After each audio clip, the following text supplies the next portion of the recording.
Hello and good morning. Oh, that sounds great. That's fine.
You press that and it stays.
on. Can you hear me now? I can hear. No, I can't. You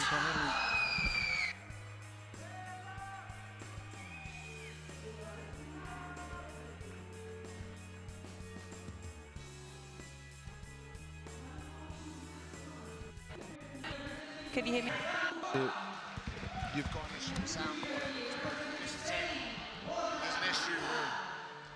There's an issue with the.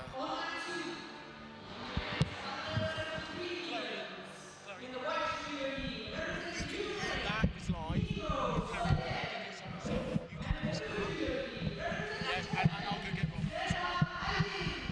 What was the gentleman saying?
Hello and good morning to the International Blind Sports Association European Championships here in Warsaw. I'm Chloe Cowan-Vickers and I'm joined by John O'Drain. Hello. He's having to shout at the moment. We've had a bit of a technical difficulty to start, but we're going to follow Mat 2 and the under 73 category. Yeah, at the moment we've got Solovev, Dmitry from Ukraine, and he's fighting Gazimov, Ramili Ayadin of Turkey. from Azerbaijan. No, yeah, so it's Turkish. And I think he's come down from 81. So, no. So if I just tell you, that's why I tell you, Dimitri's the power.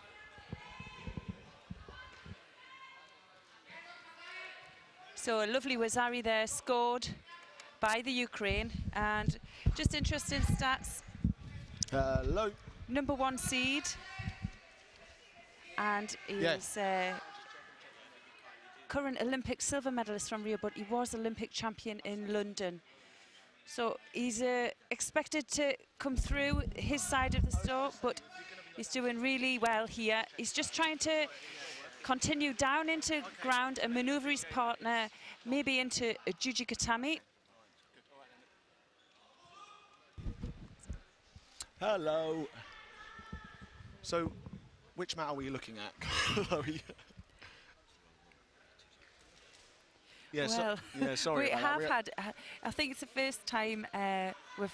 It sounds like it's the first time anyone's on the technical team has done this job. So. I don't know, but anyway, we've had a little bit of technical difficulty starting here. No. So hopefully we're going to get back onto the mat we want to be on. We're currently on mat 1 here, and there's a win there by Beluga of Romania. We were talking about Beluga earlier on, weren't we? In Rio, he had pretty much an amazing performance. Yeah. I don't think many people anticipated him to put in the performance he did, and he come away with a bronze medal. So, okay. yeah. But we'll move on from Beluga and go back to the match with Solovey and Aydin. And at the minute, what just happened? Well, he's just picked up a penalty there. Okay. And he's putting the players back to start again, and they're off. But Solovey is very experienced. Aydin didn't qualify for the Paralympics. I think he was trying to qualify at under 81, so I imagine he's moved down. But yeah, he's got a very tough opponent, and also not in a good position with groundwork. Solove is very effective. Yeah. He just missed out there for the Osai Komi. He didn't quite manage to get the control. Yeah. No, But he is Solove, looking very to strong, me, isn't he, John? he is a very interesting tactic. He's very good at... so there's 2 Ukrainians in this weight group. The other one being Katenko, and he a lot more dynamic and a lot more standing. Solove generally has the tactic of, let's say, dragging people to the floor. So he's extremely strong. And so it's very hard for the opponent to get an attack in. And then also he's very effective with the groundwork transition. Yeah. And so it'll be important to see whether the Turk can keep this, well, essentially keep Solove to stand up. But also, he's got the unfortunate situation where Solove can also throw. So I'm not entirely sure what the best what the best tactics were. I couldn't do it. Yeah. I didn't know how to beat him. How many times did you fight him then, John? I fought him twice, and the reason why I brought up those sort of tactics, because they're the exact tactics that he beat me up with. I couldn't keep him standing up. And from somebody who's tall, there's a very big disadvantage when you start, and you have to start very close together and with your legs straight. So immediately he has the lower center of gravity, and so when he can then initiate, so if you look at it like a chess position, he's a position ahead of me. Okay. And so by the time I get down, he's already moving, and a lot of the time what I found was he was getting to the ground, throwing an attack in, but being able to not throw me, but make it look like an attack. Yes. Yeah. So the first time I fought him, that was the case. The second time, we tried something different, and it was a lot more exciting. The first time, yeah, it was frustrating. Sometimes finding your feet the first time, isn't it? Yeah. Well, we can see we've got just under a minute to go here. First round contest, and it's playing a bit tricky for Aydin. He was a big guy at 81. Yeah. So, he's testing himself then here maybe, and yeah. And it's tough coming down, isn't it? Oh, it's horrible. Coming down a weight. It's not. Yeah, and I don't know what day they arrived. So, but they're quite lucky. There's good facilities here for weight making. Yeah. But then again, look straight away. Again, the pattern is the Tominagi into the groundwork. Yeah. And the he does like those Sutemi Waza, isn't he? So. And Aydin is struggling to get an attack in, which will probably result in another penalty in a minute. So tell me a little bit about VI Judo. If people are joining us and they haven't seen or experienced this style, they start a little bit differently, don't they? Yeah, well, the significant difference you can see is that they start gripped up, and there's certain procedures with that where you have to start, and this is quite claustrophobic for a judo player. You must, of course, yeah. Like mainstream judo or the Olympic cycle, a large percentage of is grip fighting. Like so, but with the VI Judo, for 5 minutes.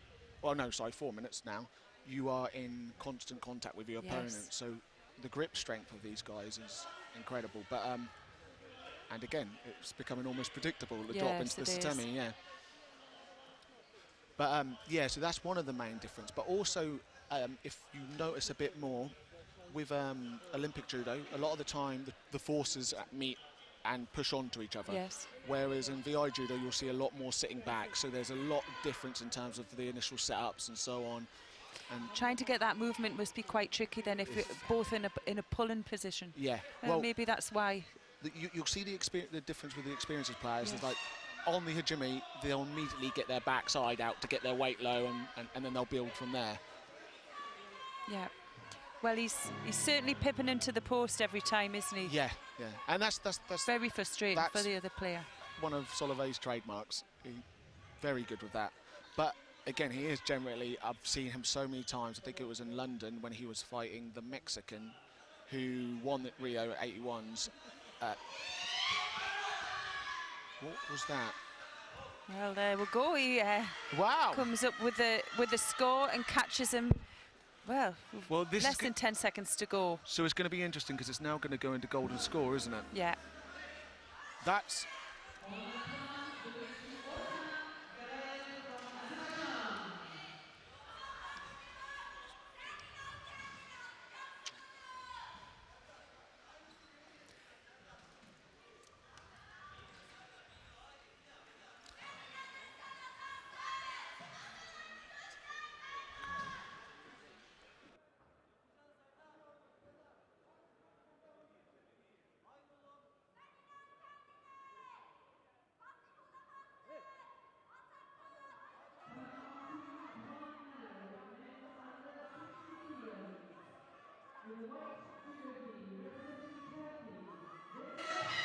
Okay.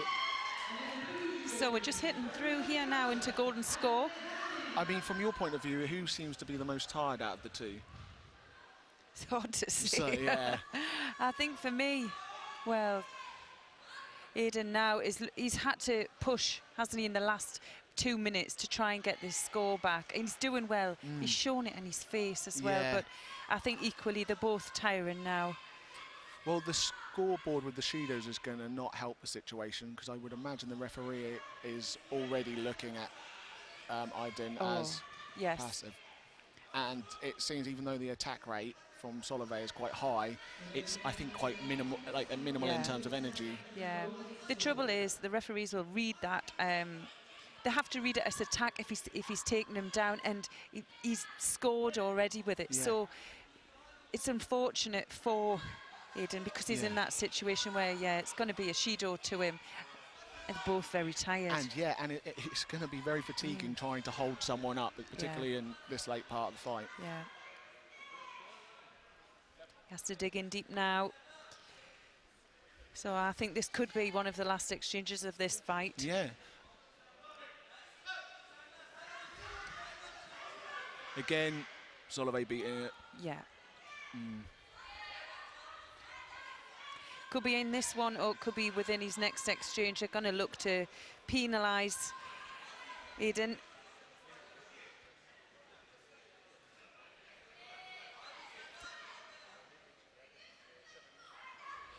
He's really got to do it this time, hasn't he?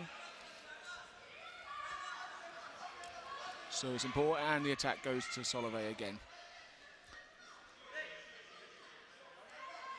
I think this is largely where experience really comes into an advantage. But that experience is coming from a Paralympic champion and a Paralympic bronze medalist. Yeah, so it is, yes. I mean, to be, for Aidan, who's recently obviously moved down from 81s, to be in this position, I think that's an incredible performance.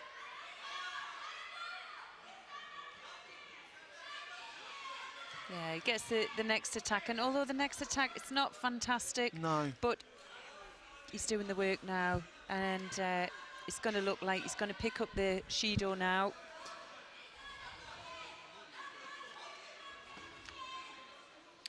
Wonder if this weight cut's tired him a little bit. Well, what do you think? So, Dimitri does a lot of, so through last cycle he did avoid, let's say, doing 73s more than he had to. So in terms of qualification events, he frequently done 73s, but otherwise he was normally at 81s. Okay. But considering his height, he did struggle a lot more, and I don't think his performance at 81s was a reflection of how good he is. Okay. Whereas at 73s, yeah. I mean, and Dimitri previously in the London years dominated that weight group, but with the recent introduction of last cycle of Gasimov, the Azerbaijan, that somewhat challenged his title reign. Yeah. So. Well, we're going to get to see Gasimov in a few fights' time. But before that, we have quite a large Georgian contingent.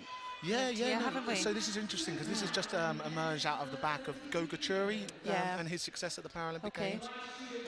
Well, it seems like they've, as a nation, they've bought into Paralympic Judo and turned up with almost a full team. Yeah. So we're going to see now Bachuki Shilia from Georgia. Going to make their way onto the mat now. He's in white, and he's facing Simone Canizero from Italy. He's in blue. So that's Shilia in white and Canizero in blue.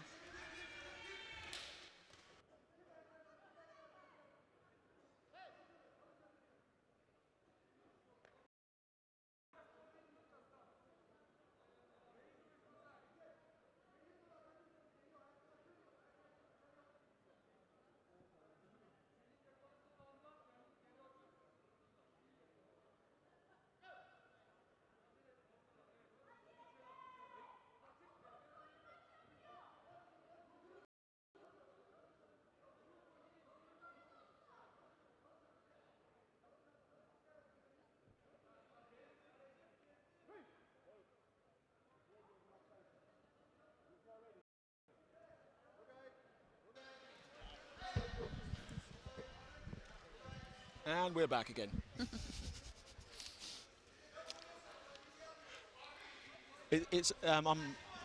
quickly learning that this is sort of a job which you learn on the job. It certainly is. And anything can happen because it's judo as well. So technical difficulties thrown in. Yes, And yes. yes, some surprise wins. But, beautiful attack there by the Georgian. Great defence as well by the Italian. It's typical. Yes.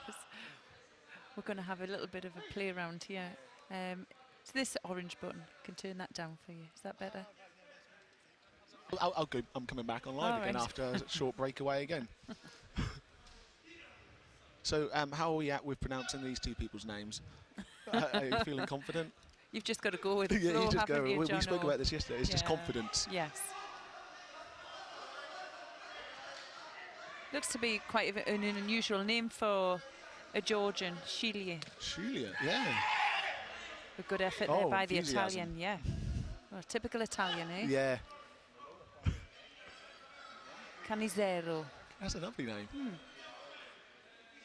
I have high expectations with a name like that.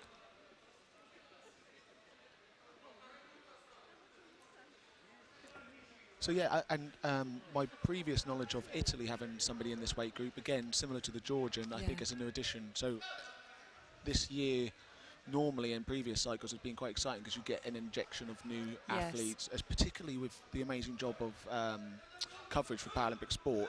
A lot more countries are buying into it, and you see a lot more sport, and that's evident of, again, referring back to the Georgians, being inspired by Goga Churi's journey. Yeah, Georgian judo really usually, I mean, it's massive in world judo, and usually we just see men, but now they're starting to bring women through because maybe the Olympic team event. Yeah. So it's a mixed team, 3 men, 3 women. And that's a really good point. I hadn't really thought of that. Because I'm not entirely sure what the format is for the team event this Sunday. Find out for you. Yeah. No, I can hear chatter now. I wasn't sure whether that was the psychosis coming back. I'm hearing voices. I think our technical team have our mics on just so they can give us some feedback. We're going to change maps. Yeah, I feel if they can hear me, I'd like to hear. How am I doing, guys? No? No, nothing. It's obviously not a two-way. Not very sociable. No. They like giving instructions. They don't like hearing it. It's common communication problem. Listening. So what we're seeing now is, for me, I think the Georgian's up on attacks here. He's putting some nice forward. Yeah, sorry, I've completely lost attention as to what's going on with it. Oh, lovely there. Just reverses and counters the Italian and straight into Yokoshi Ugatami. See if he can keep that. He hasn't quite got the head control, but he's manoeuvring himself quite nicely up. He's given us a lesson there on how to hold down, move well, in nice relaxed position. So tell me, what is the situation with when they, so they're very close to the edge of the mat. What happens if they start to leave the mat in Arsakomi? Do you know what? It would have to be, it is because the mat area isn't very, there isn't much space after there, is there? No, very close to the edge. Well, does the hold continue, or I would expect it would come in common sense for the referees, and they would shout Sonamama, which is freeze, and they may manoeuvre them back. That's the only thing I could think of, but unless if there's only a few seconds left, they might just leave them like they did there. So there's a first win there for Shilia. That'll put him through to round 2. Oh, and that's, again, we'll be seeing our Ukrainian friend. Yes. That will be a very interesting fight. Yeah. I would imagine quite similar styles as in terms of low and... And I would expect the Georgian team have done the homework as well. So there's plenty of there might be a few tactics in there. Who have we got coming up then? Okay, our next fight is Nikolai Kornhaus from Germany. Yes. And he's facing Shahban Kubanov of Russia. Kurbanov. Right, so again... Oh, you get my pronunciation Kurbanov has... So, Nikolai, Paralympic bronze medalist, but Kurbanov is a very, very established player. Off the top of my head, I couldn't name it, but he prior to the introduction of Gasimov in this weight group, it was largely Solovey and Kurbanov who were battling for the usually in Solovey's favour. However, Nikolai Kornhaus, Paralympics, in the Russian absence. Okay. Oh, he did quite right. Yes. The IPC took a stance, didn't they? So he's facing the Russian now. Let's Yes. going to see how he gets on. So Kornas in white, facing Kubranov in blue. Big fan of Nikolai. Yeah. Yeah, we had a chance to have a bit of a chat. Yeah, I think he's going to join us tomorrow, isn't he? Yeah, last time I saw him, he was extremely drunk after just winning his medal. I'm not sure the viewers need to know that. Well, you've got to remember these people are human. Superhuman by the sounds of it. Oh, yeah. Generally, like, it's very difficult, so I didn't have the great... oh, no, he would have... So it's always difficult when you have a disappointing day, but I found a lot of enjoyment in seeing a guy win a medal, because I've known him for a full cycle now, and he kind of reminds me a little bit of GB's Evan, or what I would hope for Evan, in terms of Evan's quite young. 3 years now is a long time, and you just hope that, you know, magic happens on the day in Tokyo and Evan can do... Oh, okay. Yeah.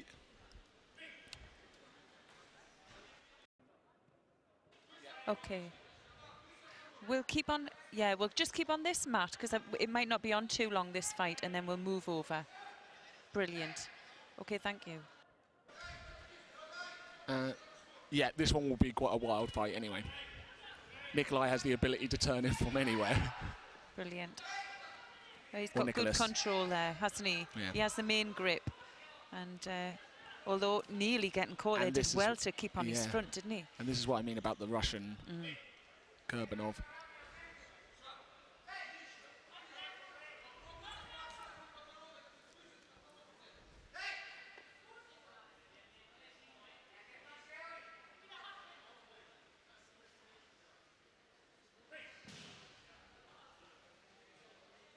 So we've got a right on right here.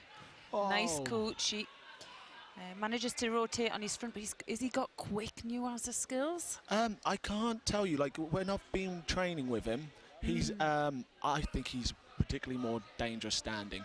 It's not, and I was always heavier with than him, so groundwork's a lot more. If you've got weight, it's a lot more easier to hold your ground. But yeah, wow, standing wise. I was just then thinking, it reminded me, when we did the Grand Prix here last year prior to the games, I think Nicholas won. Yeah, I'm pretty sure Nicholas was... Oh, he produced a fantastic foot sweep. Yeah, and...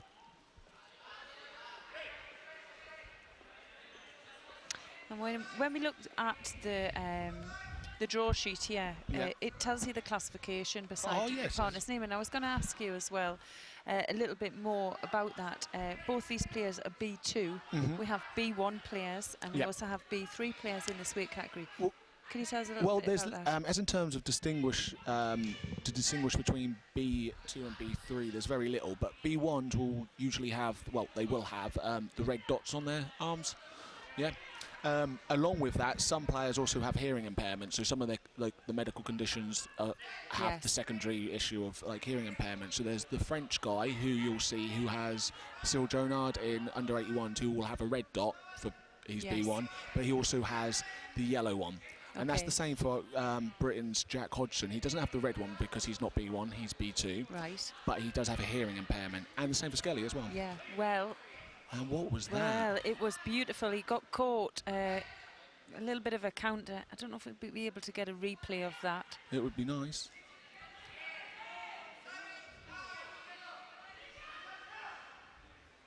Well, we're just hitting halfway through, and Kurbanov takes the lead. I just feel like it's still early days in this fight. Very open fight. And this is the thing about Nicholas. Yeah, that's his style. Yeah. Like, you'll get an Uchimata from nowhere attack at some point. Well, so Temiwaza attempt there. Doesn't quite get him moving. I'm a big fan of Nicholas's hair as well. Are you? Yeah, it's notorious among the British team. We're all big fans. He's got a good head of hair. Yeah, so if we get a chance to speak with him tomorrow, I'm going to ask where he, is it intentional or is it neglect? Maybe use some of that special German shampoo. Yeah.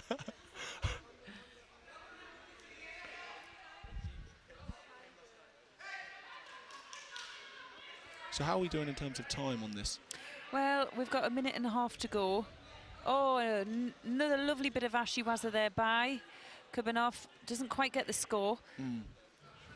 Well, see, this is the thing with when we were looking through yesterday and the names and so on. Yes. The ranking system is slightly all over the place and not truly reflective of the players' current form or past form. Well, it's the same for, like, in particular, like the Ukrainians. We've got 2 here, but the Ukrainian who's was he seeded? Oh, yeah, so he was seeded. He's 3rd seed. Oh, wow. And that was the wild Uchimata that I spoke about, I think. Yeah. When you looked at him halfway through the contest, he was very upright, had a lovely stance, but he looks fit. He looks extremely fit. Oh, this is the thing, like, training with him. Like, one of the things when I used to train with him was kind of like, I wouldn't want to fight him because, like, I would be like, you couldn't help but think that he doesn't show signs of fatigue. Okay, so we're going to move over now to mat 1, and we're going to please carry on listening. We've got a British player coming up. Yeah, we have, and that's why we're going to move over to mat 1. So let's have a look who we've got coming up.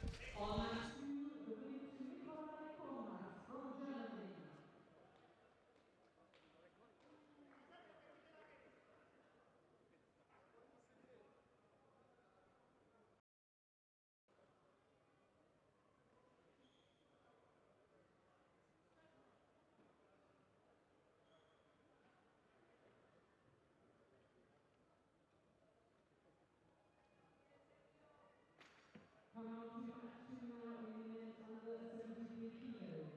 In the white judo gi, representing Lithuania, Osvaldas Vareikis. And in the blue judo gi, representing Portugal, Ruben Gonçalves.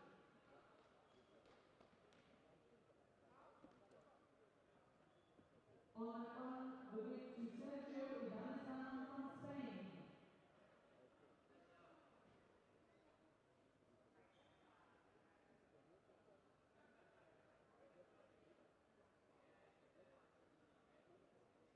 Coming on to match now in the white judo gi, representing Portugal, Magnus Nato. In the blue judo gi, representing Great Britain, Connor Anders.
On mat 1, the winner to Magnus Mako from Portugal.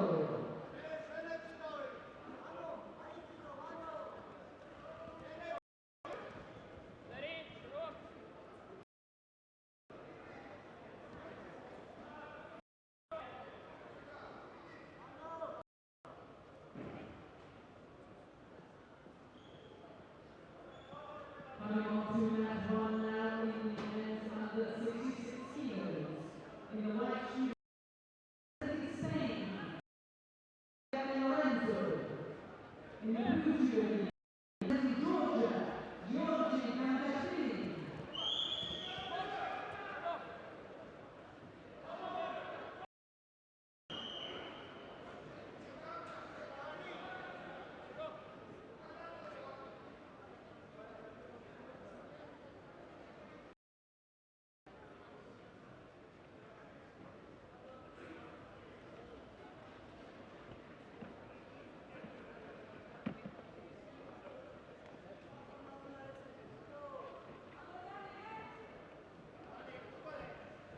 On mat 2, the winner to Rani Asimov from Azerbaijan.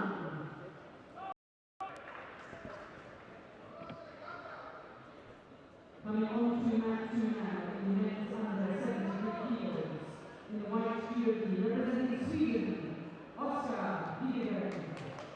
In the blue judo, representing Great Britain, Evan Malloy.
What just happened in that exchange? Because I was not paying attention. Oh, right. We're just trying to get manoeuvring ourselves on this map, but yeah. So this is one of Evan's first big tournaments. So he's been with the team for a while, but obviously because of the cycle. Oh, beautiful! Oh, yeah. wow! Did a lovely low Sianagi there and managed just to get a Wazari for that. But yeah, as you were saying, he's been with the team a while. He's been working really strongly with the team. He's based out of Bath University. Well, he was. I think he's just now. He was telling me he's moved here now. Oh, has he moved now? Yeah, this has been his first 3 weeks. Oh, right. But part of his preparation also was 2 weeks out in Brazil. Yeah. But, so he's very. I mean, from what I've seen of him training, and he's extremely strong, and he's got a fantastic work rate. It's not even the work rate. If you were to ask me what he throws, and he throws well, I can't tell you because he's got so like from Germany, the highlights I saw of his performance in Germany, he was producing throws from everywhere. Yeah. Which again for a young adult, that's very exciting as in terms of early on in the cycle because it means. Do you know exactly how old he is? I believe he's 17. Yeah, he's very young. Which lovely. Again, that's another example of his. He's got a wide repertoire. Yeah. Which you need. Yes. Which you need. And I tell you what's really nice as well, he's got a fantastic His dad's very supportive of him as well. I'm not even sure if his dad's here. I'm sure they'll be in the audience. He's got a bit of a fan club, I can see. I can see his coach Jürgen Klinger as well in the audience. Oh, it's Jürgen. He's here. Yeah. Yeah. So we often play Lucky Likes with Evan. Do you? Yes, wow. yeah. So there's what does that entail? Is it Billy Idol? Which one was the one we've done? We've got Billy Idol. Someone said he looks like a sun-kissed Colin Firth. Yeah. But this is I bet he loves you for that. Yeah. Oh, no. Oh, again, we've got three totally different massive attacks.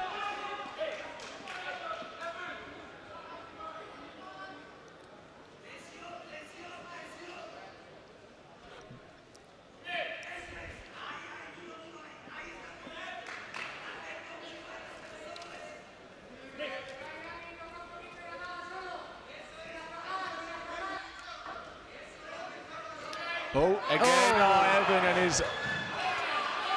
No, he flew there, didn't he? We're just not sure where he landed. It's scary that somebody at 17 could be so physically strong.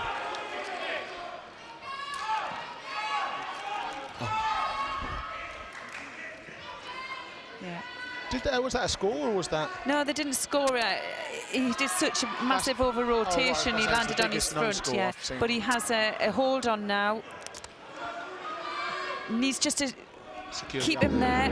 Oh, he manages that. Fantastic. Yeah, I think that's worth a clap, Evan. Yeah. Well done, Evan. Oh, that's fantastic. And that buys him the opportunity to go at the Paralympic champion next fight, Gasimov. Well, you've got to be in it to win it, haven't you? Why not? He's just never had an opportunity to fight him yet. We'll see how he gets on with him. Well, that's going to be interesting because Gasimov is, he likes a close fight, so he's a big Sasai. Evan, probably if anyone's got a good chance, yeah. Evan doesn't mind that. So. Well, super win there for our home favourite here today. Yes, absolute favourite. Yeah, super.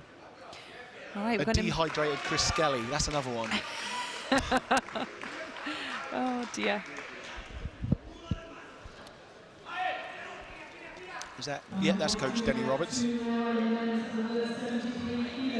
I think Denny's just now been appointed, so he's now in charge of the academy players. So at the centre, But he's worked for a long time, hasn't he, with the VI players as a support coach. Yeah, he's very much, and luckily enough, because I think he's going to continue that role as a support element for Ian Johns, the head coach. Yeah.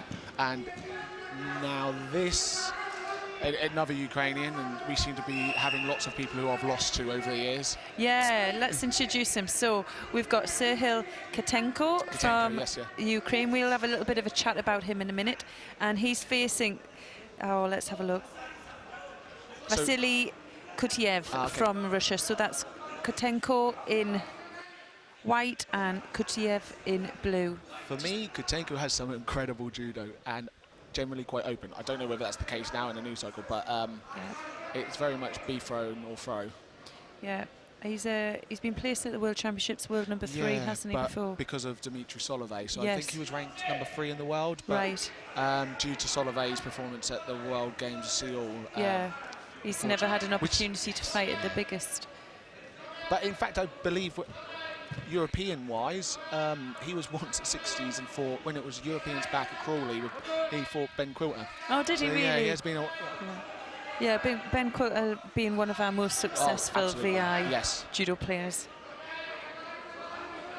Yeah, he won a bronze, didn't he, in the London Games. I mean, he was favourite maybe going in because he was world champion, wasn't he? Well, I think he was like undefeated for a ridiculously long time, and was he? Almost annoyingly, he was very aware of that as well. Okay.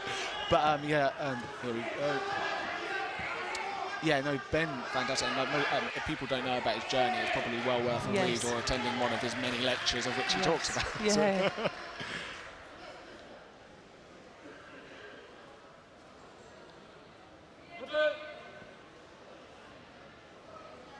No, Ben has a high level of respect amongst the British players, particularly what he did in London. And he was injured. Was he injured in London? An injury sounds an understatement in terms of knee injuries. I think it was like complete rupture of most of the crucial ligaments. Yes. He was more or less wearing a cast. Yeah. And to produce a bronze. Well, you know a little bit about that yourself. Yeah, don't you? but like by comparison, I think it's significantly different. I know that prior to your Rio Olympic Games, you had quite a bad knee injury, didn't you? Well, no, I think it was probably... wow. Yeah, see, that was nice, wasn't it?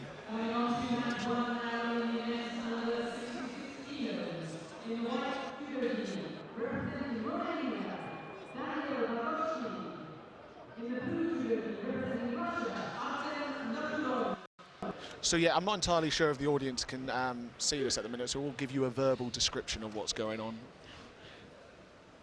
Oh, it's still running. But we seem to have a delay because it's showing Evan.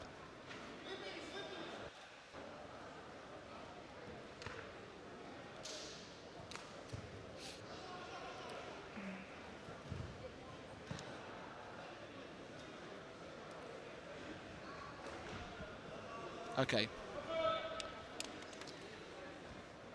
Yeah. Yeah. Okay. So, yep. No, that's fine. So we're just over, well, just nearly midway through this contest, and it's pretty even. And not really I mean, it's not for effort's sake, but they really are not really getting through to score. No. Are they same side or are they opposite? Opposite. Yeah, we've got a right versus left here. From what I remember, Kotenko is left-handed. Yes, he is. And he does like to get that hip forward and almost sees the opposition into stepping forward. He just reaches through there for maybe a Siotoshi attempt. Yeah, this Russian, the Russian Russian's counterpart handy, isn't he? seems, yeah, he seems very physically strong. Well, not even strong, technically. Yeah, he's technically very aware, isn't he? He's being able to, both players actually being able to manoeuvre themselves out of scoring techniques.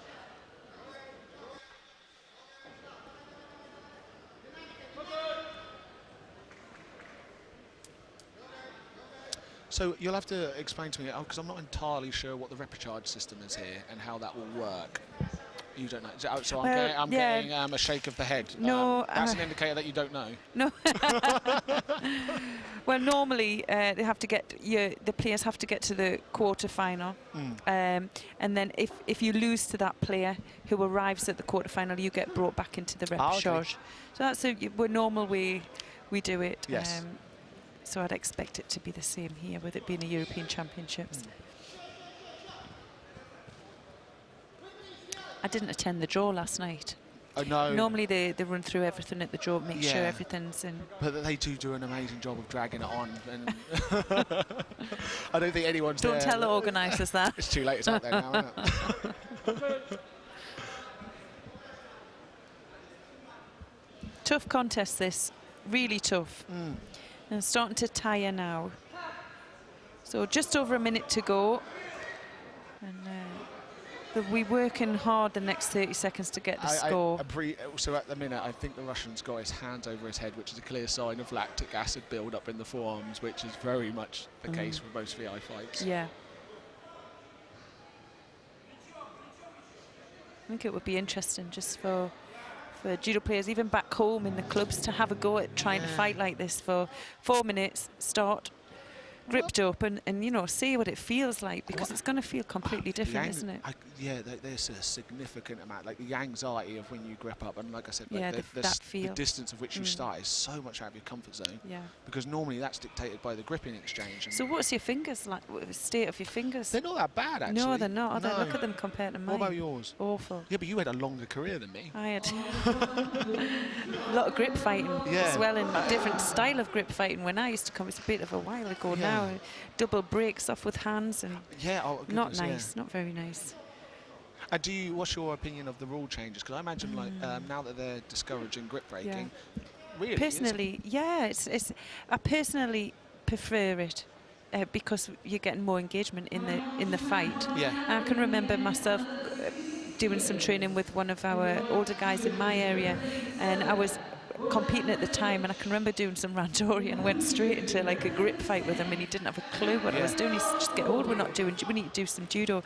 So I think as a, somebody who's watching the contest or viewer, it's a lot more interesting seeing someone gripped up and moving well. Well, yeah. But like you said before, it's an odd thing when you do a lot of coaching. I do a lot of coaching and children's coaching, and you hear a lot of inexperienced coaches or a lot of parents, shouting halfway through, they're gripped up, come on, do something, attack. Well, you just can't. It feels so dangerous to be gripped up sometimes, and that's what you were saying before, weren't you? Well, that's like sometimes with a lot of these fights, in the first 2 minutes they're not that exciting because Yes. again, like the nervous, it comes through that. It's when the arms start blowing, Yes. you'll like the fight will start to open up, and I think that's what's going to start to happen with this fight.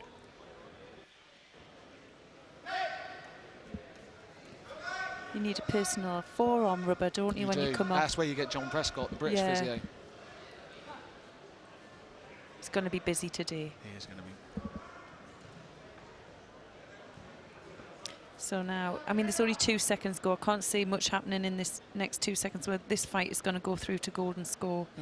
Did you expect it to be so close? I don't know. This is the thing, like with the Russians and even the Azers to some degree. We've got so many new players. It's hard to. But like, this is great for VI Judo because Kotenko usually used to just, you know, it was just a few of them which would kind of cause them a problem, whereas the other way, normally it'd just blow them away. Yeah.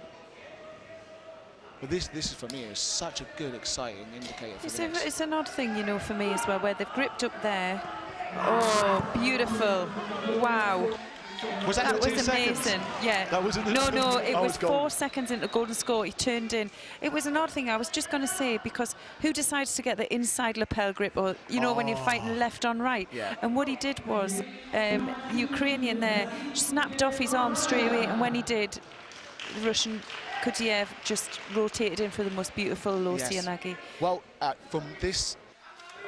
So going back on this Russian, I do think I recognise him, and I think he was here at the Grand Prix, and I think he was one of the ones which impressed everyone. Did he? Yeah.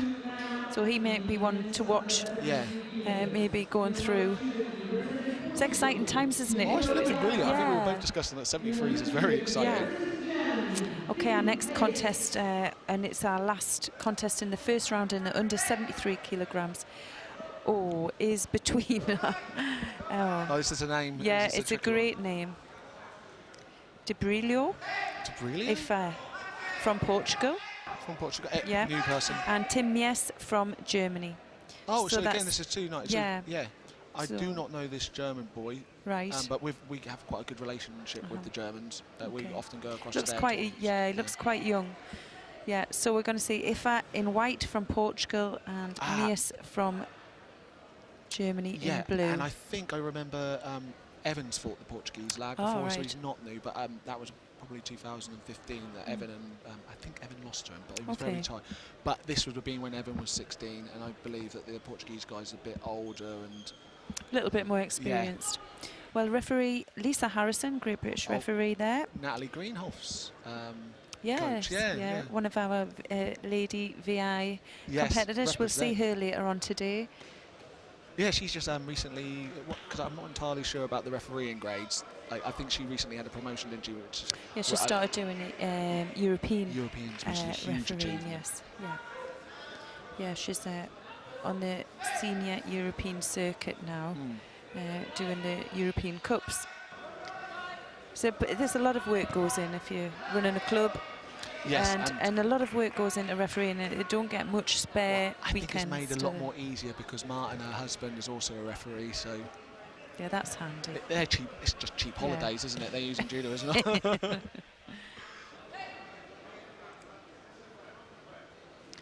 Yeah, quite a ferocious start there. How does the what's your first impression of the young German? Well, it's hard to say, I think, at the moment. Let's see what he's like in the next exchange. It just seemed quite ferocious there, and it wasn't a lot of control in what was happening. But I guess sometimes, I suppose it's like that, isn't it? Yes, yeah. Let's see. So they're both obviously drawing each other on. So we got this sitting back action as well, which I was talking about. Yeah. Butts out. That's the first rule. As soon as they say, Jimmy, get your out. I like the way the Germans move, and looks to be Open. yeah, more open and trying to draw his opponent on closer to him. Just trying to get a reaction. And well, this is the thing as well. Like, so we've discussed this a few times. Like, you can. So I put. yeah, So if you imagine, the Portuguese lad is B1, isn't he? Yes, so he visually. is, yes. So like this is so true, because like there's so much in mainstream judo. You can do a lot of showmanship and force a reaction through just showing. Of course. They have to feel it. So like it's so difficult sometimes when you show, and you're like, but you haven't transferred any any sort of momentum at all, and so you don't get the reaction. And that's where the B1s are so dangerous. Yes. I mean, I'm generally excited about watching under 81s and Cyril Jonad, because he's one of my heroes. And he's hearing impaired and complete absence of sight, so he's B1. But if you watch him, wow. Like, really? And he's old, he's a dad as well. Is he really? Yeah. But I think the 2 times I fought him, I've ended up being sick afterwards, because he's so strong. I can see how you there now. There's very close to a score there by IBSA. And we can see the German is hinting for the Uchimata. But you're right, he really does have to get the right reaction for it, because if he doesn't, he's going to be susceptible to that overroll, isn't he?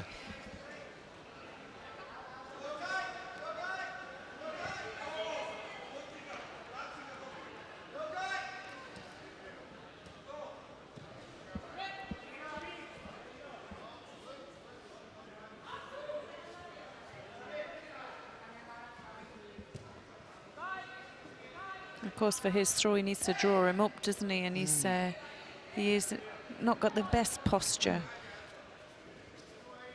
Have we got some? Wow. That was a quick transition, nice yeah, manages to manoeuvre him. He's out now. He's out. Yeah, great escape.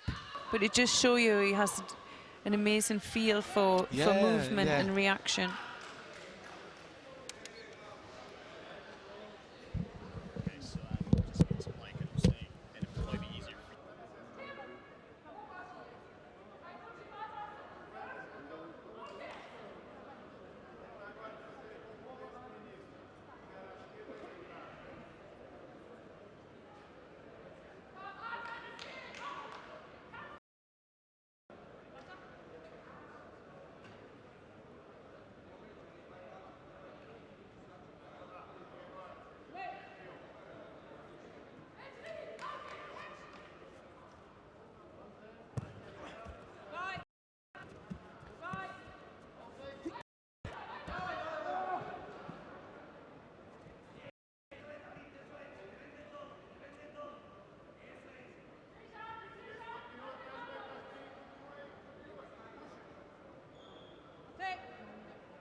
And we're back. Okay, still no score now, and just under a minute and a half to go, and IBSA there just picking up his first penalty. It's going to be interesting to see how this fight goes.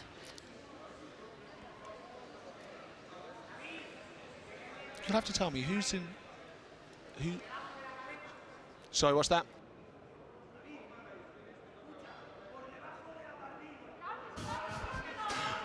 Yeah, no. So can you tell me who's in the chair for the German?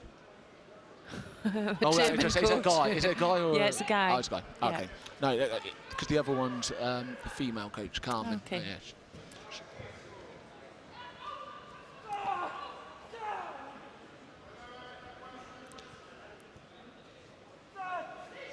Are those yelps of distress or are those yelps of effort? Effort, without a doubt. There's a massive effort going on in this fight. We're quite close to the mat, actually. We're not normally, when we do any commentary, we're normally stuffed out in the corner. We feel like a centrepiece, really. I feel like I'm in a goldfish bowl, to be honest. But what is nice is we're right where the action is, so we can hear everything. And, well, a minute to go in this, and they're going to really have to pull it out of the bag. I really fancy the German for this. He just really needs to get... He's initiating, isn't he? Which maybe you would expect a little bit more.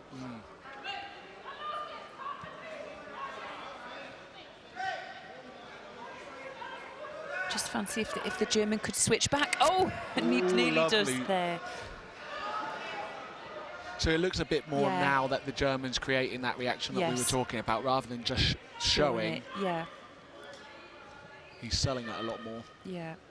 He just was going one way, and we weren't going to see the Uchimata because of that stance, but he just wanted him to do a nice little hip switch. Yeah, when people sit back, throw someone forward is generally hard. Yeah. And understandably, with the B1s, you'll get a lot more sit back because they have a lot more reaction time. Yeah.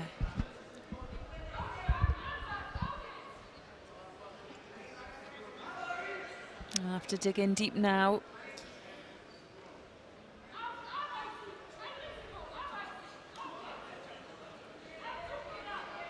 Lisa Harrison just checking on the grips and making sure the stance. A tap of the butt then from Lisa. I don't know what that's got to do with refereeing.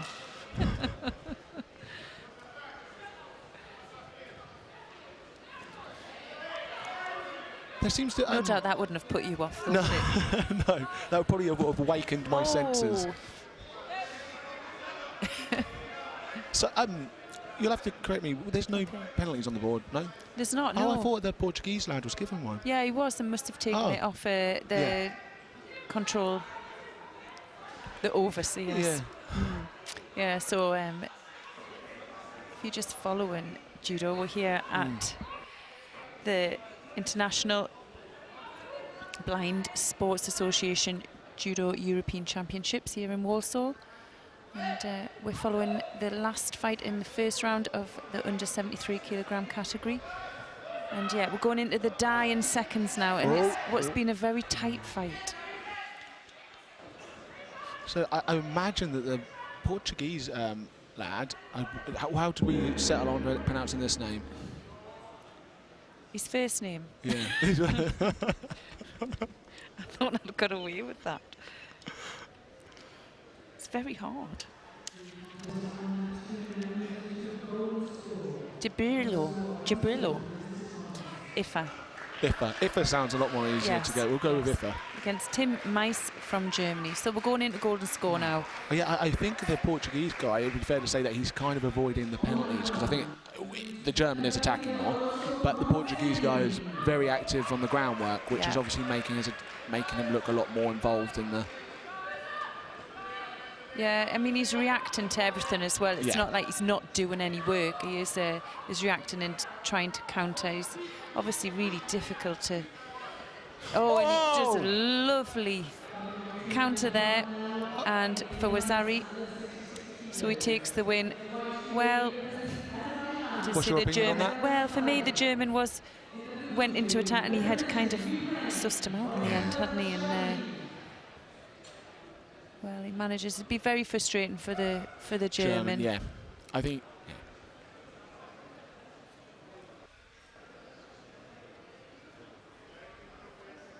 Now, in my ignorance, I'm not entirely sure what the ranking points are for the parallel. Is this a rank? And again, we're getting a shrug of the shoulders. Keep throwing me in it, don't you, Jono?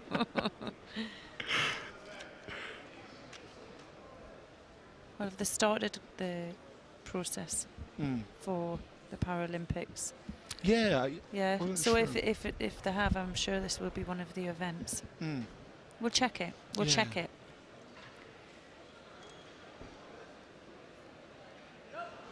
Like in the last, I don't think it was, but for some reason I do remember somebody telling me that this is part of the qualification process. In the last cycle it wasn't, the Europeans.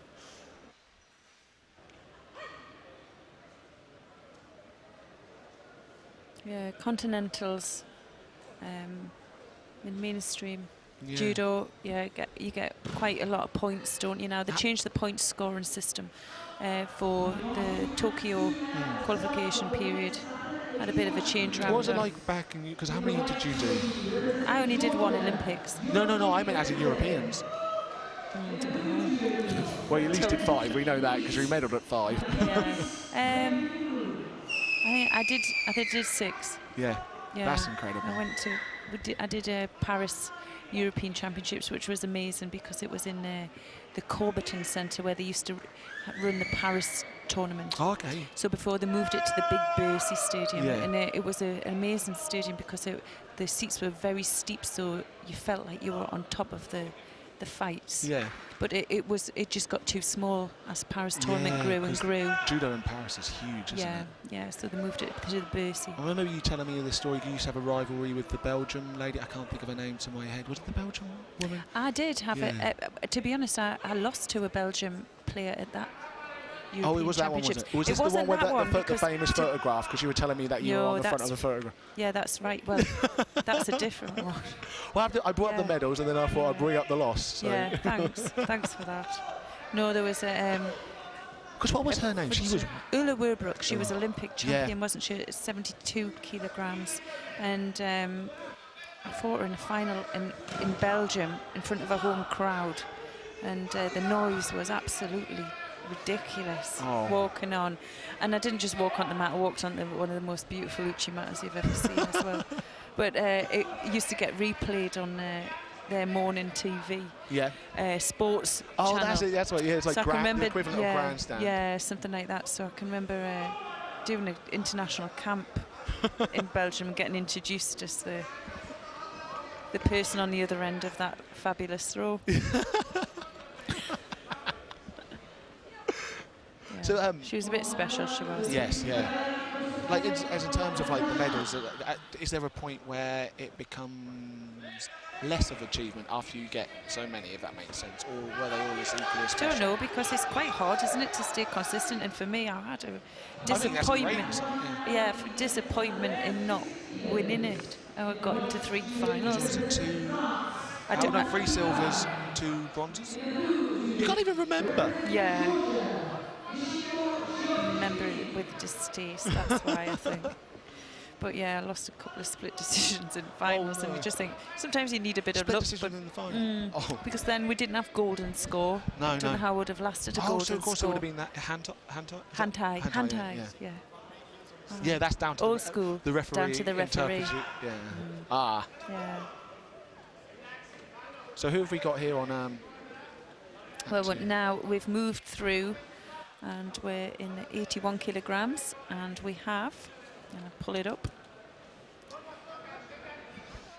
Beridzeds of Georgia. I love this, how you throw me in with the names, John. Because this guy's got a fabulous name. You said you like the Georgian names. It's a challenge in itself, isn't it? Well, it's whether it's Giorgio or Gogi. What's the comment? Are they spelled differently, or? No, it's just the pronunciation. So we weren't sure whether we pronounced the G or as a G or a G. So, but he's facing the Greek player. And I really hope he progresses. So at some point you're going to have to try and say his name. I'm going to say it.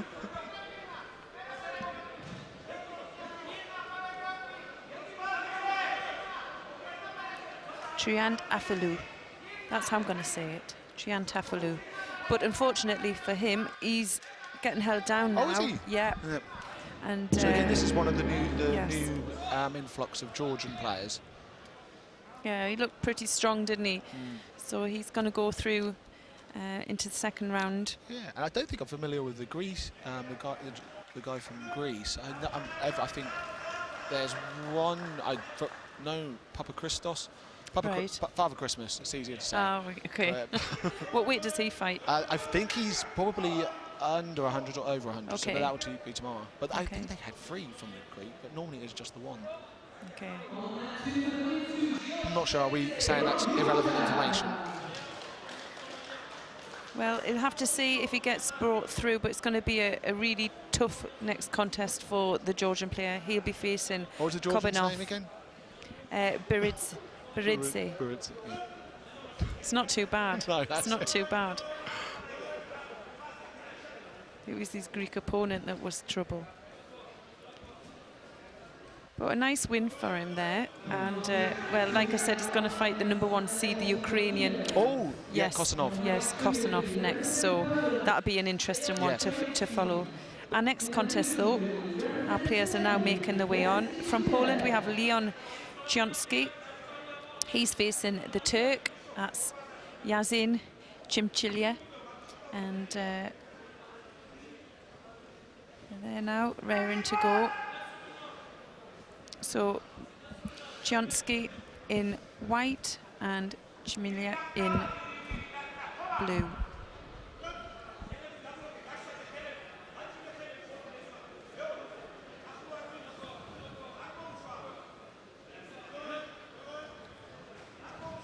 So yeah, I was talking behind the scenes to the boys yesterday. Yeah. And this is a perfect example of the standard of intelligence across judo players. So I'm talking, and I've found out Jack Hodgson Yes. had written a game plan for one of the American players for this event. All right. He's helping. He's And then somebody had to break it to him that obviously America aren't going to be in Europe. Everyone knows it. America's in Asia.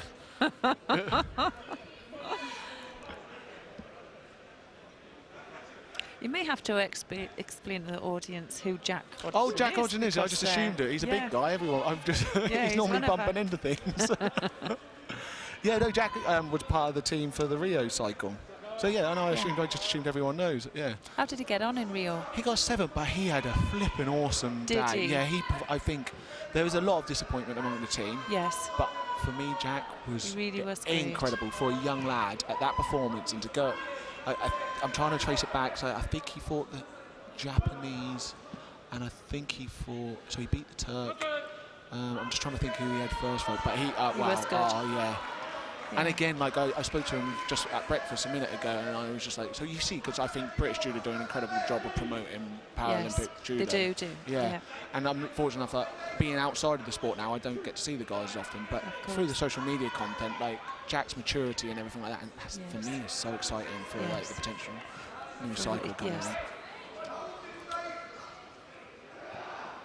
That's something from being involved in British Judo and watching in. You see that. I think you just have a great camaraderie between you and support each other. But it's just nice to see, you really do enjoy time away, and you have great support in your coach Ian Johns and Precky, your physio, which is so important, isn't it? You spend a lot of time together as athletes, and it's hard work, training camps and competition. Quite an emotive career to choose, and so you spend some of like when you're recalling your memories of European finals and so on, but they're very like emotionally charged situations, and you spend with these people. And I mean, Ian Johns does a fantastic job, and I would largely say the culture of our team, which I think is very close, is because of people like Ian and people like John Prescott. Yeah, we're very lucky.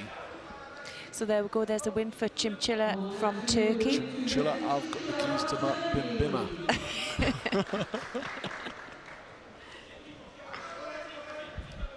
Okay. So who have we got coming up next then? Please tell me it's the Georgian. It's the Georgian. Oh. It's the Georgian. So we're quite excited about this Georgian, aren't we? Yes, and why? Why? Well, you tell me. And first of all, what's his name? No, you tell me. What's his I'm name? going to tell you his name. It's Livani Chiokiashvili. Chiokiashvili.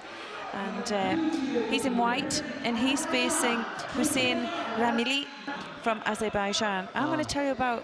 You tell me about the Azza, and I will do, because, I mean, I've checked his form, as you do, and, well, he's a Grand Slam bronze medalist from 2000. But that's not in VI Judo, is it? Not in VI Judo, and also World Cup medalist.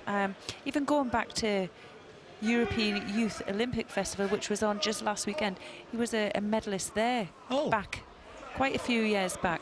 So, yeah, that's... This is exciting. It's going to be great. That was the weight group was 73s. This is 81s, isn't it? So he's changed weight group. So it's going to be interesting with the Georgian. Yes. Because I think there's a comparable difference also in sizing. So, like, having come out from 73s. Yeah, you can see that. Yeah, he's slightly taller, isn't he, the Georgian? So, but again, I would imagine this is both their first time of doing a VI tournament. So, even Go Kachuri, when he did his first, he wasn't as exciting to watch. But then I got a bit more confident with the gripping and started to throw big. Yeah. So both right-handed here. And oh.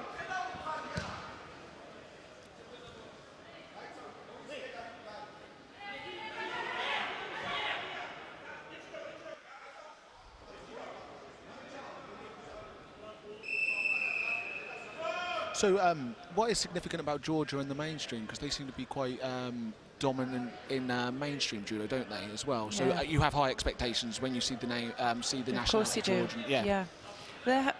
I mean, Georgia have always had strong judo players throughout the sport of judo, but I just think the recent, maybe the influx of the senior men's team has been quite astounding, because they've been a young team coming through, and you know, that's something that you've seen about the VIs, your team, how we're very close. They seem to be really close and supportive of each other. In fact, if you can see the gentleman there in your bottom right-hand corner, he's the president of Georgian Judo Federation. Wow.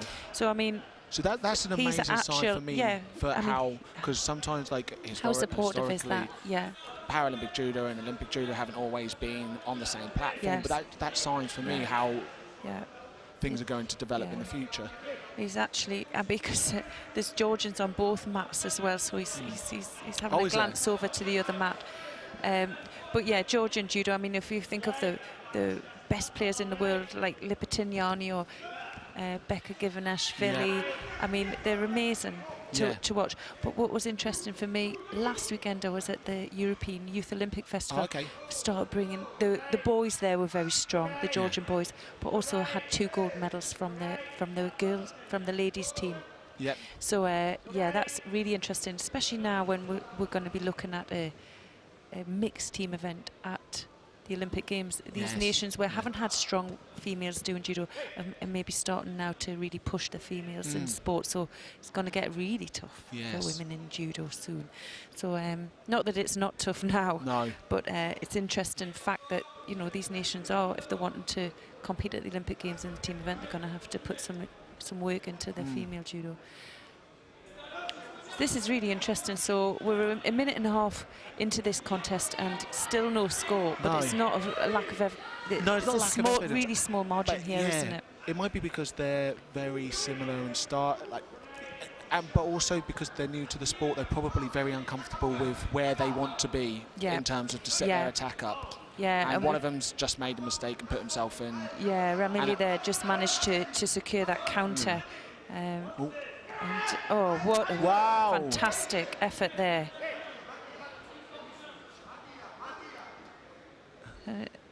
He nearly switched it into a hold himself, didn't he? I think you'd be a bit annoyed with that if you were the Azza. Wow. So what are we looking at with scores-wise? So now... Because I don't remember seeing a throw. Yeah, he did. He don't know if he's really wrenched himself there when he escaped that hold. Well, what we saw there was the Georgian initiated the attack, and Ramili, the Azerbaijan player, managed to counter it. So he just felt that couldn't quite get the rotation and took it over himself. He's working well there. Back into Nuaza. How strong is the Georgian to get out of that hold? That was amazing. Was he just holding the guy's sleeve, and that's all what's stopping him from...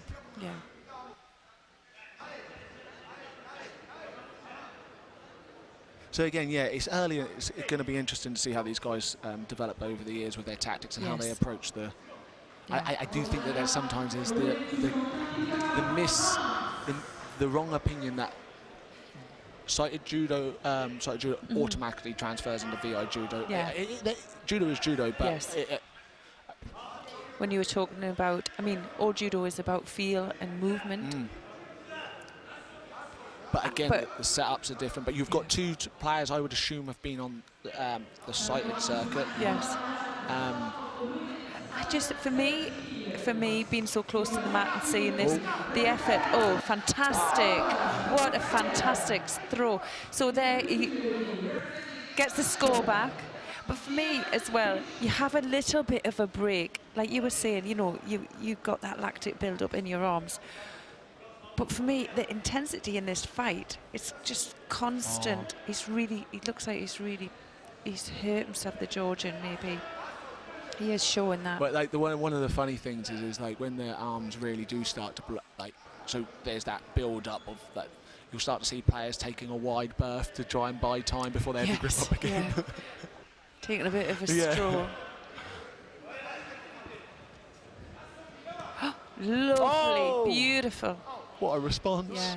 So a lovely bit of a Tanyo Toshi there. It was a real hip switch, wasn't it? Be fantastic if we can get a replay of that. I'm not sure where the floating cameraman is. Maybe can.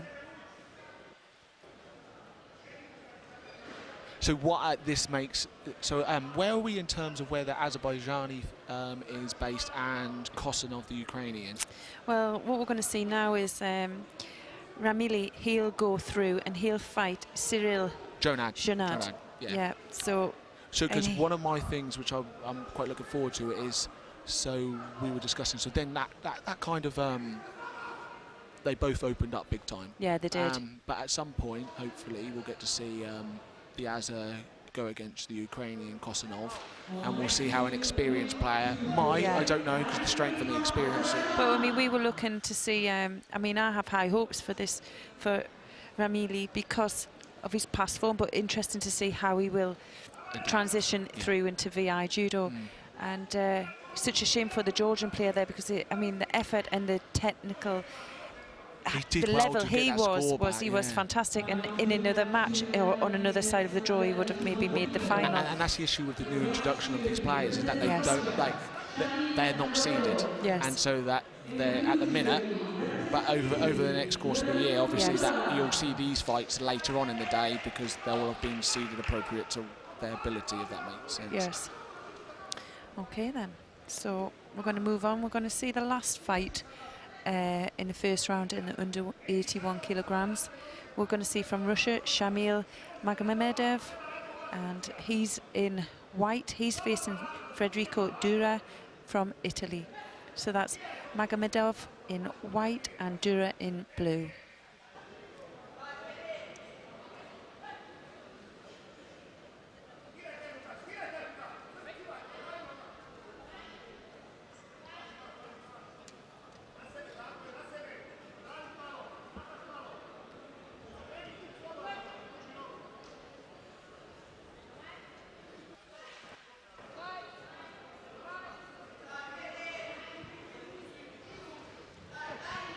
I think it's your turn to get the coffees next.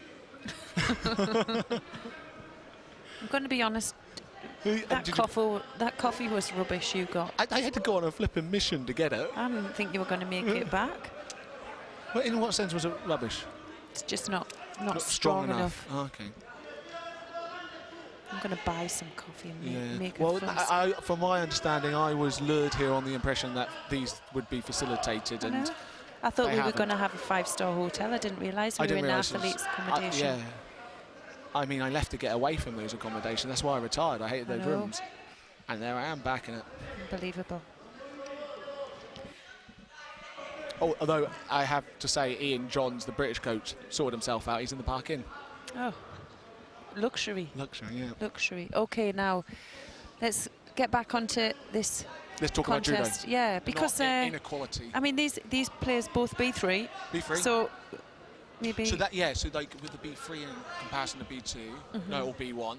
So B1 is, let's say, the most severe, and I say the absence of sight. So again, indicated by the red. And then B2 would be a slightly more or a less impairment, and then the B3 would be that anything.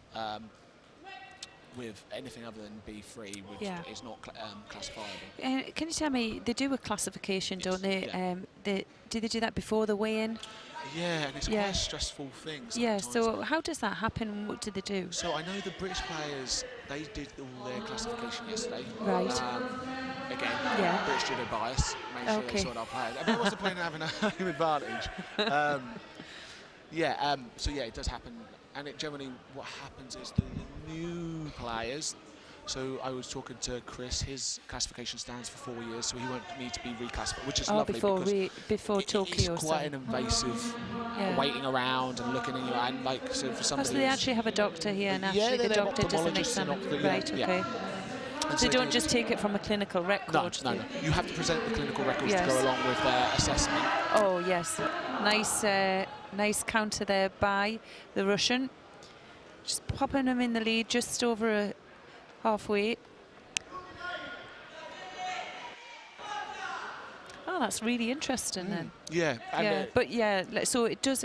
Do they all last for 4 years, or is it dependent on what? From what my knowledge is that first of all, so the players who've just come in, yeah, they will have a classification, but they will be reviewed at the next opportunity to review them, and then that will be when they get given a prolonged period of say 2 years, and it generally is.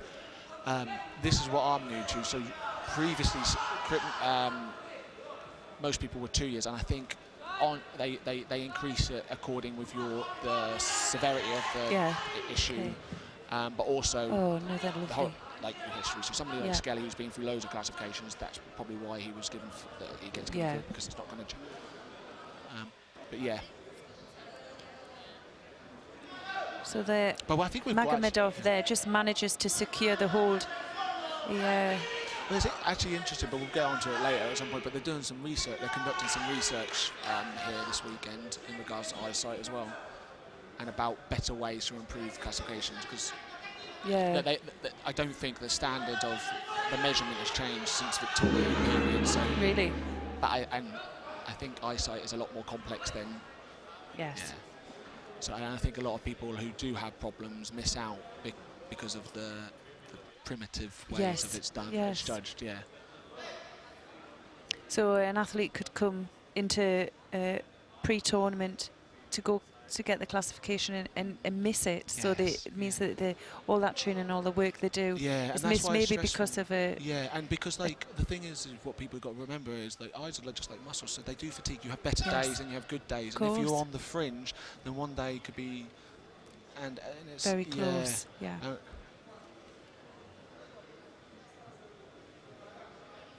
I think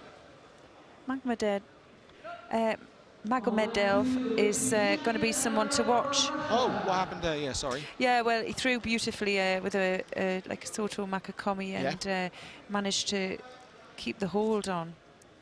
So we're going to see Evan Malloy come back on in a bit, aren't we? We are.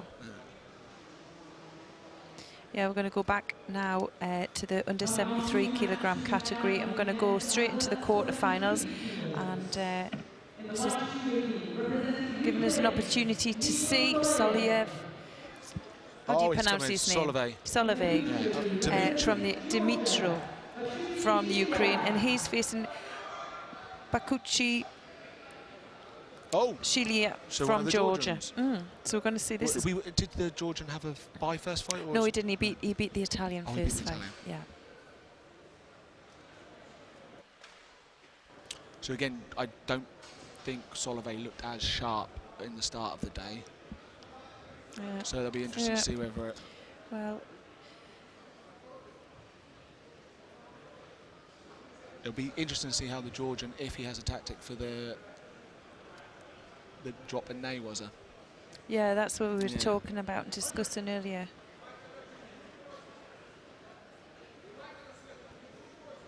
There we go. It's just extremely hard to defend when you're in that position. Well, he's already got a grip, and so when someone drops, it's hard not to be dragged down to the floor and make it look effective. Which is not a disrespect, because he can throw, but why risk? Why risk going for the big throw if you can win it safely? And which is why he's consistently.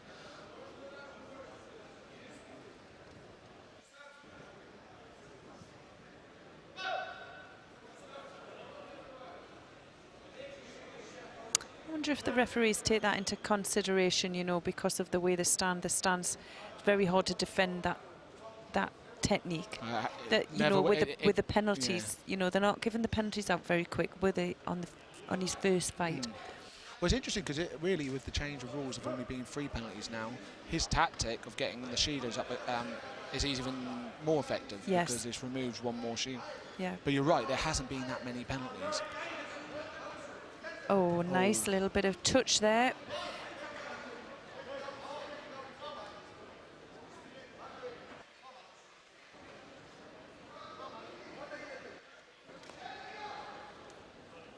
Yeah, no, I think one of the reasons why I have so much respect for the Ukrainian team is we were, like, for political reasons, they were in turmoil. So, Judo up.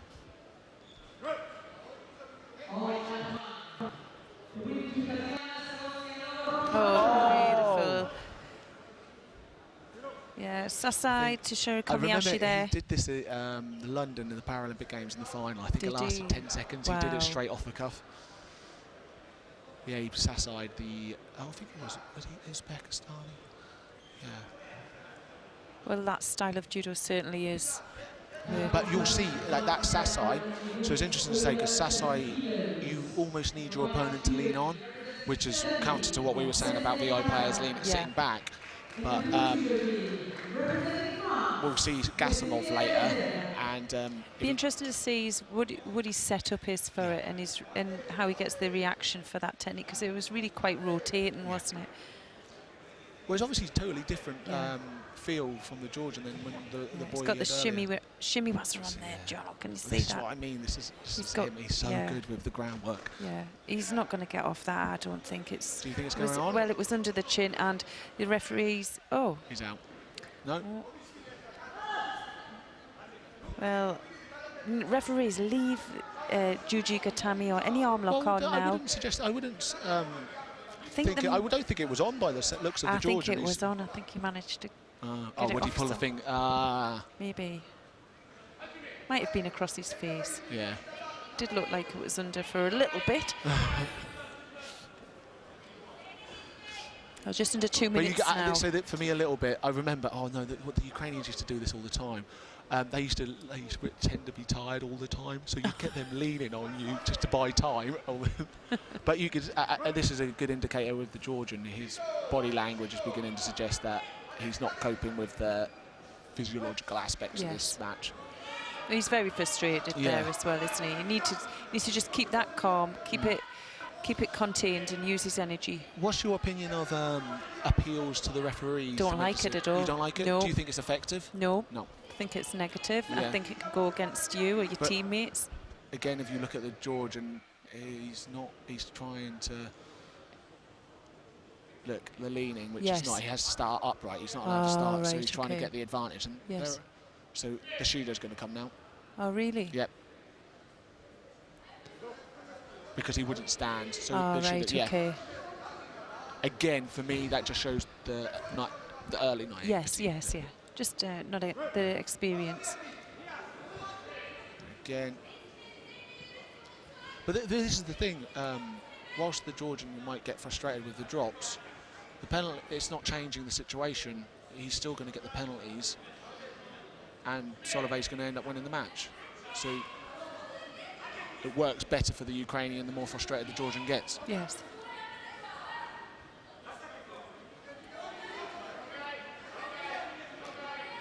Well, I'm sure next time.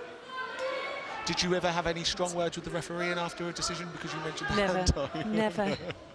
No, I didn't. That's something that I can't remember ever being disgruntled, even though maybe there was lots of decisions that didn't go my way. I can't remember ever having a problem with a referee as a competitor. But as a coach. As a coach, it changes, As a coach, it changes. And I just think it's frustrating sometimes, because you know what's right, and you have someone. Also, it's children who are involved at that point. Of course, and I mean, the thing is as well, I think you have to have a bit of respect for the referee, because the referees are they're human and make errors. And I think, but it can be frustrating when you know you're right. And you. So again, I was just going to say, I'm just interested in this. Solovey will quite happily take them both get the penalty for the gripping. So if this Georgian wants to keep messing around with the grips, Solovey's going to take the penalty, because the Georgian will get penalised. Yes. And this is the experience of. Yeah. I think if you're trying to do anything that is negative, it just brings negativity towards your own judo. And we know for the Georgian to win this fight, he has to throw him. Yes. He has to score. And he's really struggling with the distance. Like Solovey is dictating. Georgians, they love to be in close and to force an error. Whereas he's not kind of presenting any kind of threat at the minute. Yes. And again, as we get later on into the fight, that becomes so much more hard to close the distance, because of the arms begin to blow. And again, if you have to go forward, Solovey drops. Oh, and again. But from a referee's point of view, would you give that a penalty, or do you think that You that's... can't really, because we've seen him score, we've seen Yeah. him do really good judo from that, and he is attempting to do it, and he's just pipping him to the post, tactics, isn't he? isn't it? You have to work out a way of Yeah. you know, to get round that. Maybe you do that technique to him, or maybe you use his movement to throw him. Yeah. But like you were saying, we haven't seen Shelia before, and you know, there's a lot to be learned before I think he'll be a proper mark my effective. words, the Georgians will learn how to They'll get fight. it right over the next couple of years. Of course they will. But one way we'll see, hopefully, if we see Solovey meet the Azerbaijani, usually that's what you'll see, a good example of how to cope with that. Ah, brilliant. Okay. And that will be largely hit the way that they start with the Kumikata. Okay. So that win goes to Solovey.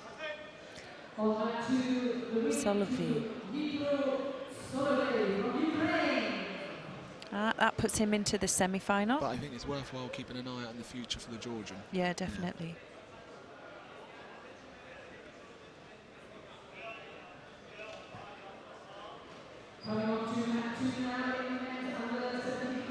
Oh. Oh, Nikolai. Yeah, my hero. Your hero, Nikolai. Yeah. This I was saying. Kornhalf. I think his journey to the Paralympic bronze medal was amazing, and it's kind of what I want for Evan. Evan's quite young, yes. And I generally want, so it's going to be difficult, and you can see by the calibre of the players in the weight group today, it's going to be but come on the big day, you want to repeat history, but you want it to be Evan. And yes.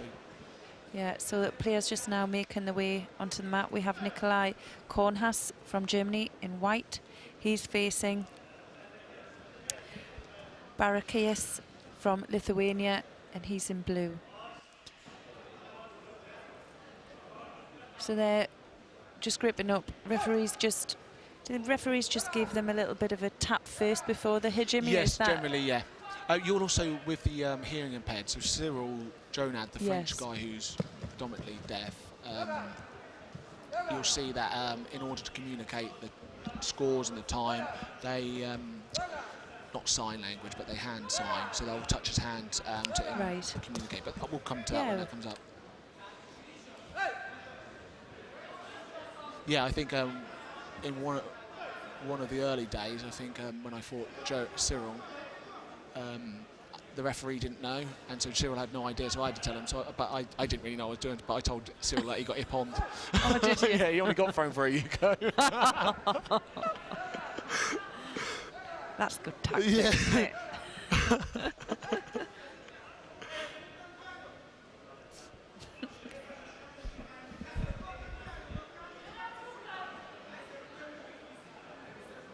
Yeah, so I think the Germans are based out in Heidelberg. Good beer. Oh, is it? Wouldn't know. And how aware are you of the Lithuanian? Have you seen him around before? Zilch. As in terms of, there was one Lithuanian, and he was 73s or 81s. I think he went 81s. He was a lot more older. But my goodness, or was he Belarusian? It's Belarusian, sorry. Oh. But he had one technique, and he was B1. Yes. That was flying juji. Oh, the scariest thing in the world. Yeah. From anywhere, he would just go for the flying juji, which is like in terms of expectations, you were not expecting a flying juji straight off the Ajimi. Yeah.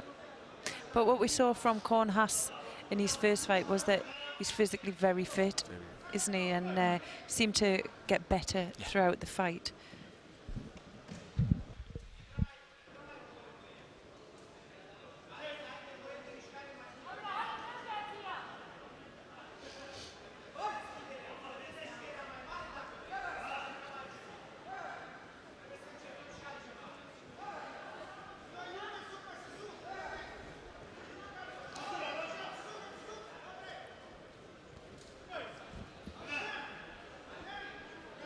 Good work rate there by the German, just managing to control the grip and put the most of the effort in that exchange.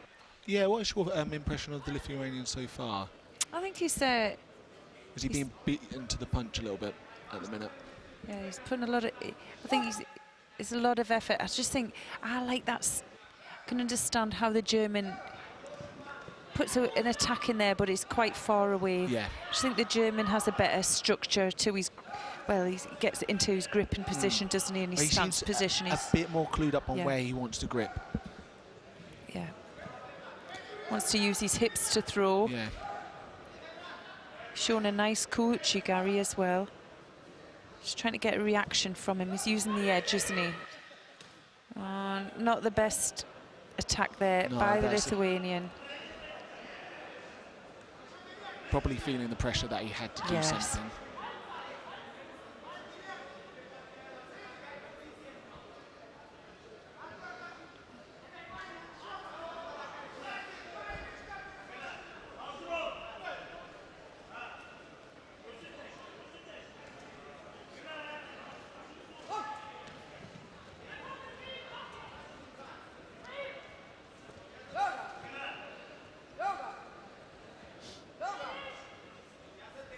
For me, the Lithuanian is, nice attempt there. He's really holding off. He's got a really poor posture. It's really hard for Kornhas to get in underneath him to throw, but he's going for the shimiwaza here. I'm not sure whether he doesn't feel that he has it on underneath, so he's going to transition. Wow. Oh! Now we've got a submission. No, I think but it was because it was across his... What's the... bit dodgy there, because, you know... any submission it's hip on, isn't it? But I think he was just trying to point out the referee it was across his face.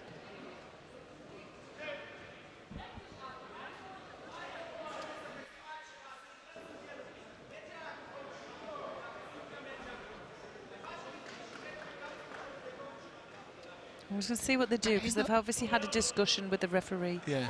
And maybe she's explaining to him that it was a submission, it was because he was trying to show it was across his face.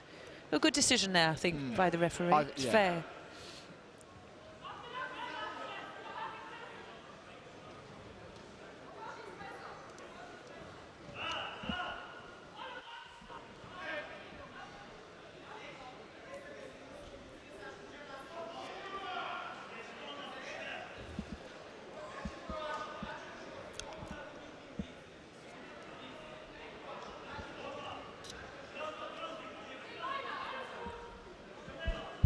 So 1 minute 40 to go, no score.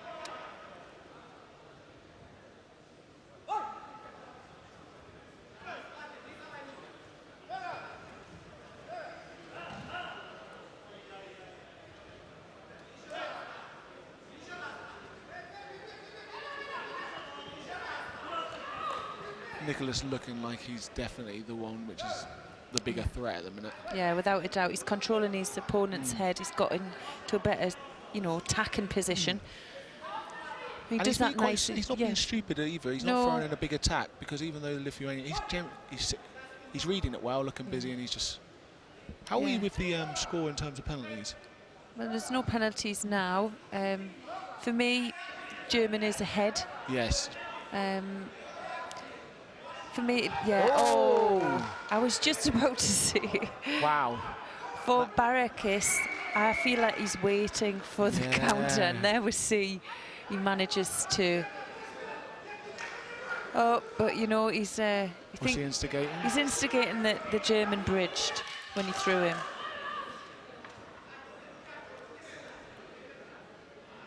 Oh, that's a bit of a Which is wake-up call for Nicholas. It is, isn't it? Who's generally done all the work, yeah. But he must have felt, you know, susceptible to that counter as well. Oh, now, suddenly... Oh. Now it's come alive, hasn't it? See, yeah. This looks like it's going to... Yeah. I've never seen that in a contest ever, that the competitor in the middle is asking for a, you know, a disqualification or a score. It's quite unusual, isn't it? Yeah, and I never really know what the referee's interpretation of having somebody telling them how to do their job. I imagine it's not. Don't think it's great. I think sometimes, you know, they see something and they might recheck it on the care system, which is great if they can do that. But lovely. Now for me, I thought that was a score, but we can't see the other side. I thought he landed on his side, and I thought his arm was in front. I'm sure they'll check it on the care system, because there'll be a camera in that corner. How are we doing time-wise as well? Yes, he gets the Does he score, score? Jono. So You called that. wow. So this is going to really come alive now. We've got 37 seconds to go.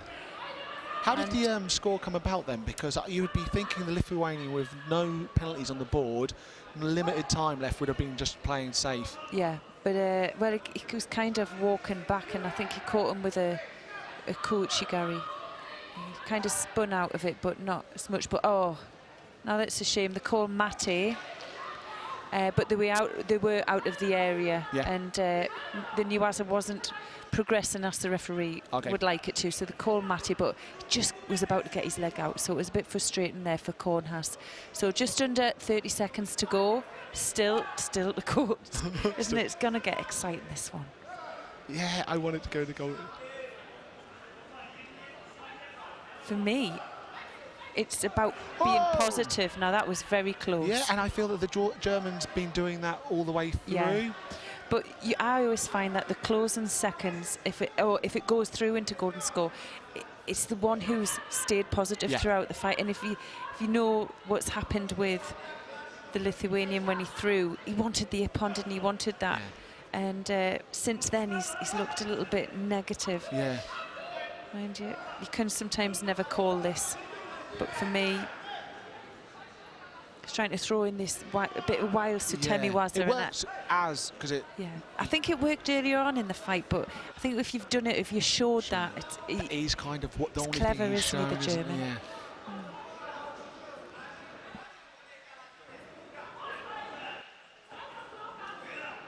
Yeah, it's going to go into golden score.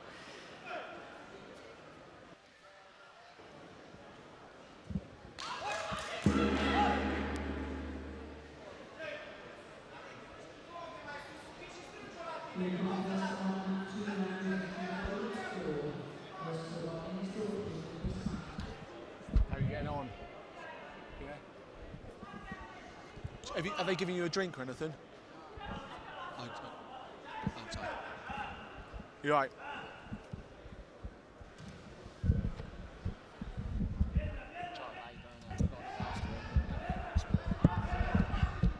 They'll have them in the sweatshop with them later. That's how the t-shirts were made so cheaply. Go back on. Yeah.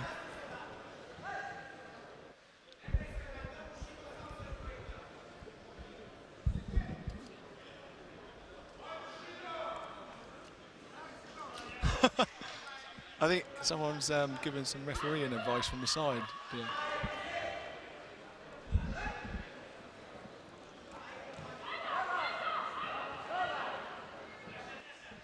Yeah, he's aware of that. Sutemi Waza, isn't he? Kornhaus now. So for me, he just needs to stay in control in what he's doing, and I think he's going to get this. Yeah, I always find with these fights it's difficult because the refereeing doesn't suggest that there's much between them at all, as in the scoreboard. Yes. But and I'm a little bit biased towards Nicholas, so it's hard that I'm worried my interpretation of the fight is slightly.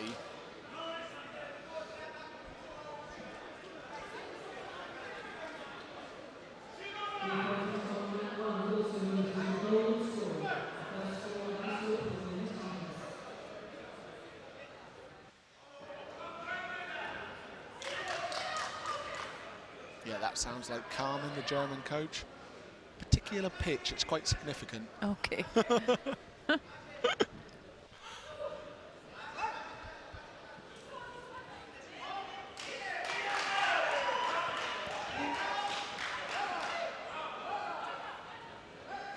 So what's that? 5 attacks and 1 exchange from the yes, German? yes.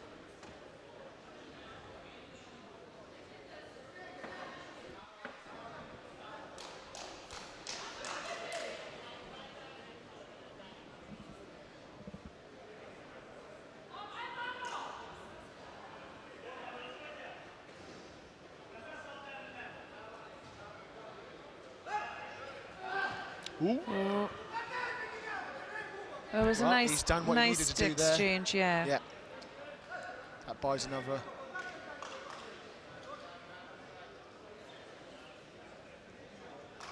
This has been a tough contest.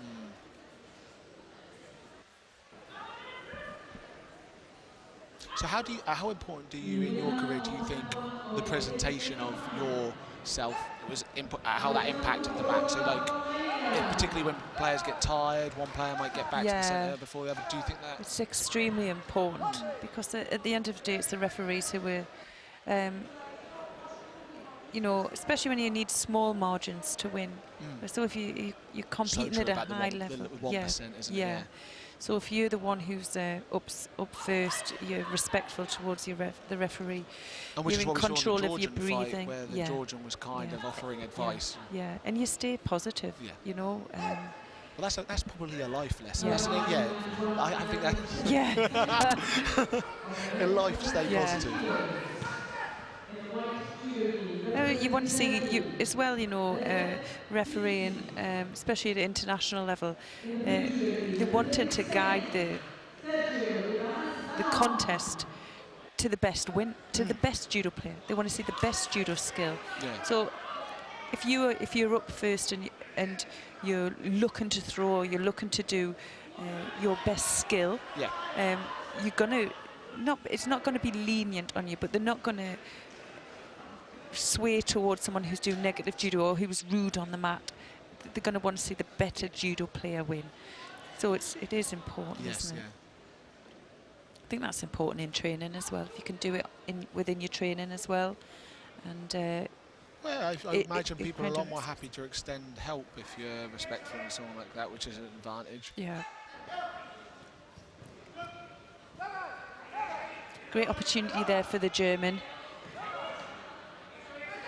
Oh, and he gets caught. Ooh. Yes. Well, that's what he got caught with the first time, didn't he? So that side Sutemi Waza. Definitely a score? Yeah. Yeah. Yeah. Oh, no. No, they've decided to take that off. Well, you were right there. Maybe, you know, from the other camera angle, he didn't quite land on his side. His arm maybe was in front. So a reprieve for the German. Oh, good word. Reprieve. Yes, thank you.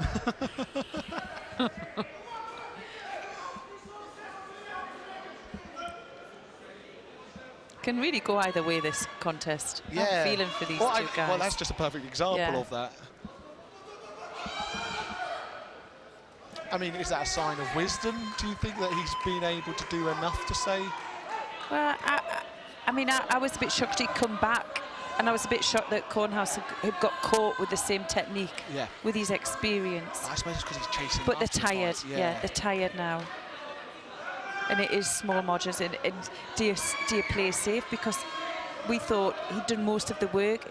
The Lithuanian needed to get into the next exchange, or he was going to get a Shido, and he did what he had to do, and then he's come back stronger again. So we've got to give him credit for that. But then, what the observation you made earlier is, look who stayed up there and looks fresh. And you were making a comment about Nicholas's fitness levels.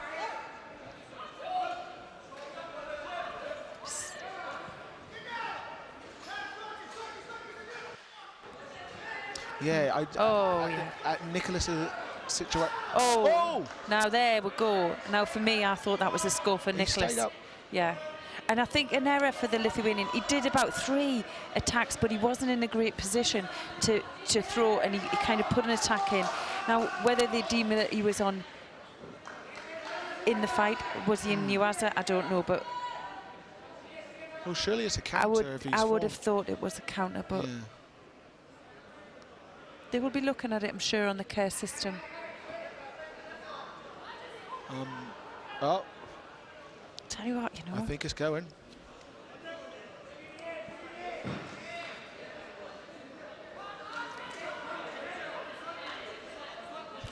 What's your name? Ethan. What are you calling it? You saying it's a score or not a score?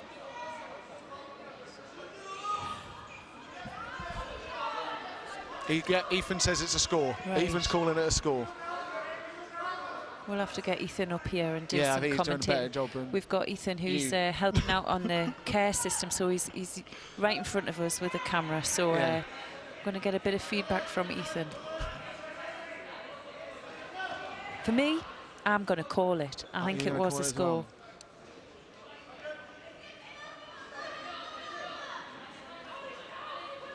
And if it wasn't, I'm going to... Well, you got the last one wrong. I did, yeah. I did. Judging by... Can't be right all the what do you time. think about the Lithuanian's body language? Does he look like he thinks he's lost it? Or? Yes.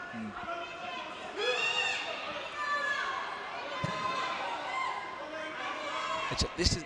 Yes! Oh, Nicholas. Great. Well done, Ethan. Ethan gets it right. And me. You copied him. Oh. Yeah, there's a win there for Kornhaas from Germany. What a... Well, right, actually, what a fight. That was really enjoyable. And really one of the things is, imagine, like, so there's a lot more time in between the mate, so the the stop and the beginning. Yes. So they're out there a lot longer than what you'd expect with a rolling start. Yeah.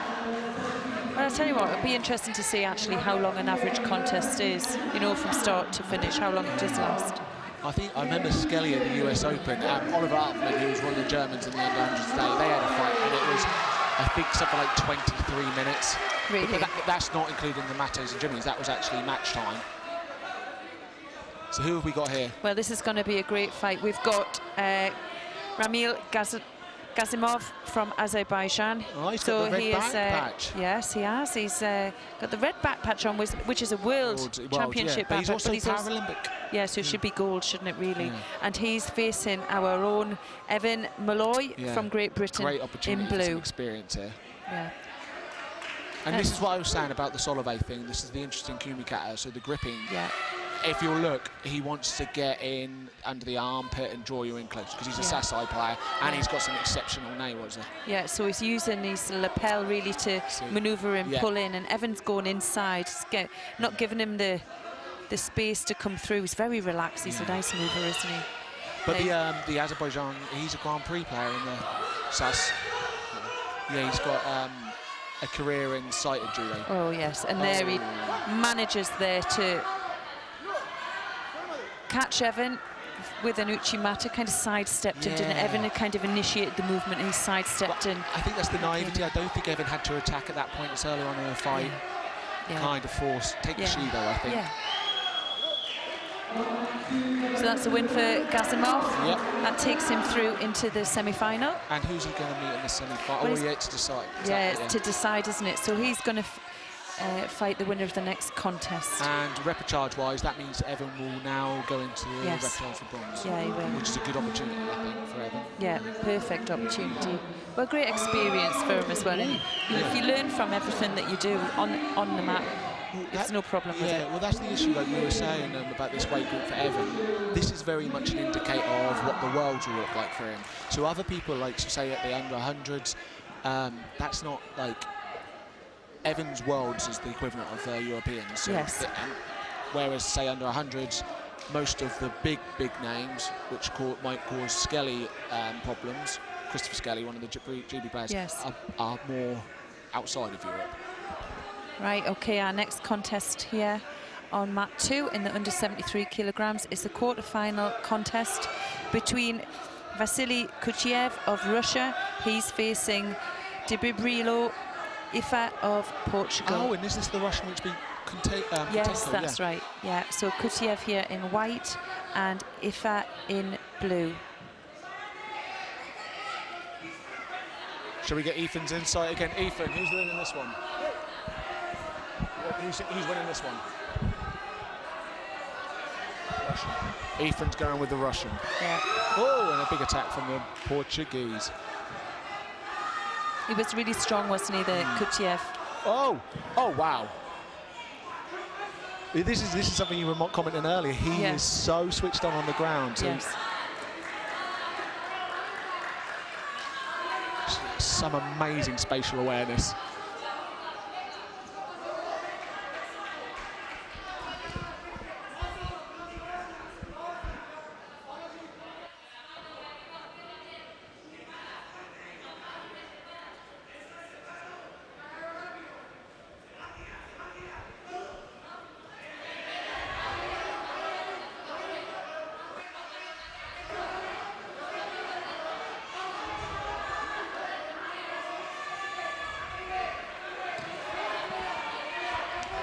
When we think about Paralympics and all the different sports, involved. And I don't always like to compare sports. I've always got a bit of a tendency to lean always towards judo. I always think, oh, how can you compare this sport with judo? Judo entails so much, you know, physicalities and at sacrifice, you know, and how hard it is, and you know the ability, the technical ability that you need for Paralympics. And you look at all the different sports in there. Surely judo, wow, it's an unbelievable sport to have to, the level you have to be at. You know, it's also like the necessity. So within judo itself, there is a massive, particularly being from Britain, there's a massive emphasis for a player to develop that they have to get out and go to training camps. Yes. And with a lot of these guys to do wow. A lot of the guys, you know, like there is practical limitations for somebody who has a visual impairment, like that independent thing. So that becomes that, and that's why somebody like say Denny Roberts and Ian Johns actually do a fantastic job, because they're not just coaching; they are directly involved in the well-being, like more so. Yeah, I know, just for an example, I know Jack Hodgson was injured. Yes. And it was really nice to see how Ian Johns facilitated him. He came and did a presentation for us on his training and the type of players he was fighting. So he was really made to develop in another area when he couldn't do his mat work. And I thought that's really so important to grow his independence. You know, how he was thinking and understanding how to fight a certain type of player. He wasn't just relying on his coach to tell him, you know, he was told go and find out, and it was really lovely how he did it. That's the interesting thing, isn't it, about coaching? Like, is you want your player to be self-sufficient. It sounds awful because like no one likes their child leaving home. It's quite upsetting, but really, the less they need you, the better they're off, if that makes sense, because essentially it comes down to them, especially when you're tracking, you can't hear the coach. It's just him out there. Of course. So he makes all the decisions. So, the quarter-final now in the under 81 kilogram contest. And this is Kosanov. So this is the first time we've seen him, isn't it? Paralympic bronze medalist in Rio, and London he won gold. So he's been around, I think he's probably about 33. Okay. And he's facing the Georgian, Bedriz. So he's very good with the sumi, so he has some semi-waza, but then also has there we go, yes. Oh, beautiful, and straight into the Osai Komi. Me and John Prescott often joke about this, but I used to fight Alexander. He's so nice. He is the utmost gentleman I've ever. Like, it's ridiculous. Like you want, you know, part of you wants to dislike someone or something like that, and you're just like, I can't. He even opened the door for me once, and I just thought that was annoyingly brilliant. So you can switch it when you walk onto that mat and be professional. But if he's so caring, like and respectful, and I think that's again tribute to the attitude which is amongst the Paralympic players.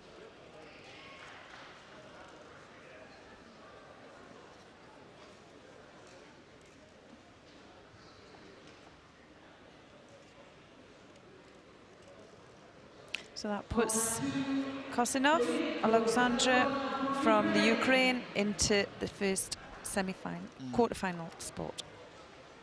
Semi-final spot.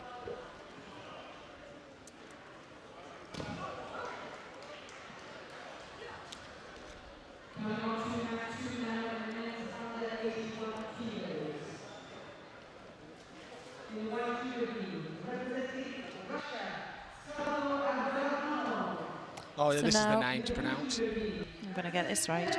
Abracadabra. Okay, so our next contest we're going to see in white, Sado Abru Manadov. Should have thought that through before you started. I had it in my head as well. Hey,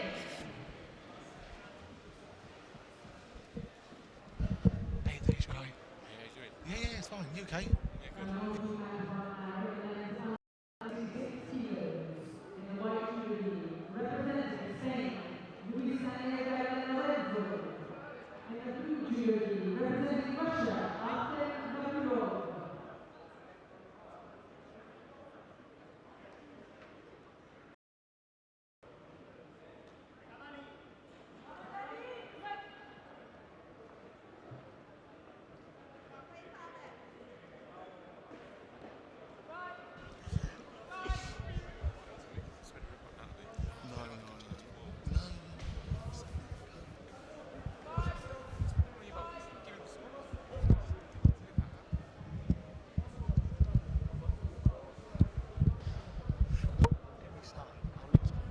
being forced back on the mic. Christopher Skelly was annoying me.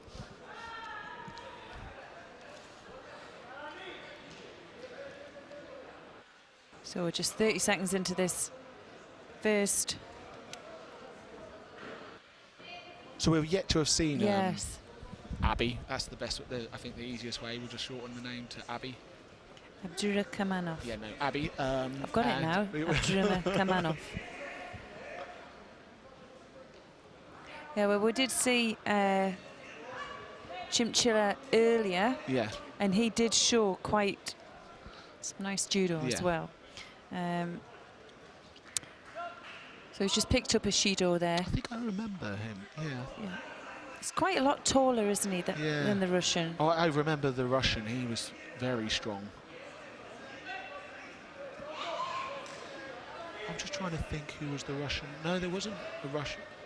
So in my weight group, even though the Russians didn't attend the panel, I don't think one of them qualified in the... Yeah. Oh. Now, that Russian... How would you score that? Well, it was the Russian score, yeah. He was going for the Uchimata, and Chimchilla tried to counter it, and he just took over the control and landed Chimchilla on his back. So a good call there by Lisa Harrison, referee from Great Britain. Yeah, are you going out of your way to say nice things about Lisa, because you've got players who compete, and Lisa referees? How did you know? Yeah. Oh, my tactics aren't working. So transparent. Oh, thank you.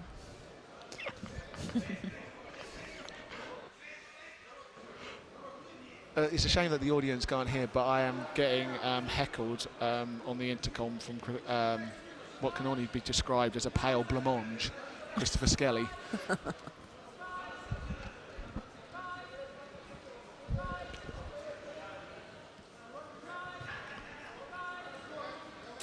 For me, the Russian's a lot more relaxed, isn't he, in his movement? Yeah, he's a lot more confident. Yeah.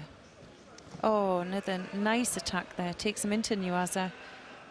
I think the Russian team tomorrow, so there's so among our team, similar name to Abby here, very difficult to pronounce, so we just call him Dave. So Dave the Russian, but wow, yeah, that's a good player to look out for tomorrow. Okay.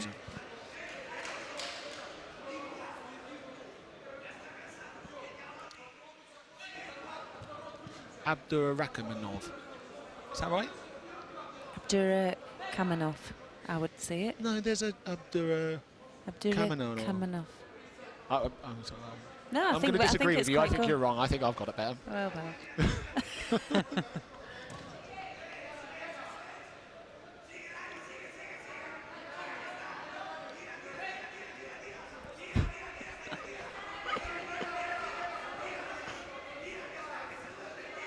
So this, because he's quite tight in his movement, he's going to obviously waste a lot more energy than the Russian. But it's interesting to see what he's doing with his sleeve. If you look, he's putting there's putting enough pressure on that guy's elbow to keep it to his waist, so it's very awkward for a righty to then turn.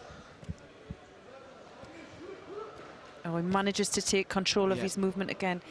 Now, although he controlled his way down, whether they'll give that as a score, I don't know. I would have liked that as a score. I think it's a positive thing to see scores on the board. That's what we want. Yeah, I don't know. We'll see.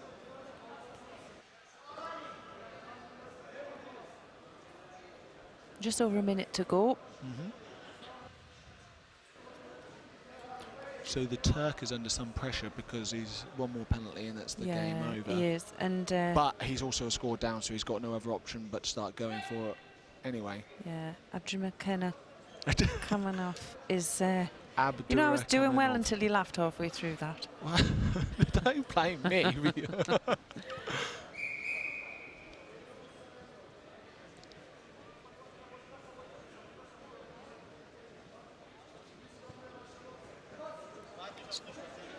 Ooh. Straight on the neck there. So far today, who have been the standout players where you've kind of thought, wow. Well, certainly this Russian is in his previous fight was very strong, and I really liked in the under 73 as well.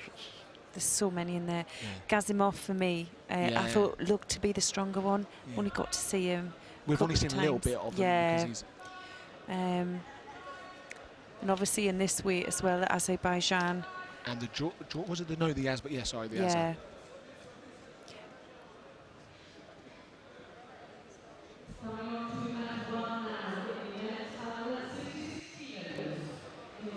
Oh wow! Another beautiful throw from the Russian, and that's going to take the win. He's going to waste a little bit of time there in Newaza, looking for the shimmy waza. Oh, but he takes it as well. 3 seconds to go. Oh, there seems to be a bit of frustration. I don't. Yeah, that seems to be.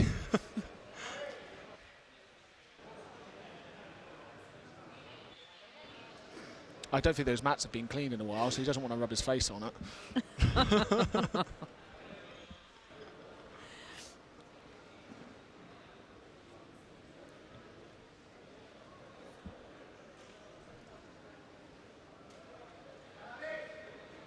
So was that the final quarterfinals for 81s, or yes. are we now moving back to 73s? Let's see them.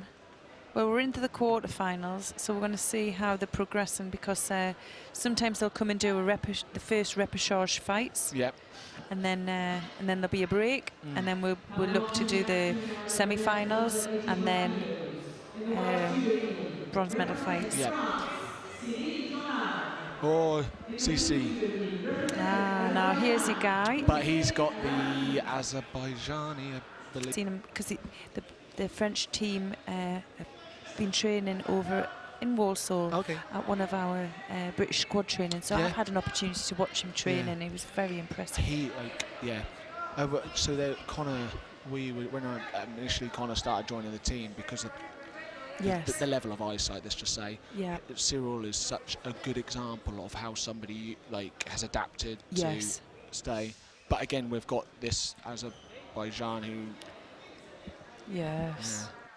Who's be interesting to see, because I think from the last fight, the Azerbaijan wanted to take away the grip a little bit, so keep one hand on, one hand off. And Cyril struggled with that, won't he? Yeah. Well, we'll see how they. But I've been there, and I imagine with the Azerbaijan at the minute, he's thinking with the strength.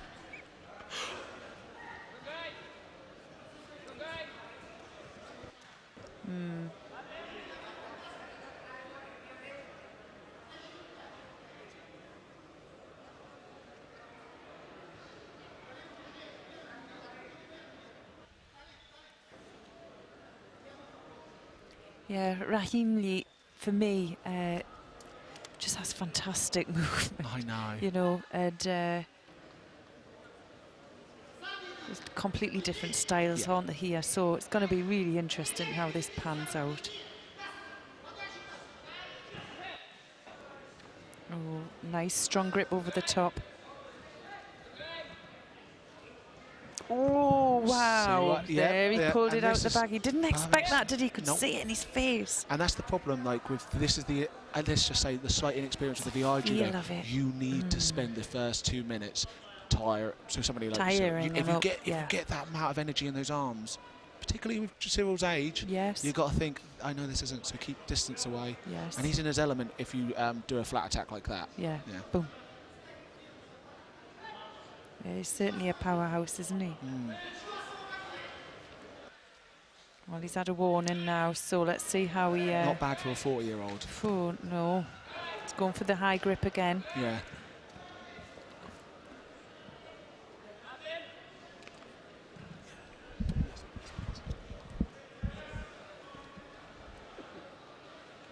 And one of the things which you've got to realise is that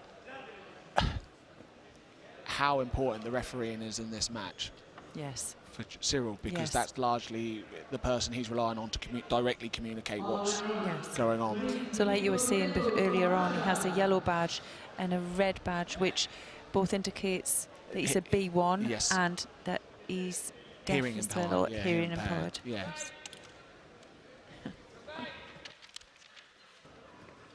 And again, we've got a closure of the... Oh, Now that shows how physically strong he is, yeah. But again, like, as the fight goes on, I think Cyril will be a bit more vulnerable in that situation. Now, this vulnerable situation now because he's... What's the comment? Inosekumi now just. Come on, Cyril. He's a strong player. He's out now. He's ridiculously strong. Yeah. So there'll be no score for that. Good. Try not to be biased. I flipping love Cyril. Yeah, but you see now... It's going to be he's difficult. Looking tired now. But he's not looking tired. Cyril knows the crack. Yeah. He'll start taking the wide berths in a bit. You'll see him on the other mat. But he's got a lovely coaching team. Oh, actually, generally, for a standard of... what's the word? No, not adaptability, but he has a club in France, and they facilitate, like, the practical elements of him being able to do judo. Like, it's generally lovely to hear about. Oh, now that's where... Yeah. That's where Ramili is going to be vulnerable if he turns in and he's not moving his opponent. But Cyril's having to expel a lot of energy in those engaged things, where I don't think that Azerbaijan is necessarily... No, he's not. He looks very fit and very relaxed. Yeah, just over 2.5 minutes to go. Okay.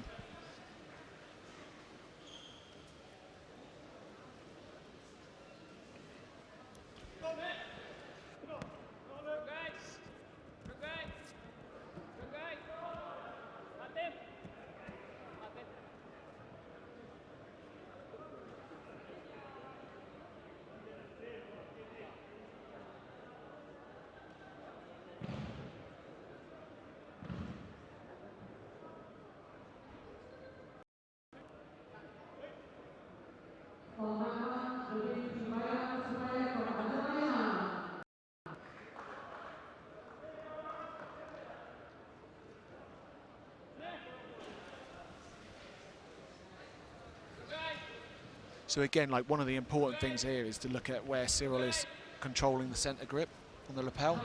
So it's making it very hard for the Azerbaijan. So that is what is in Cyril's favour.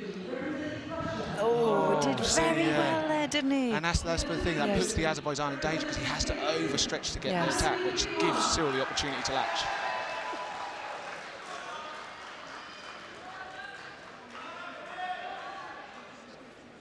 So yeah, the Azer really wants to close the distance between the two. Yeah.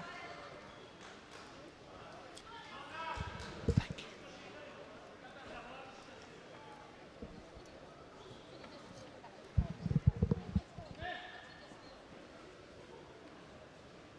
And it's impressive. You see this grip here from the Azerbaijani. What a great reaction there by Cyril, though, because he just switched him to go behind him. I can't believe that he felt that. Oh, now that's a bit... That's, look again. It's incredible spatial awareness. Yes. But if you watch the Azerbaijan, they're so focused on... so Jonad is creating distance with his lapel grip. Yes. But the Azerbaijan wants to wrap over and get under that armpit. Right. And you saw the same with Gasimov when he's looking for the Sasai. He wants to... And ideally, what it does is it is to try and force an error. Tries to make someone feel uncomfortable by closing that distance. Both players getting a little bit tired now, so just over halfway, aren't we? And, so if you were Cyril right now, what would you be saying to yourself to keep you in the fight? Well, he's got to just keep doing what he's doing, but it's going to be hard because he's getting tired. Yeah. And for me, Ramili is learning. Yes. Every second he's learning, isn't he? He's going again over the back there. Oh, and he got the attacking. Got the attacking. It was a bit more of a... Yes, I could better get something in now and save myself, wasn't it? Very wise. Also, like, the fatigue he's showing, it's not a clear representation. He's just, is it not? No.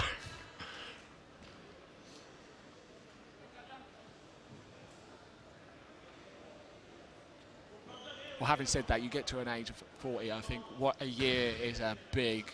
Yeah.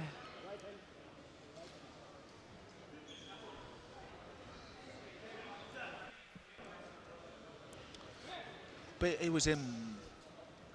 So going back to Kachuri, the kind of the superstar from Georgia who come over and won the Paralympics. But I remember when I watched him in his first sort of debut at Seoul, and he predominantly just started right-handed, and it wasn't until the next event, so he was just started. He realised he could mix it up. You could start left and build your grips in different ways, and this is all the things which come in, because a lot of the time you come in, you think you have to stay here, you don't realise that you can break and this.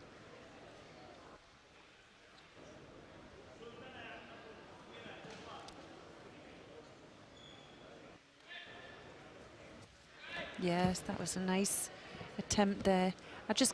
I'm just so impressed with Jeanard's awareness. Spatial awareness is unreal. It's clever. Struggling now.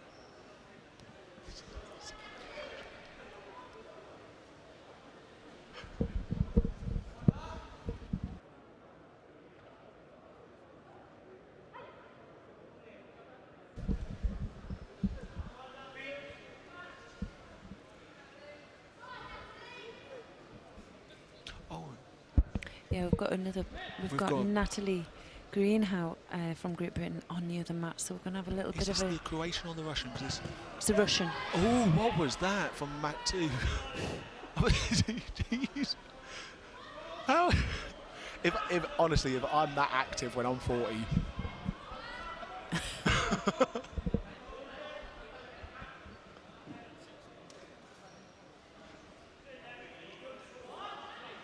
How are we doing on the time for...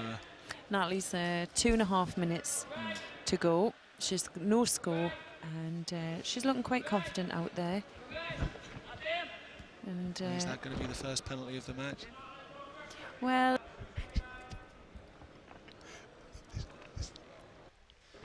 What's happened is they've come, obviously, they've just walked straight off the mat. And kind of... into the table. He says he's banged his... But yeah, take your time. Showing that he's banged. Take your time. Yeah. But is Get your breath maybe back. What you're seeing, a little bit of tactics in here, do you think? Yeah, I would. You can see this is Rami Lee is wanting to start. And but that kind of thing, like what Cyril's doing, that's going to force the Azure again to start overstretching, and Cyril's a counter player, so... Yeah.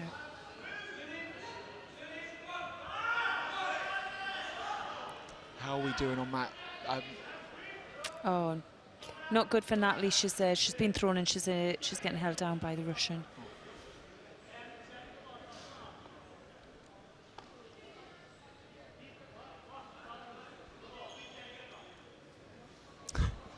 So this is we're still here on a break, still in between the mate. Yeah, it's been a long break, hasn't it? So full of energy again. Oh, he's asking for what he's.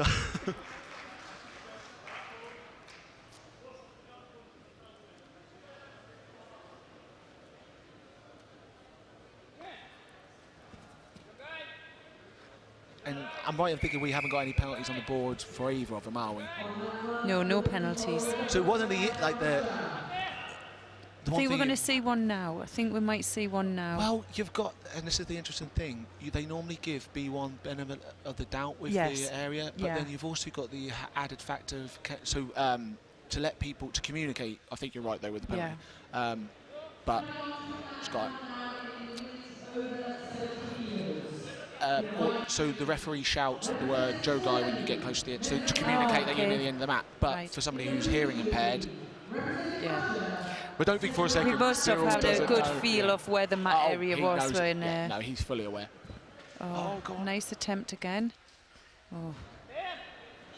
Yeah, so the exchanges are getting shorter now, aren't they? Which means that.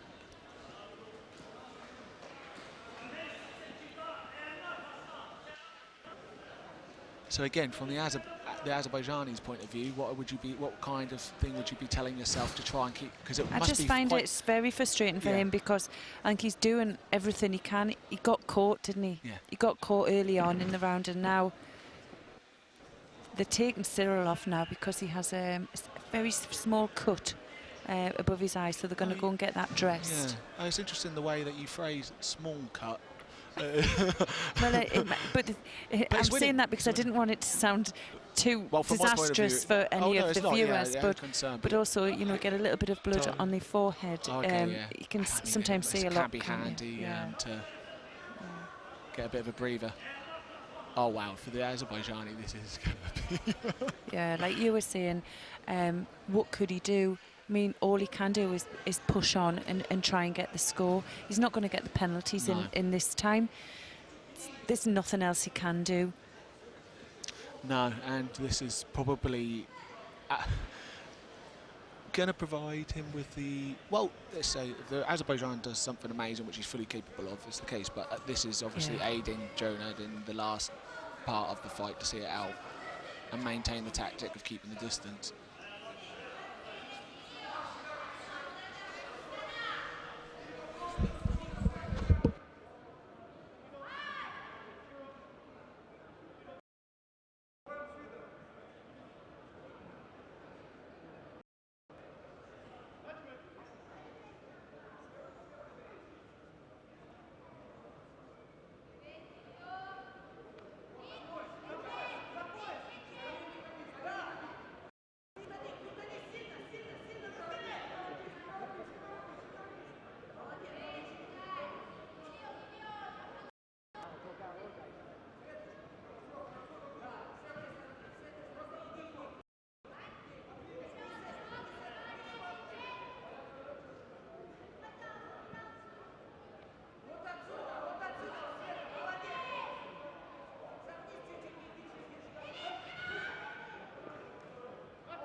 So Cyril now, he's all bandaged up, he's ready to go. He's had a good break as well. And what kind of an impact might that have on the match now that Cyril's just taken some time to... Well, there's a couple of things that he's going to... Obviously, for Cyril, it's given him time to get his energy stores back, hasn't it? Oh, wow. And we were talking about tactics. What can Ramili do now to get back into this contest? He needs to score. He needs to go forward. One of the interesting things was, did you notice before the blood, was that going to be a penalty? Oh no, I thought they were winding up to the penalty until he pointed out. Maybe, but even so, he's not going to get 3 penalties, is he? In the last minute, he's too experienced for that. Again, and another little bit of a get-out clause. Is it really? But look at that. Works so well. Yeah, it does, doesn't it? Yeah. And that's maybe something that... Oh, the Brit, particularly, yeah. And again, this is why I speak so highly of the Ukrainians, is because they have adapted their judo to VI judo. They've taken in what happens and they've adapted it. And I think that shows great intelligence. Yeah. And we were also talking about Ramili's... he's a Grand Slam medalist, isn't he? As well, from back in...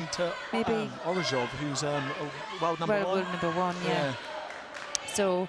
just shows you the level and the toughness to score here. Del Popolo for that. No. It's not a score. He really went for the throw and it didn't have enough control. So Ramili, the guy at Azerbaijan, he's beaten Del Popolo from America. I think that's so. He's got a massive caliber of scalps almost of what. Do you find that in VI judo that the majority of the scores are from a counter? Yes. Yeah.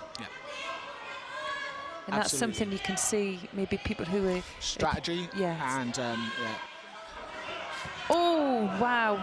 Got the score. Now, can he hold him? No. No, Cyril. It's just so strong, isn't he, Cyril? I mean, wow. How long's left on the clock? There's 9 seconds, so now they're equal again. Yeah, this is going to be difficult. Wow. But so what's interesting, what's changed here is that if you watch the Azerbaijanis immediately changing grip. And Cyril isn't able to maintain that distance. And so again, like you said, this is a massive learning opportunity for it, and that shows great. Well, that's the kind of mind which is behind winning a medal at the Grand Slam. So. Yeah, and we were talking about contest time, the actual length of the contest. This has gone on a long time, this one. It's going to be interesting to see how long it is when they do the recordings. I'll have a look at it. Is this quarter or semi? This is a quarter final. So it's going to be interesting to see how let's say the physiological impact is going to be on their next fight as well. Yeah. because when I fought Jonah twice, and every time after that I proceeded to vomit because of the how my arms felt. Yeah. Raheem Lee looks quite comfortable out there, doesn't he, now? Yeah, he is now. Yeah. I think the expectations of going in, I imagine, with his caliber, have suddenly disappeared from the forefront of his mind, and now he's just getting job at hand. Yeah. But, however, what an amazing performance from Cyril. Yes. Yeah. To force, yeah.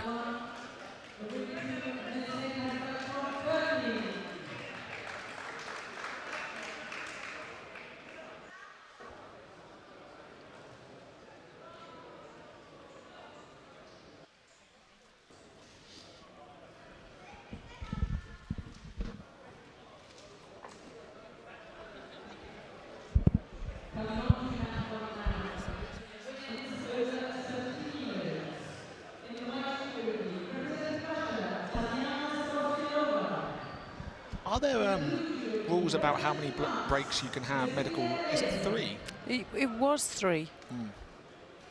I've never ever seen it being pulled in, though. I've never seen anyone being disqualified because they've had 3 medical breaks. I've never seen that. So whether it's just never happened or it's kind of overlooked a little bit. It's the same with the females tying their hair. They're only ever allowed to tie it 3 times if it came in loose. Now the new rules, they have to have it tied up. It can't be hanging below the neck. Oh, okay. As well, so that's another one. And they Would that have been an issue when you were fighting? What was your choice? All different It's a big thing because I always think at events everyone has a nice new haircut. Do you do that? The boys are sharp, aren't they? Yeah. They just used to have it shaved, especially if they're lost. Just shave their heads. Oh wow! They're too vain for that now, aren't they? And it's a gauge again. Oh, now. Cece, go on. Cyril. Oh, she gave him it. Wow. Cyril, what a throw. What an amazing win. Me. And he's gone into the Osikomi as well. Let him take him with the hold down.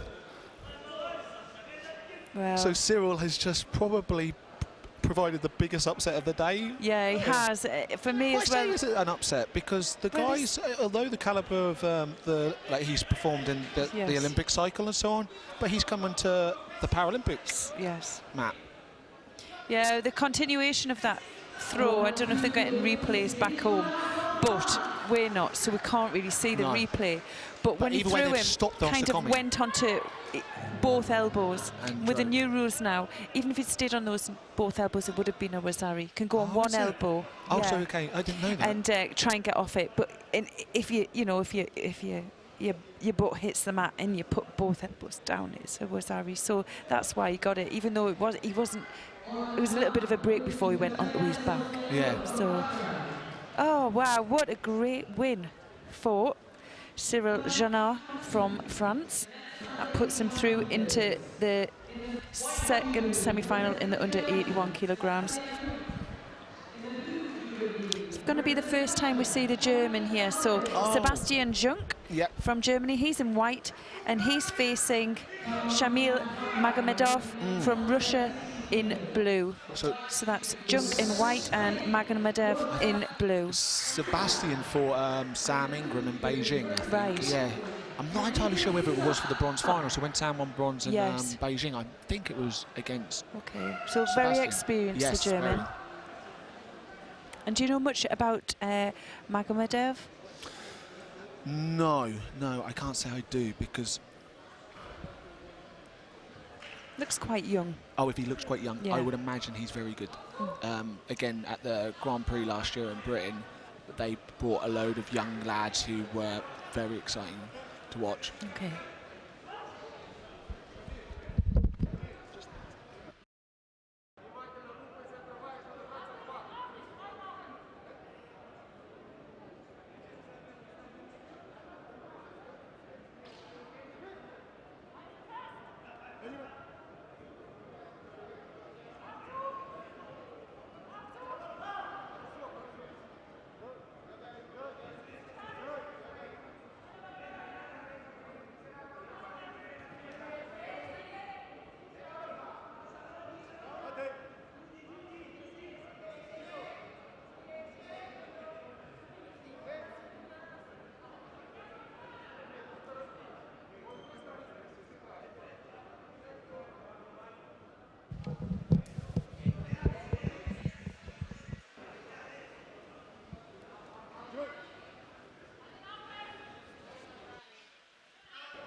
Who are we calling on this one? The Russian. Oh, he's got the strangle on there. Now whether he can keep that on. The referee will leave it quite a long time if they see something's quite progressing. Really, maybe if he could use his leg and get him moving again.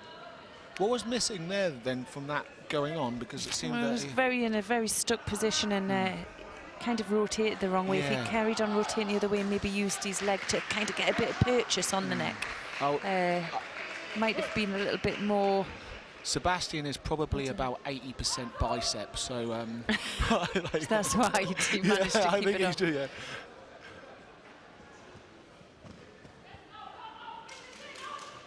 He's quite short, isn't he, for 81s? Well, he was 90s, don't forget, as well. That's, yeah. But in fact, yeah, no, he was 90s in Beijing, and then when it came to London, he got down to 73s. Wow. But yeah, I don't think he had I can't imagine what an enjoyable existence that must have been during the...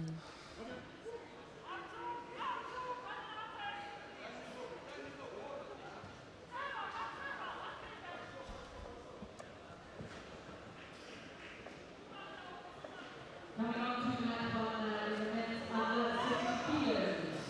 In the white judo league, representing Russia, I feel that I need to go on a pilgrimage to find out what the repechage system is, so we can find out what's happened with Connor and... Well, he'll move down. Well, let's have a look.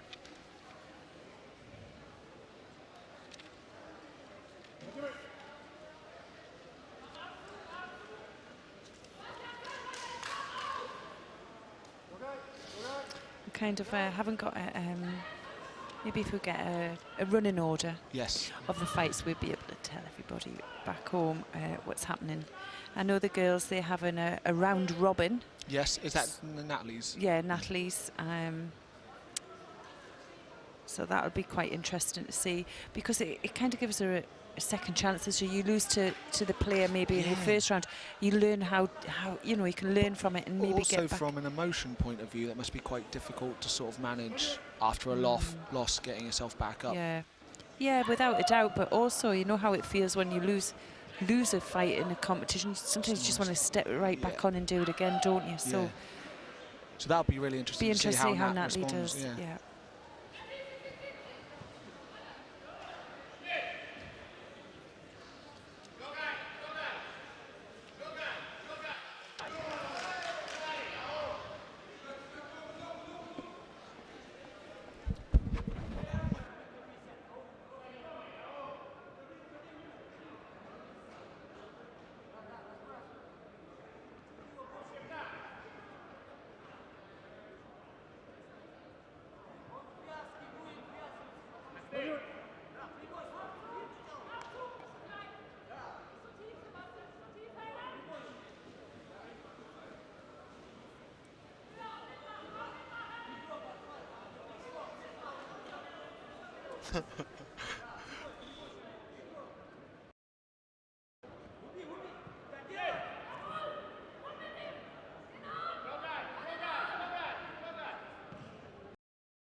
Just over a minute to go in this last quarterfinal in the under 81 kilograms.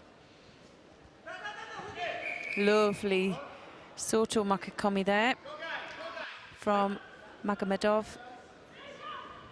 Great time to score. No, well, there's not really, but you know what it's like to score very early on and you think, I've got to keep this contest going for the whole time.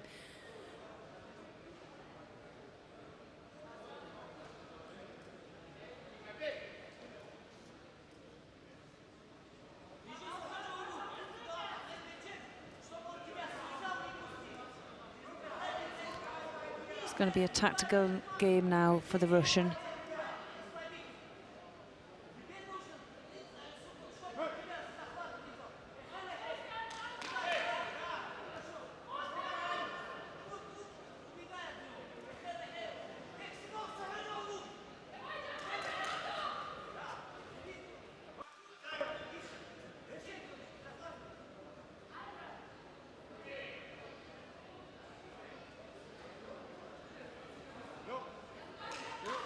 So Junk there picking up a Judo penalty for a gripping infringement, and they're off on the way. He has a lot to do now, just under halfway through this last minute.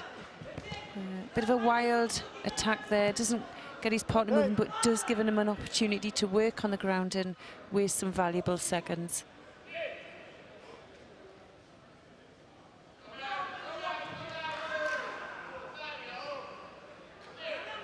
Can Junk do it? Jono, do you think he can do it?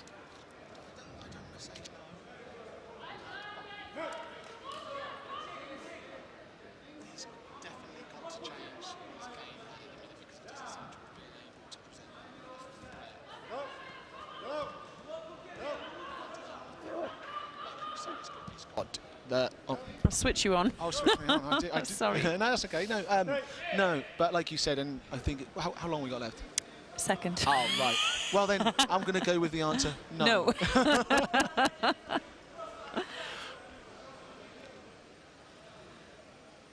You'd need a miracle, wouldn't Oh, he? yeah. But I'm hoping Sebastian Junk will come and join us tomorrow for a get. He's a funny character. Is he? Yeah.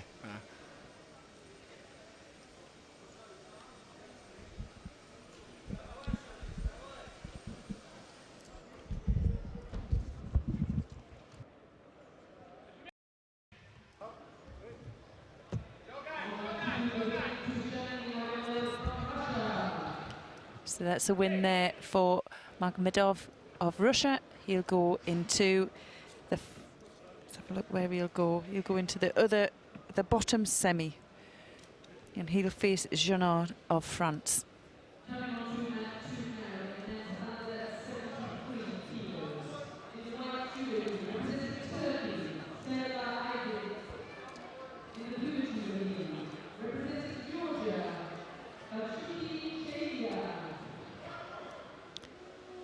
So now we're just going to see the first fight in the under 73 kilogram repechage. That's between Aydin of Turkey. He's facing Shilia of Georgia in blue. So that's Aydin in white and Shilia in blue.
Now there we see Aydin managing to take control of the Georgian player down into Newaza, but doesn't quite get the control enough to secure the hold.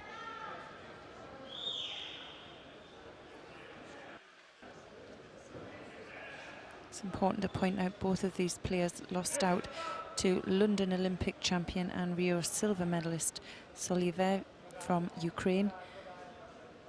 We'll be seeing him a little bit later on in the semi-final, but up until then,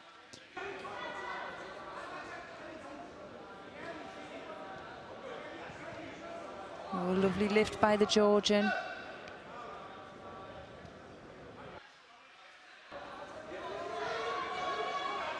Oh, nice attempt there by Aiden with the Uchimata. Juliet was ready for that one.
Oh, nice Uchimata attempt and switch back by the Georgian.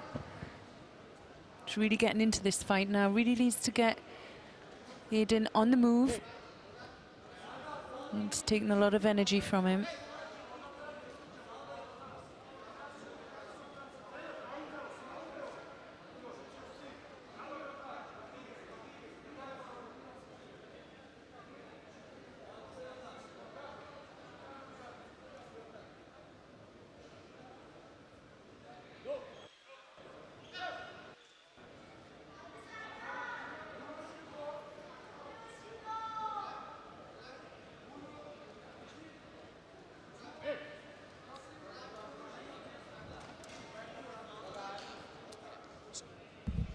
So we have Evan Malloy coming up next. Oh, great. Yes.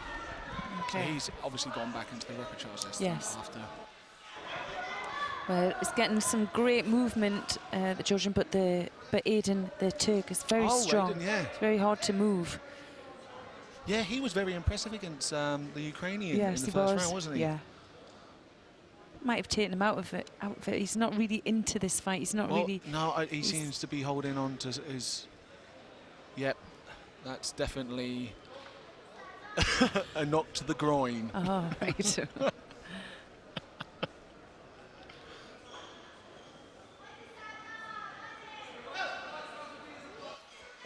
Yeah, take your time, mate.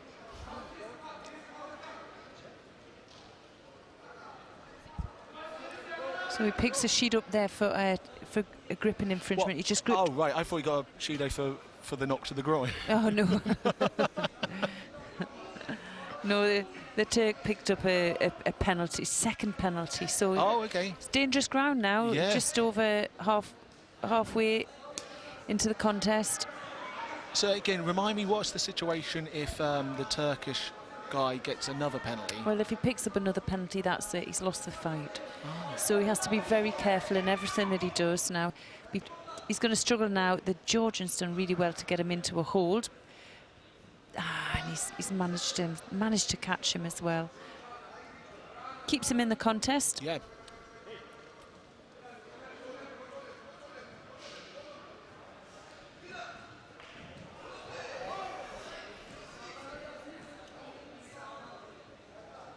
See, the style of Georgian judo is very committal, isn't it? They really go for everything, but have to really feel that.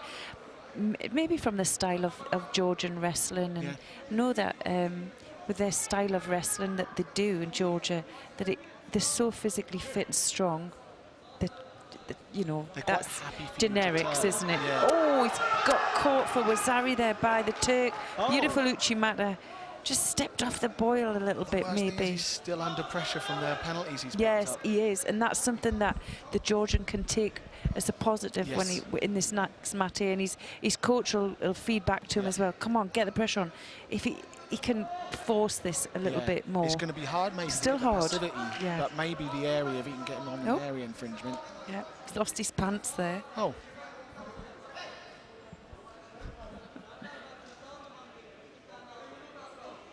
Yeah, it makes it a great fight, doesn't it? Yes. Bit of pressure. They both have to. They have to. Yeah.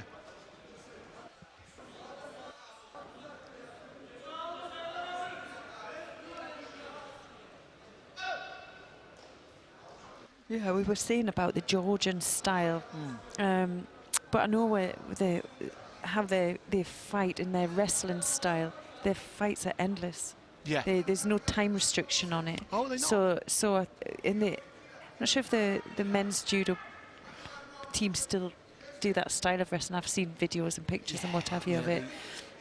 So you know they get this real power. I don't think particularly. So if you look at Georgia, the training's made available to them to get the experience of the wrestling, whereas in this country, Britain doesn't have no, we don't have really a background. No, not a traditional wrestling. Iran is a country which has a massive wrestling fan base. Yes. And yet you don't see as many, do you, in the... There's some really good Iranians in the men's judo coming through now. Yeah. Oh, okay. Because I'm just trying to place, there isn't... They've had some really good, I know what you mean. Paralympic-wise, yeah, but they do have Iranians, but they're not being, not tapped into yet. No. Yeah.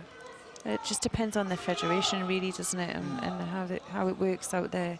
But I know that they have a lot of... they've had some amazing judo players in men's judo. Oh, now there was beautiful. Wow. Fantastic. Fantastic. So a nice Kosoto Gak there from Shilia. It brings the score equal. But Evans.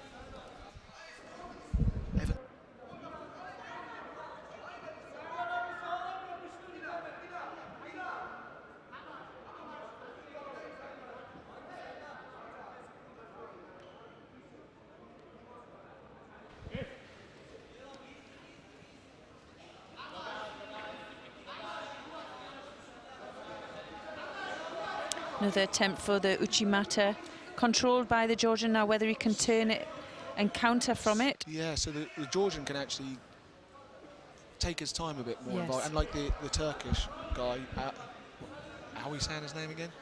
Aiden. Close. Aiden.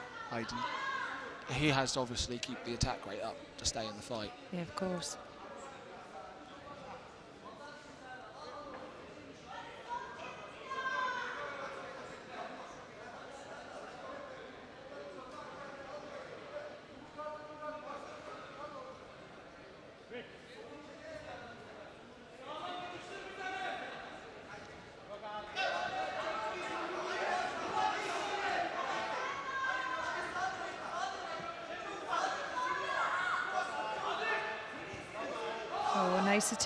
Nice attempt, keeping him in the fight. We're going to see this one going into golden score. Well, it's looking favourable for me for the Georgian player. Yeah. I think he thinks he's won that one. Oh no. I know.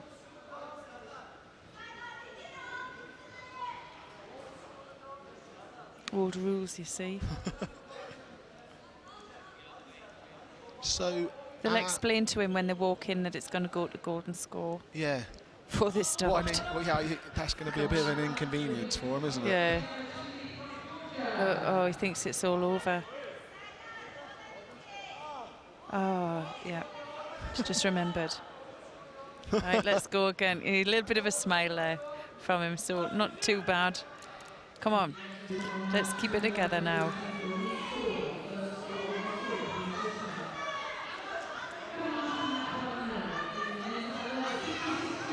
Oh, nice Kosoto.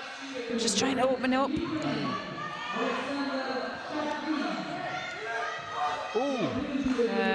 Well, kind of did that just to try and get up, but we're losing items of judogi now. Yeah. As well, I think the Georgian's losing his pants again.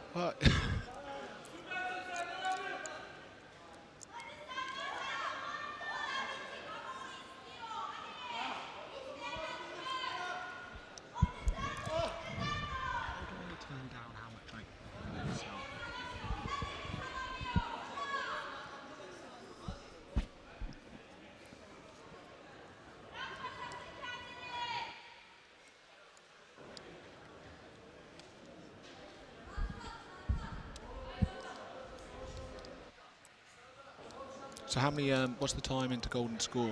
Just 16 seconds into golden score, so early days. getting a nice break. Wow. The Turkish. Yeah. Oh. Can't imagine a better time to get a break. I'm not sure what the problem is. I think maybe his back patch is coming off, and referee's asking his coach there to remove it.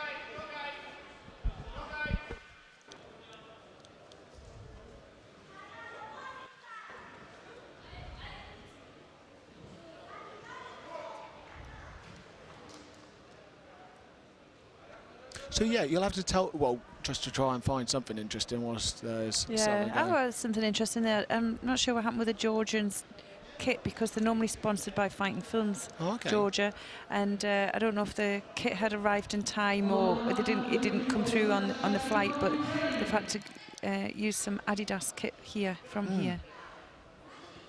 So that's a bit strangely not finding your own kit, isn't it? It's weird. It's I imagine. strange. Yeah. Well, at the same time, I think sometimes we put too much. It is the small margins, but sometimes we put too much emphasis. It's comfort as well, surely, isn't there? Yeah. Yeah. So we're back underway again. Yep. I don't know how this one's gonna go. I'm rooting for the Georgian, you know. He's showing some nice judo.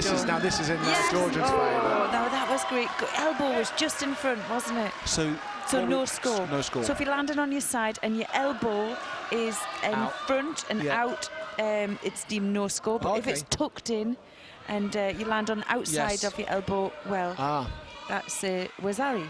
And this is what we were talking about, the Georgian hit. That's favourable. That kind of positioning is favourable for him, that engaged, unorthodox. And I think that's, for me, I'm always looking. He's made a mistake there, but he rotates him through, and the referee calls a Wazari. Now we're going to see who that went to. Yeah, well, for me, if it was a score, it was for Shelia. But there was a slight... In what sense? Because he initiated the attack, and then Aidan took back control of the attack, and then... But at that point, the control had been established. Yes, but... And then his back touched the floor, and then someone's taken control. No, I don't think his back touched the floor. I think he was just on his way down. So he took control. I would... No, I'll have given him it. They must have had a quick look and given him it. I would have given him it as well. Yep. Yep. 2 up on you now.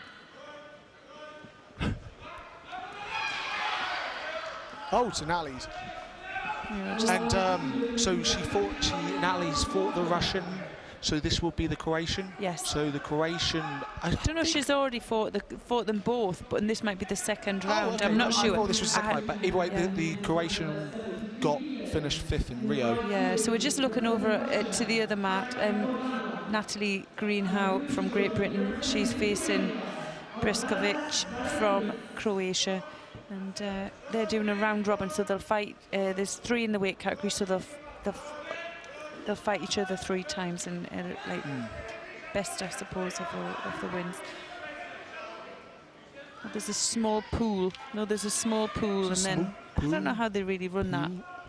We'll check it. We'll check that, but it's on the other mat. So our next contest is our second repechage fight. It's between Kubanov from Russia, and he's fighting Berekis from Lithuania. Let's have a quick peek. Oh, was it Nicholas? No, it wasn't Nicholas. Kornhaus. And yeah, it was Nikolai that's Kornhaus. a win for Croatia. Natalie Greenhoff. Oh, that's a shame.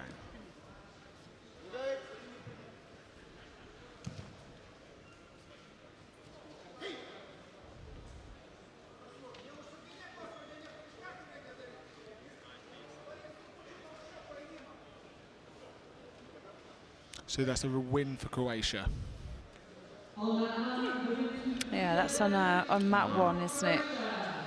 We're going to stay here, follow mat 2, and just in the first minute now, no score. Still really just finding the feet, but we get one there. Nice. Lovely, you know, that's reaction. Not used enough, that counter. Able-bodied. I don't know why, but he had a real feel for that, got that nice reaction, and managed to rotate him onto his back there. So Kubanov leads with one Wazari. Oh, we were we paid close attention to this Lithuanian. Oh no, because he was sit back, wasn't he? He was doing a lot of the sit back. Yes. He took the German guy to golden score. Yes, that's and that right. was, yeah. Okay, that'll be interesting he was to see strong, how. Wasn't he? Yeah, that'll be interesting to see how the Russian changed, or what kind of reaction the Russian gets. Yeah, just a different style, isn't Yeah. it? Fighting. You're not always sure what you're gonna get. No. Well, yeah, I think you're totally right. You called it. The Russian does look like he has a real great sense of feel. And now he's on the arm. Yep, gets the arm lock. Very quick, wasn't he? Yeah. Oh, I just, when I watched his first fight, I just thought he's, you know, some people just have brutal judo and it's hard. It hurts. And I think he has that. Be nice to see how far he goes.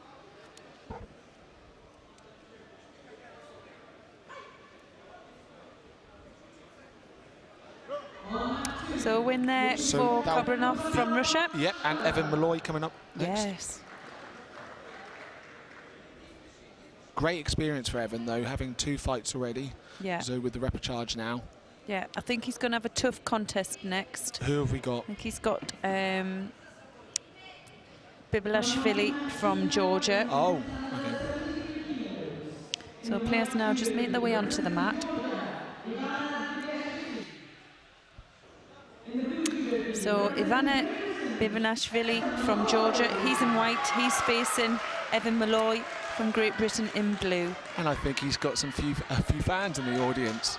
I think that was for him, wasn't it? He certainly has got a lot of teammates here have come through. He's a lovely lad. Yeah. Very sweet. Like for a 17-year-old, it's ridiculously how mature and switched on he is. Yeah. He's got a great sense of humour as well, hasn't he?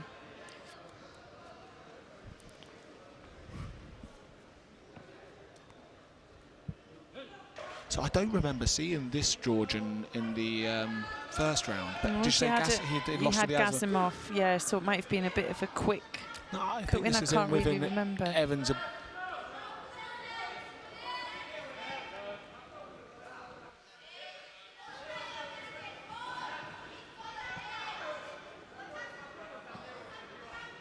Oh, nice low Kaguruma attempt. You're right, he's just feeling his way here. He needs to be controlling there on that leg.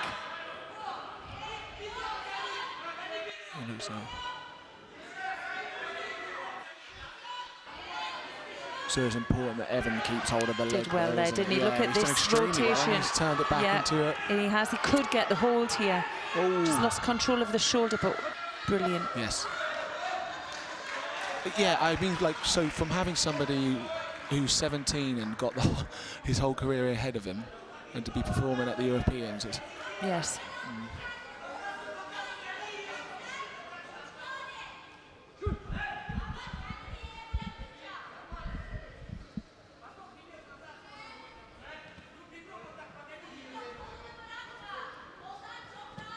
Oh, brilliant counter by Evan. Oh, excellent. So he's in the hold now.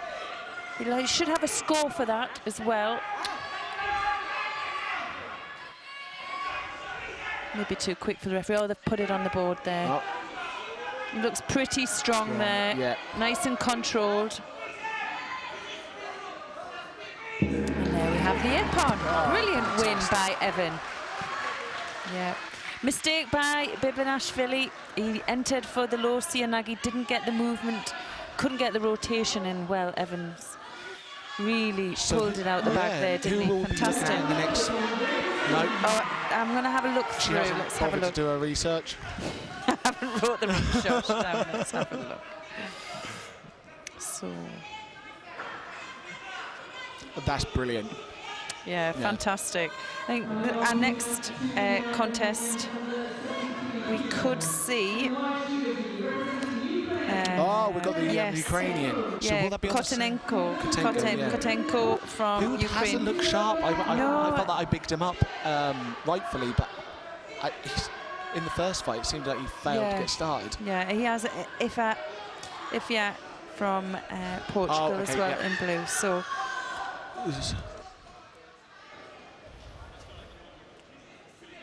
Kotenko ranked world number 4.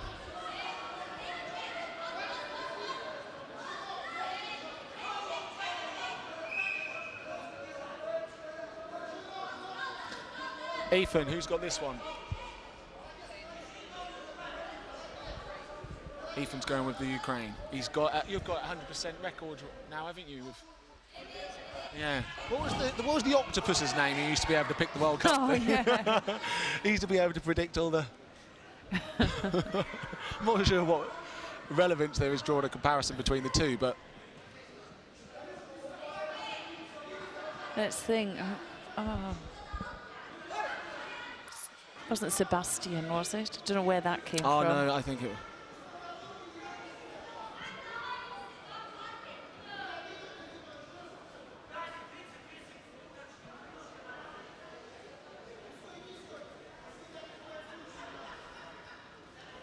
Have you fought Kotenko yourself? Yes, I did, yeah. That's the first time I did the Europeans in Hungary. Yeah, no, I think I lost. No, I know I lost. It was my first fight. And, yeah, probably naivety on my behalf. I threw him quite early on. Okay. Like we were saying, there is actually generally a bad time to throw him. Yes. But I then later in the fight got thrown for a euchre, and I think I should have respected the game a bit more instead of, like, then losing my composure. I got thrown again for another euchre and lost on that. Yeah. Bit of a stalemate here. And, but yeah, I am generally disappointed. I was singing his praises because he's so exciting. Like, yeah.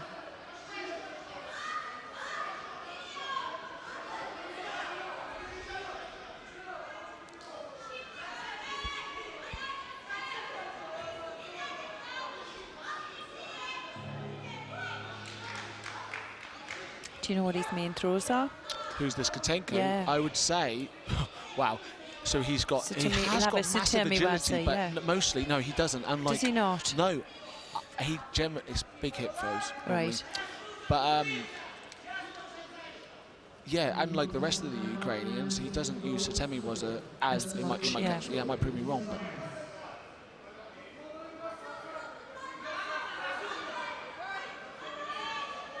But it's important to know also, like, he would have spent the last, so not the year before Rio, because of Solovey's automatic qualification. Yes. He spent off. I would imagine it would be very difficult to continue with the sport because VI Judo suddenly shuts down because the Paralympics is coming up, and then now it's only just getting started. And I think as well what we saw, if he doesn't really initiate any attack in judo, and I think for me, Kotenko, they're all beautiful. He was just waiting. He wasn't going to overly commit until he had the perfect time. Oh, this is one of the things which has been hard to recreate here is the Ukrainians have done such a great job of buying into VI and how that is different from mainstream, and like so they're so effective in what and you'll see things that they don't do anything they don't have to do. Look, and we go back to Dmitry, it's Kosanov at 81s. Yes. Here's the Satemi, low risk. Yeah.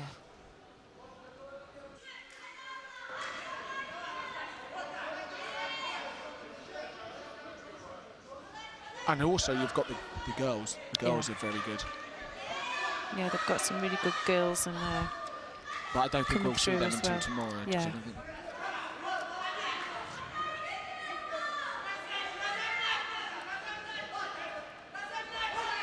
So if you're just joining us now, welcome. I'm Chloe Cowan-Vickers and I'm joined by John O'Drain. Hello.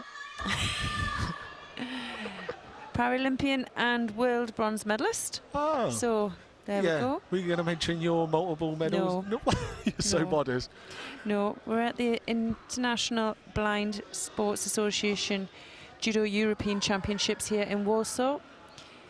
And we've had some fantastic fights already. Yeah, because like, what's your previous experience with Paralympic Not judo? massively. The only experience I've had with Paralympic judo is watching yourself and your team train in Warsaw and watching Paralympic judo on TV. We haven't been, Well, we were saying this is the wonderful thing with like British judo. Like with the guys who are doing the media coverage, they've got such a good platform to start promoting it. Because as you can see, if you watch today, like it's been brilliant to watch. The highlight again, Cyril Jonad beating the Azerbaijani. Yeah. And that's interesting because over the years there has been judo players who are very high ranked in the world have transitioned into VI judo. Because I'm not sure where Gogachuri was ranked in terms of the world, but obviously when you're staring down, staring ahead of you, like Lipitiliani is in the same weight group, it's kind of a... Well, the fact that Becca Gunashvili had to move down because of Lipitiliani's presence as well. Yeah. So it just shows the strength of Georgia. In the white judo league, representing Russia, Svetlana Galieva. In the blue judo league, representing Yeah, they do seem to have a lot of care. They look after each other. Yeah. And it'd be interesting to see if they're Oh, that was beautiful as well. Their VI team train with, men's team as well. Yeah. Well, I'd expect they probably do, you know. Well, one of the tactics we tried to impose before Rio was that we had a bit of an issue. Like, so when you've got Ukraine, you've got... What's happened? Yeah, he had a strangle on it. Maybe it was on a little bit too long. And they're not being very quick on this today, are they, picking up on? They weren't with that one. It was like it thought he was in a hold down position, I think, and called a mate, but I think maybe he was stuck and it stayed on. Keep the legs up. I've got a really experienced doctor on there. She's just making sure he's okay. And he is, he's fine.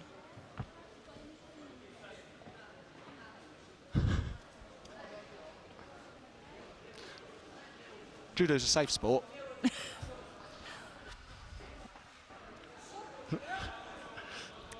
He's just tired.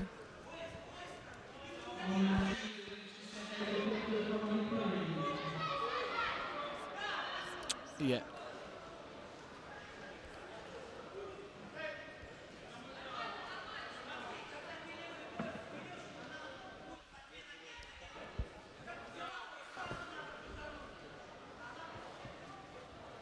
So, a win for Ukraine, Kotenko. There we go. We see he's up and about there. We'll get a little check over from our doctor as well. Yeah, that's... He's not dead. He's fine. Do you know, for us, when you see a lot of judo competition, it it's looks quite so scary a common... and intimidating, but it is very... Yeah.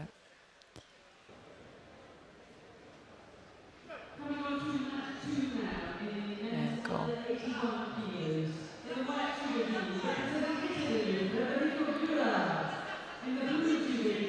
He's having a smile and a joke with his coach there. It's really nice to see. But judokas are so careful with how they put those things on, and it's not really... Yeah.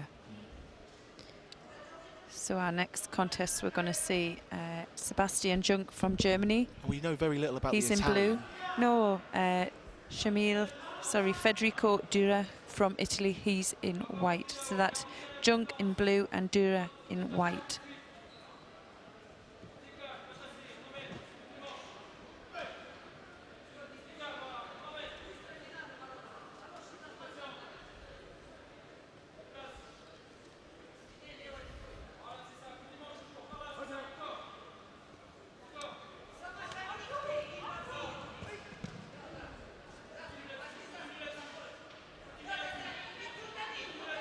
This Italian looks dynamic.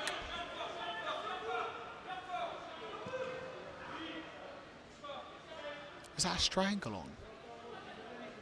Can't see from this angle. I don't know, it just looked... Oh, no. No.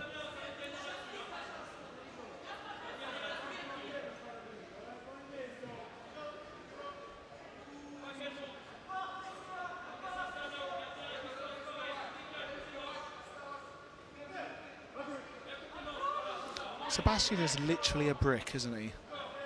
Yeah, he's solid, isn't he? You can see he's solid. He's going to be really hard. His centre of gravity is going to be a lot lower. Italian is having to sit back.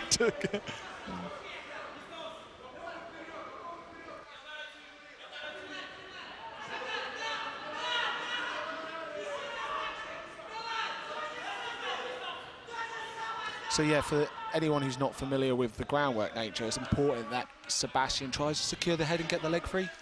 Yeah. But he can't be bothered, so he's just got back up. Yeah. He's going to try and throw him instead.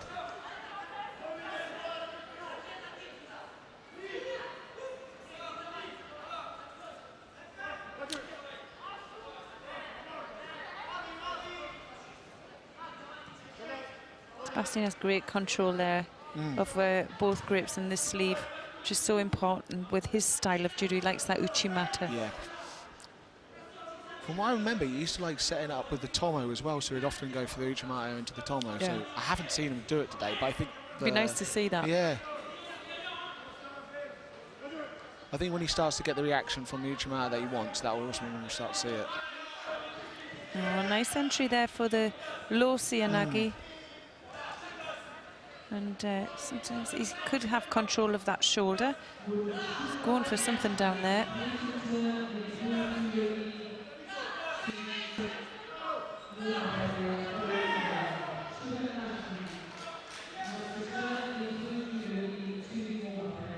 Oh, it also... Interesting. So Junk there picks up a passivity. Yeah, but only just Judo. attacking, I thought. Yeah.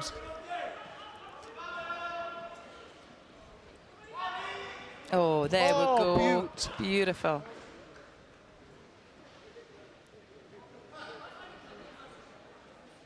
Right, I couldn't work out who that went to. Oh, it was Junk's It was throw. Junk, okay. He overrode him, but he did. There was a lot of force in that, and it was a Nice pretty control. beautiful, Yeah. very good control. Just had that great grip up on the high lapel, Yeah. control the No. sleeve. Really lovely. So there's a win there for Junk from Germany.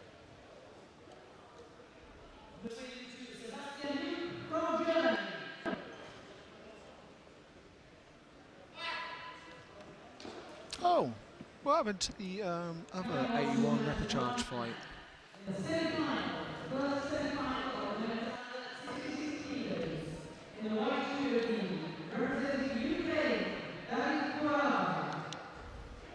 Let's have a look.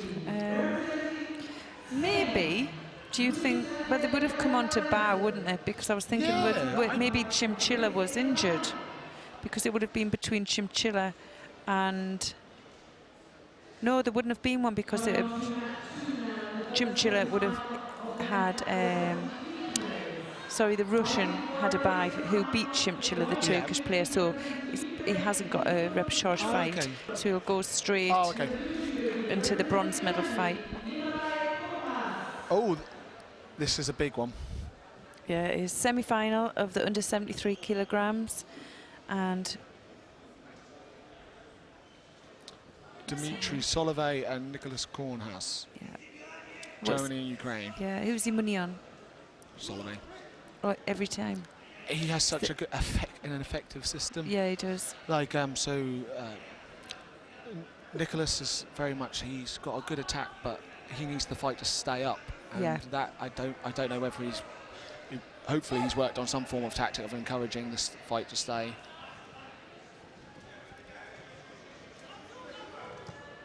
Well, there's a real grip fight Yeah. commencing in this semi-final. But these two are not unknown to each other. They would have fought a lot over.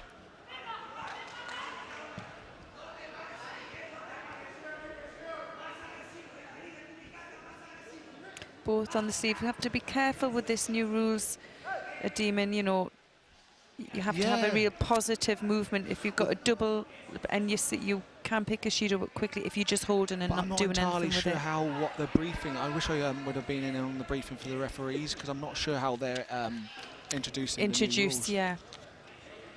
Because they tried to model and match the IJF rules. Yeah.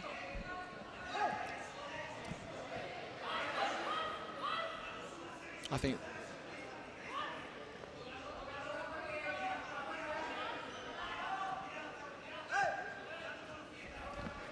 Very frustrating for Kornhaus.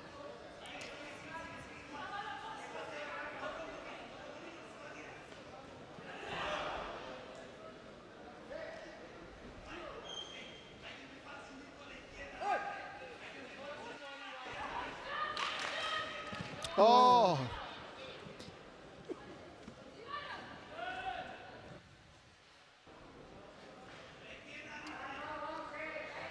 So this is why I was talking about Solovey being a bit more vulnerable in the longer exchanges where they're staying up. Yeah. Be nice to see, wouldn't it, if we could keep him on his feet a little bit longer. Oh, that's why we're here. We want to see the throws, don't we?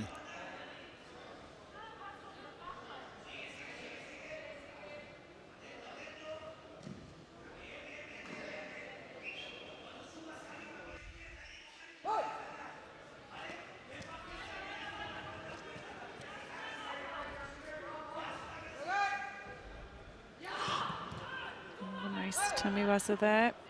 Attempt. It's so nice to see that Nicholas has obviously come away from the games and continue to try and develop, not taking time away. Because he wouldn't normally use that technique, is that what you're saying? Yeah, that's something new in his repertoire. I've not seen him do that before.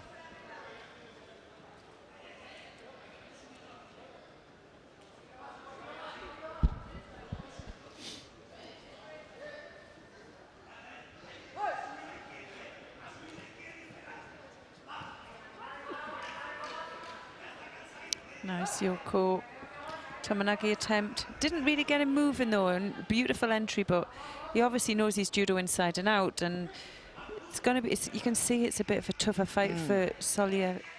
Well, so do you think, having seen Solove fight in the last 2 fights, do you think that he's looking, his game plans... It's breaking down, isn't it, slightly? Yeah. But then he's fighting people who are more experienced as he goes on, isn't he?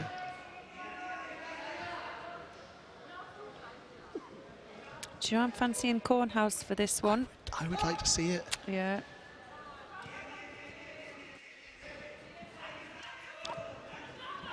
It's a drop and see that. Yeah, that's this it. Seems to be for me, that would be a Shido. It seems to be the deadlift technique is the one which is going to stop and spoil the drop.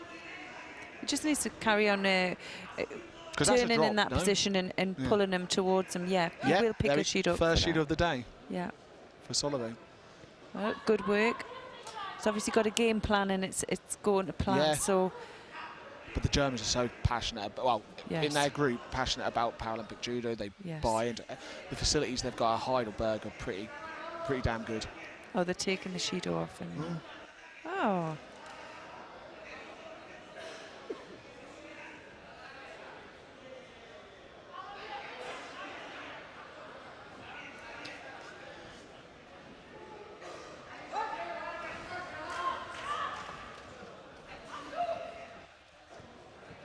Oh, nice. Kuchigari there. Yes. Straight on. Can he get the Sangaku on from here? He's going for the Jujigatami. Oh. Just needs to tighten them legs together. He has got a leg. Oh, he's lost control there now. That's it. What a great exchange. It was really great. And that's where he needs him to be. He knows what he's doing in his ground then. Just needs to get back into control of that head. Yeah, it's going to be interesting because in Solove's head, this is not how it usually goes. Because we haven't really seen him look vulnerable or look like, because he's too busy normally sticking with his normal system.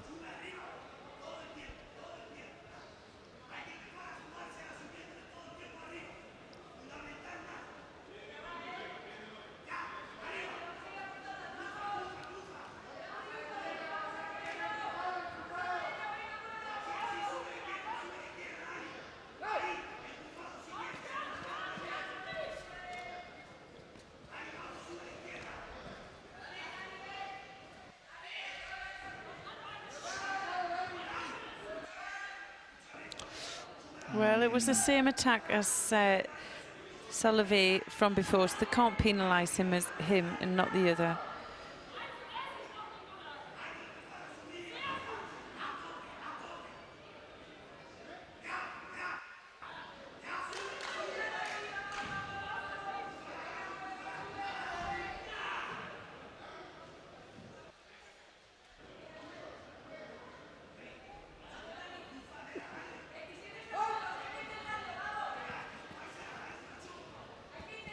He's an exciting player to watch, the German. Yes. And he's really disrupting his opponent's sort of strategy. How tense is it, Jono, when you gripped up like that before the hijimi? You know, can you actually feel the tension in their arms and thinking they're cheating in a way, you know? No, to draw back to my bronze medal fight at the Rio, the guy had 3 penalties. He broke off twice again. They didn't give him the penalty.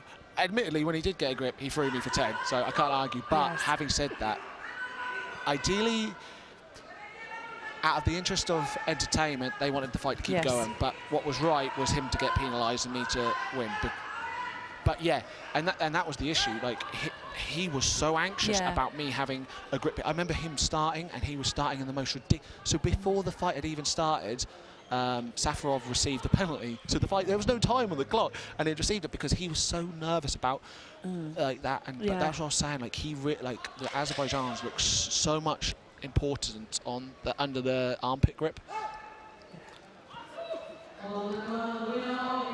Oh, nice attack there by Solovey. Solovey's beginning to sort of... Minute to go. Yeah. What are you thinking? He's getting the attacks in now, isn't he? Yeah. Quality we need. Maybe the adrenaline's beginning to wear off a little bit. But this must be horrible. I just... I don't miss this.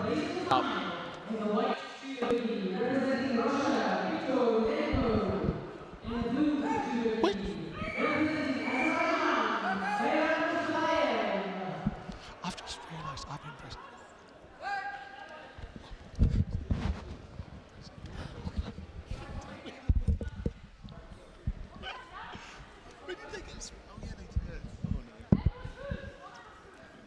Just realised I've been pressing the wrong mute button for it. So I'm generally... 53 to go.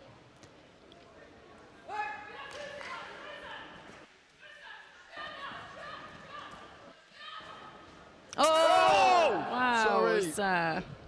Yeah, sorry my impartial nature. Well, came in perfectly there for the Uchimata, but just totally over-rotated, so no score, but really showing his wares there, isn't he? I haven't seen Solovey being in this position for... Really? I mean, the only person I've ever seen put him in this kind of danger is the Gasimov. Okay. And there was, I was saying, I think the adrenaline's wearing off. Obviously not. And see, this is the disruption, and this is the Ukrainians. Yes. They're quite happy. They know how to disrupt the flow of the match, so they will play with the gripping to disrupt and frustrate. Yeah. Well, because this grip here seems to be quite unfair, and it's Solovey trying to stop the sleeve lapel. Yeah, needs that. Oh, needs that. Bit of dangerous attack there.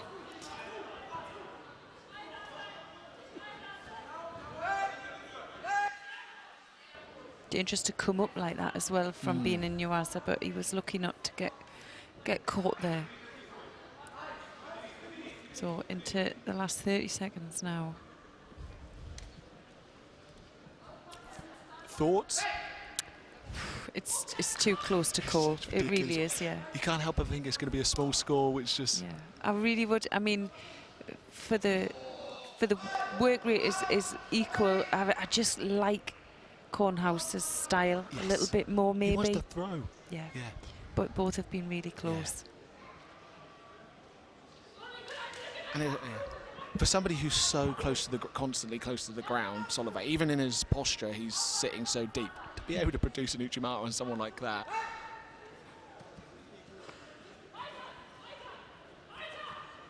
Oh, there we go. Just misses the score. You could see there how he put his elbow down and stopped himself falling onto his side and back. But for me, it's Ashiwasa that's going to win it for Kornhauser. Yeah. It looks susceptible to like a Kosoto on the outside. He's not going to get this now. He hasn't got enough time, but it's going to definitely go into golden score.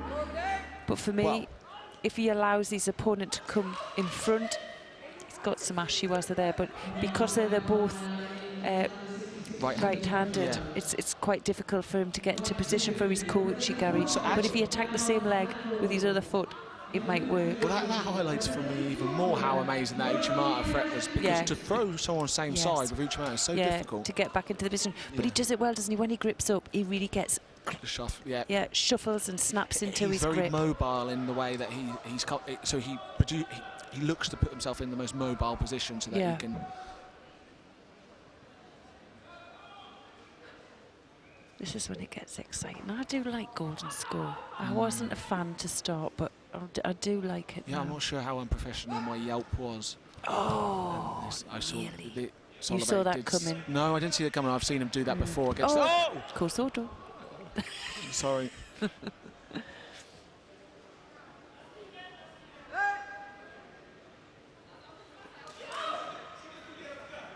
What a fantastic performance. I even understood what the German coach said there. And he did as she told him to do as well, which was impressive. Think how tired they are. Yeah, but again, Nicholas, so determined. Yeah. Well, he's so close to winning this match. Yeah. It's going to be a shame for whoever does lose out. You're right about the Ashiwaza. Yeah. Completely disrupts Solveig and is. Yeah. And you know it's dangerous for Solveig if he is attacking with that Tomonagi to go If down on swinging, the Ash. Yeah, very dangerous.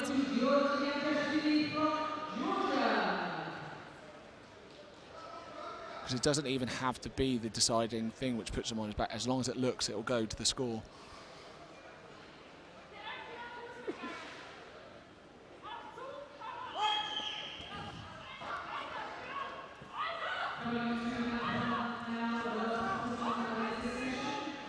Oh, wow. He's got the Juji. Has he got the Juji? Manages to rotate. He was very lucky not to get the score. Yeah. Bit of Tewaza, wasn't it? He used his hands to rotate him over, but didn't manage to get the score. Look at you dropping the judo dictionary. Yeah, no. Don't test us on it, though. No. Well, what's the repechage system? Yeah. Well, I know the I just hadn't been filling it in.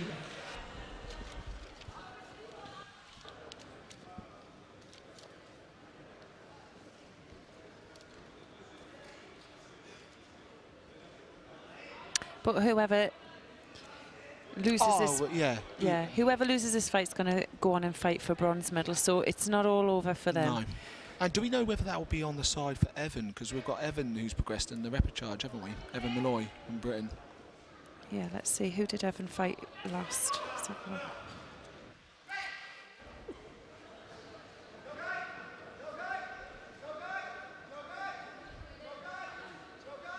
And again, here comes yes, it will be. The Ukrainians beginning to exaggerate on the. Yeah. Yeah, Evan games. will fight the loser of this contest. Okay. Oh, now very close, very close, but didn't get the enough rotation onto his side and back. The pendulum. But it's there. He's shown that a few times now. The pendulum just keeps going from one extreme to the other, doesn't it?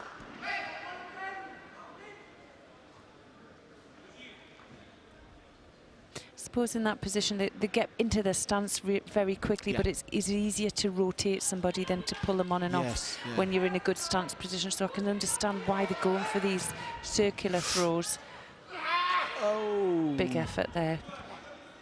He's done such a good job of stopping that Tomo and making it look, basically exposing it for what the intention is. He needs to really start winning the next exchange because that's two for attacks. me, Solveig is looking the stronger opponent now. So how does it work now if one of them was to be given a penalty? Does that affect? That's it. That's a decider. Golden score. First one to get a Shido in golden score. Say if your partner's got 2 Shidos and you go into golden score, they keep the 2 Shidos. But if you go on and get 2 Shidos, it makes you equal. Oh, okay. So it's not always first one to the Shido, but it's the one who gets the Shido above the other person. Oh, beautiful. Oh, wow. Fantastic judo. Yeah, now. That's what we've been waiting for. You just, you called it. You said he needed to respond. Yeah, I think he heard that you. was the one. Yeah, beautiful Uchimata. He showed it earlier on, didn't he? And he didn't. He just there was too much effort in the first one. He over-rotated. And he got it right that time. Yeah, what a throw! That's amazing. And again, right on right shows that what an amazing understanding of the technique as well. Yeah. So that's brilliant. So that puts Nikolai Kornhaas in the final. All right. So we're going to see. Evan Malloy fight. Evan Malloy, We'll see that a little bit later on. I'm sure there'll be a little break and then we'll do the finals afterwards. Oh, Gasimov. This is going to be a good fight as well. So this will be determining who fights Nicholas in the final. Yes. So we'll see Ramil Gasanov from Azerbaijan. He's in white and he's facing Vasily Kutyev from Russia in blue. So that's Gasimov in white and Kutiev in blue.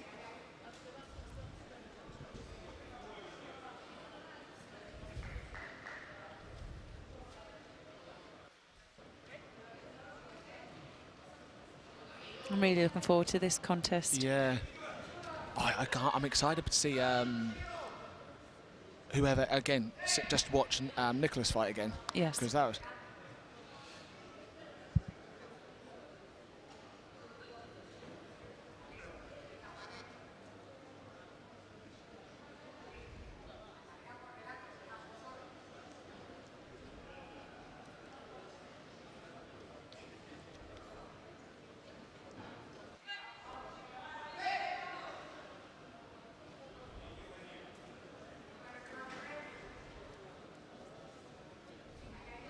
So Gasimov being the more decorated player out of the two. Yeah, current Olympic champion and current world champion as well. No, not well.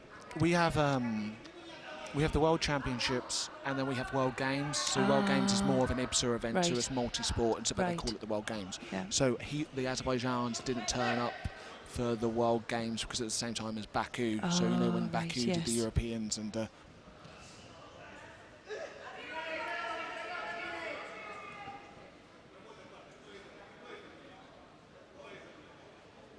So yeah, no, I always have a ongoing joke with Christopher Skelly. He got a bronze at the World Games, I got a bronze at the World Championships, and I always just point out championships is it's all in the title, isn't it? Yeah. Mine's a better medal. Oh. Does he agree with you though? Obviously not. No.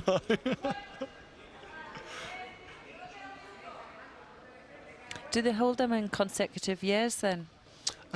So it would have been the championships would have been in 2014, and Christopher's would have been 2015. So it would have been Okay. Yeah, and Christopher's story when we see him fight tomorrow, I'll sort of go across it a bit, but Very responsive is the Russian. He's doing so well here.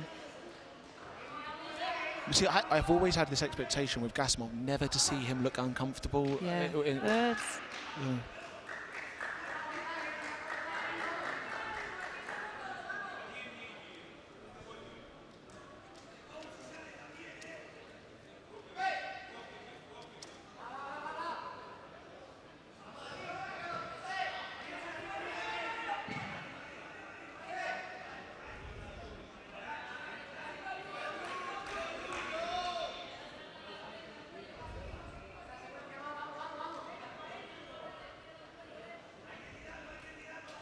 I feel like the last fight set the standard. I feel disappointed with anything else. Yeah. I'm very impressed with the level because of the work rate involved. Yeah. And the length of contests. It's amazing.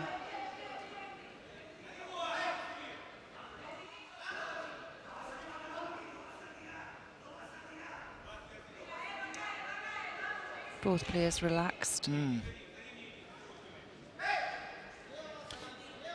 It's interesting because we don't know much about the Russian from previous history because he hasn't really competed before. Yes. But for some reason, Gasimov, a well-established, experienced player, is still receiving some information that he's not quite comfortable. Yes. Yeah. Be nice to see if we can find out some more information about Kutiev, what his background is.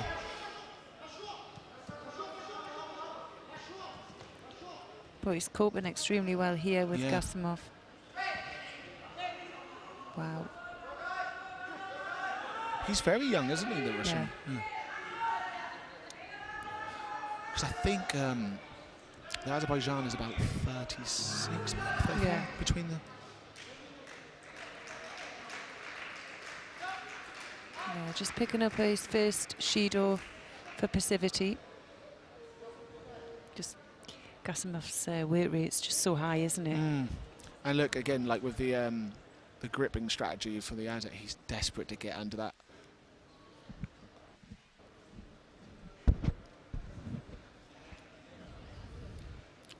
And it's Lisa Harrison again, so this is an opportunity for you to again say positive things to get.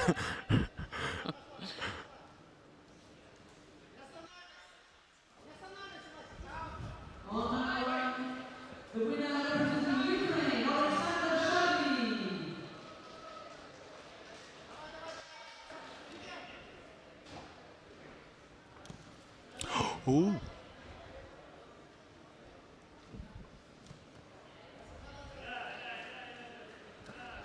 So Diaz is beginning to break down the gripping strategy of the Russian by the looks of it. He's managed to sort of like immobilise that sleeve. Is that a good way of putting it? Yeah, that's perfect, yeah. And he's using it. He's not over-committing, he's just taking his time to get his opponent into a position that he feels comfortable in. He's let go of that. He's allowed him back on again now. But it's no, what shows great experience from the Russian is he's not panicked. He's not tried to throw an attack and taken a knee. No. Oh, what he did there! That was amazing. Oh. Wow. Just keeping it controlled. Got to keep it controlled. Still just over a minute to go. Yeah, we were saying. Wow. Because the adrenaline must go up because... Yeah. Well, he's young, he's responsive, and that was something else, that wasn't it? Well, this is what you were pointing out earlier you'd like to see more of. Yeah. Kind of put him under pressure. Maybe, you know, I always go a bit deeper and think, was he pretending? Because we saw the gripping before. That gripping exchange was unbelievable. Yeah.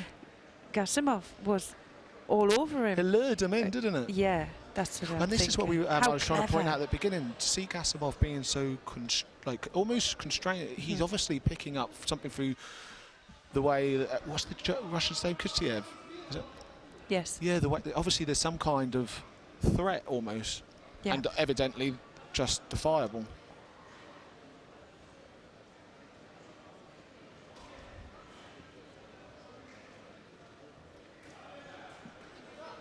Does look really young, doesn't he? He does.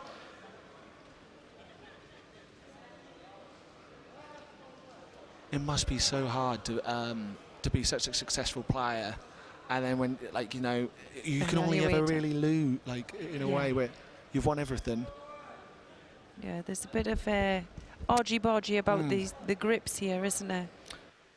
And that wouldn't, it would be going... He's controlling his elbow here, he doesn't... So... This is the thing. Oh, and so now she's picking up good. I was about to say it would have been... No. Oh, just him, because I was going to say that's very clever of the Azerbaijan, with a minute to go, to force the second penalty onto the Russian. Yeah. He knows then the Russian has to keep busy. But this is the same problem I had with the Azerbaijan. This grip, where he's taking it so high up, makes it so hard for you to have a sleeve grip. Oh, he's trying to break that grip up. And, well, the Russian's using it well. Oh, he doesn't need to push on so hard. We had a great stance, the Russian, but he didn't need to. He just needs to keep neutral and keep in front of his opponent. Up a bit of an aggression as well. This is turning a bit aggressive. I think maybe that was initiated by that gripping penalty earlier on here. He's doing it again. You see, he's not. See, this is the thing, and like it stops you from getting a grip. It's not fair. He should be down by the elbow. Yeah. Lisa Harrison, the referee's on top of it, isn't she? Really is. And then he's pushing it up and trying. See, because that forces him then, and that's what I was saying about the distance. It goes in the Azerbaijan's favour because the Sassai player is then all... Yeah, he tries to... And whereas the Russian lad wants to be low on the sleeve. But Gasimov breaking off is probably in the Russians' favour to a bit. Oh, beautiful. Low Sianagi attempt. Fantastic. Needed that then.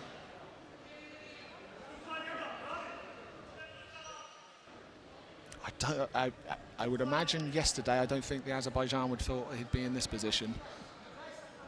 No, there's been a couple of upsets, hasn't there? Yeah, there has. My man Cyril. Yeah. I'm going to lose count of how many times I bring that up this week.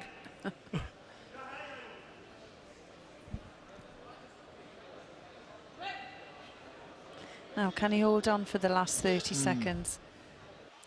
So what do you think of this, so there's clear breaking off here. There's intention to get it back on, but who do you think's in favour of the grip coming off to start again? Well, Gasimov is doing that, isn't he, to get the preferred grip because he hasn't got it, but that's the score. That's the score for me. Straight into the juji, keep the rotation going. That's it, it's all over. Wow. Well, credit to Kutiev there. What he showed so much. I think they missed a score there. Yeah. We're going to have to check his age because he's shown so much wisdom, I think. Yeah. Yeah, he looks really mature in everything he's done on this match. And 3 he's kept seconds. himself, because it has begun to... So this will be interesting, because again, Gasimov is going for that grip, which is...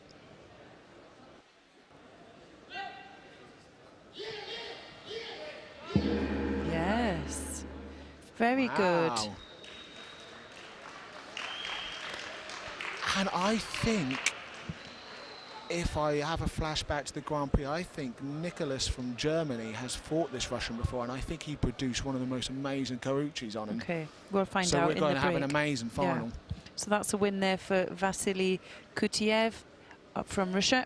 Which will mean Gasimov will versus Kontenko in the repechage, and Solovey against Malloy. Yeah, that's right.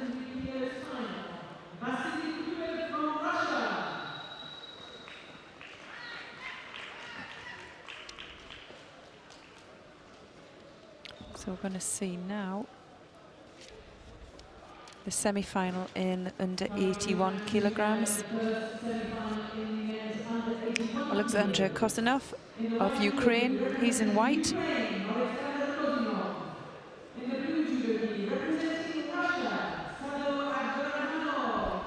Abdurak Kamarmanov from Russia is in blue. We have a great... The gentleman of visually impaired judo, Alexander Kosinov.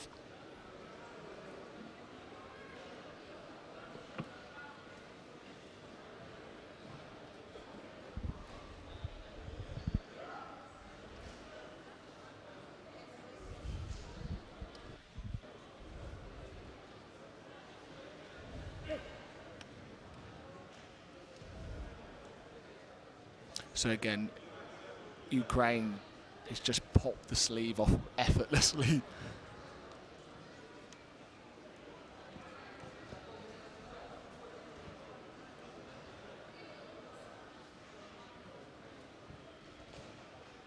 Oh.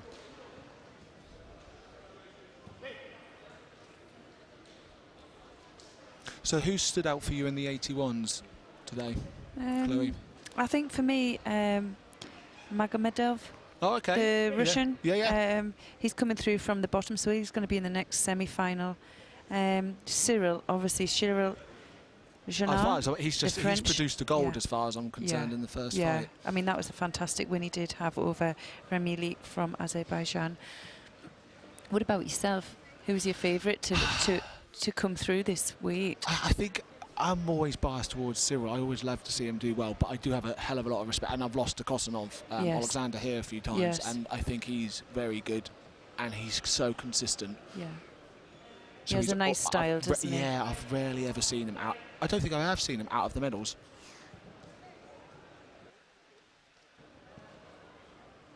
But again, because of the way his weight is a bit different to Cyril, I think Cyril's done a bit of a favour getting rid of the Azerbaijani for him. Yes.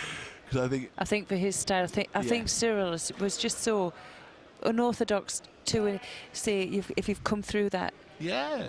What would you say? Well, I think I do. Judo, and then you come in that it must just feel so alien. But also, to the I way think that there's a degree, and it sounds horrible, and challenge me on it, but I think sometimes you underestimate. Totally agree. Like I said, with the visual impairment. Totally agree.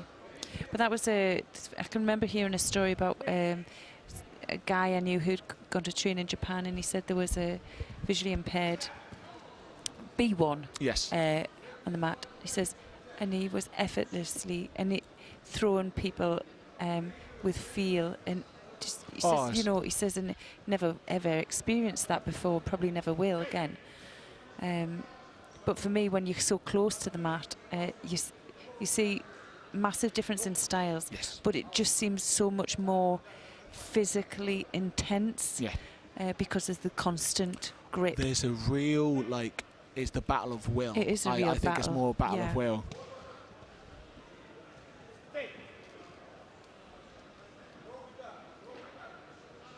But yeah, that's the interesting thing. It's going to be cool to see what happens over the next couple of years with the Paralympics being in Tokyo, what Japan can produce. Because at the minute, apart from their heavyweight, they don't have much.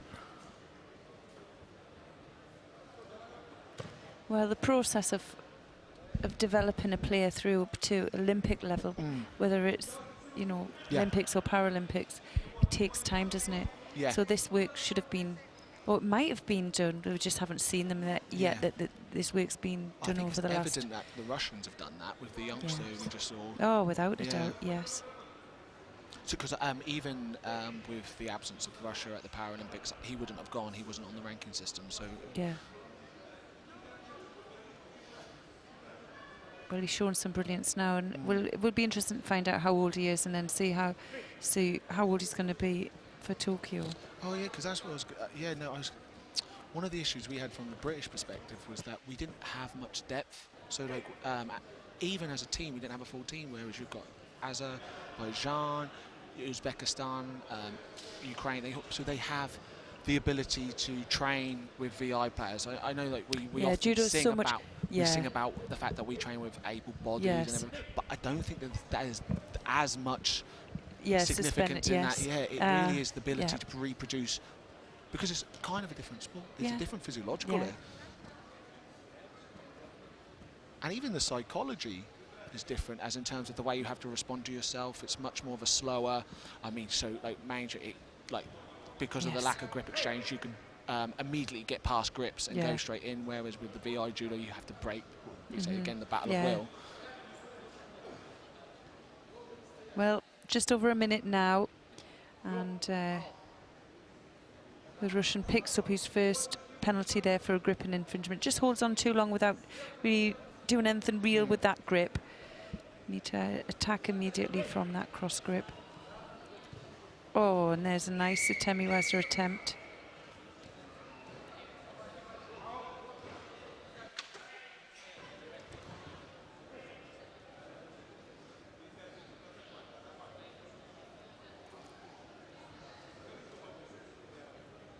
I don't think I've ever seen Kosanov not tired. Yes.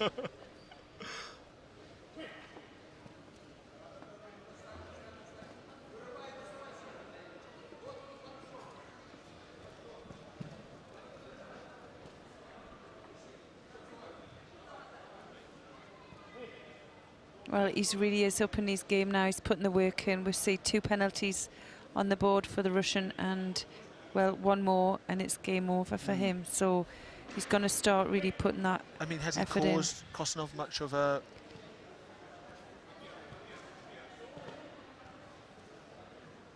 I think he just looks so physically strong that he can't get through his barriers. Coming around the back now for... I wonder why they stopped that action.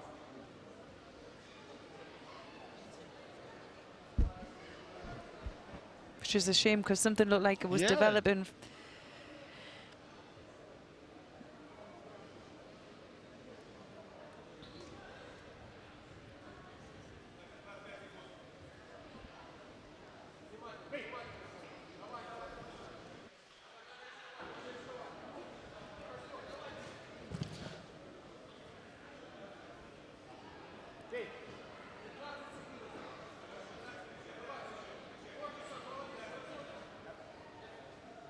What I have noticed though today is that I haven't seen much area infringement, like in terms of people walking out of the area. Yes. Yeah. I think we just won. We've just seen 1, haven't we? And then was it taken back off, I think? No. Well, another golden score.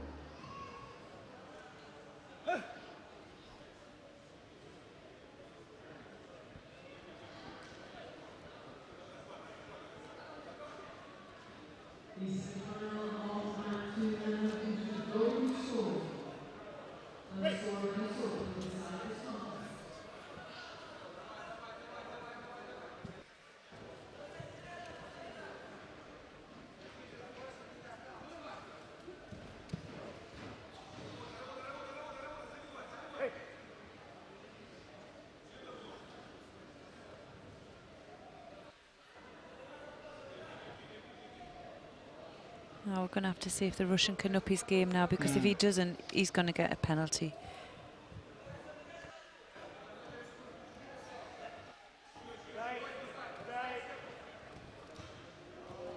I really like that attack though. You like it or No, don't? I don't. It's a bit... It serves a purpose though, doesn't it? Yeah, but sometimes it doesn't. If it's a bad attack, if there's no way you can they don't counter it or defend it, they don't count it as an attack, so it just keeps going. Here we go. Oh, very close again. For me though, the Russian hasn't looked to... No, he's only just now choosing to start to... Well, we saw a flash of it earlier, him coming under and round the waist. Yeah. But I think he put himself definitely in the biggest, well, in the position of more dangerous to him. But... Oh.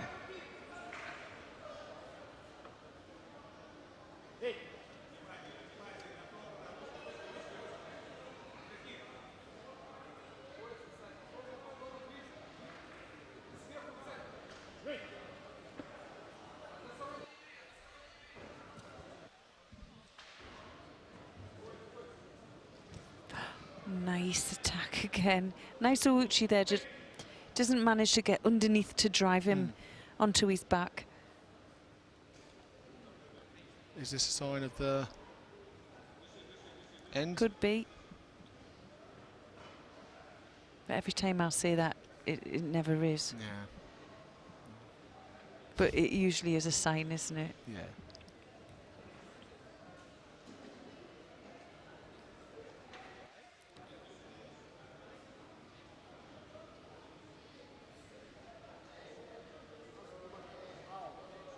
There you go. So he picks up his third penalty, and the fight is awarded It to didn't seem Kosanov. much of a strenuous fight. He just seemed to go through the motions. It was a and long fight, patience. wasn't it? Yeah. I mean, Ukraine didn't really have to like chase anything.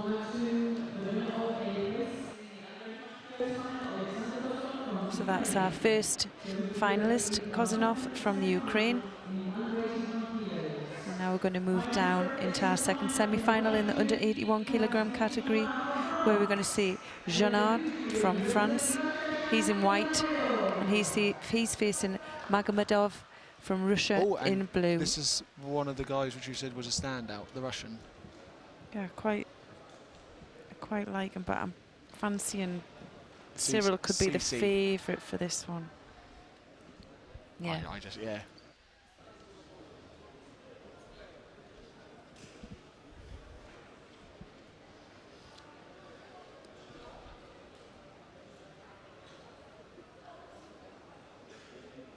You never know. No. Cyril, former Paralympic Beijing gold medalist. Magomedov. How's his form been in the last couple of years then, Cyril's?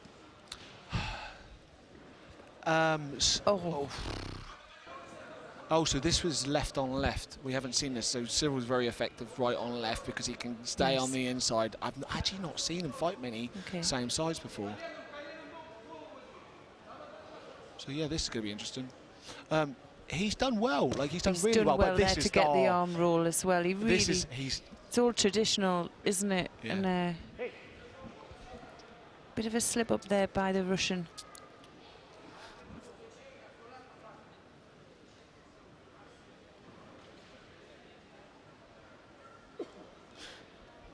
So it's normally unlikely you'd see Cyril not fighting for a medal, like but a bronze, because.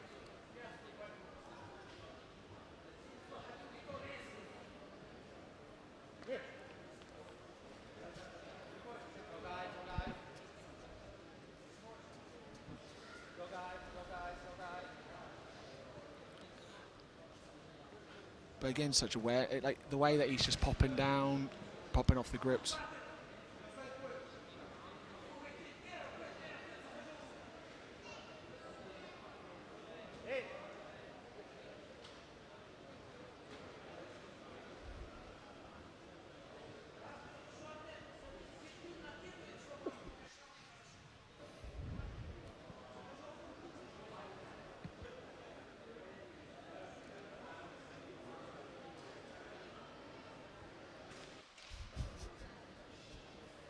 Have you tried turning it on and off again? Guys, we're having problems back on the technical and I'm providing feedback for them.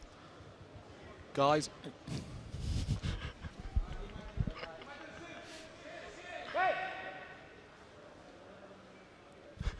No, I was joking about.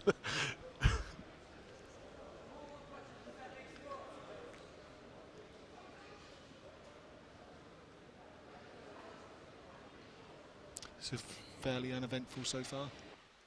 Yeah, I just think I think that Janart is just so physically powerful and strong. I think the young Russian is struggling to get him moving for his style of judo, and I think that's what we've been saying all day about Janart. Gets a beautiful rotation there for the turn. He does Osai Komi secured. Oh my goodness, that's going to take some serious strength to get out of that. No, he's not going anywhere, I wouldn't expect. Oh.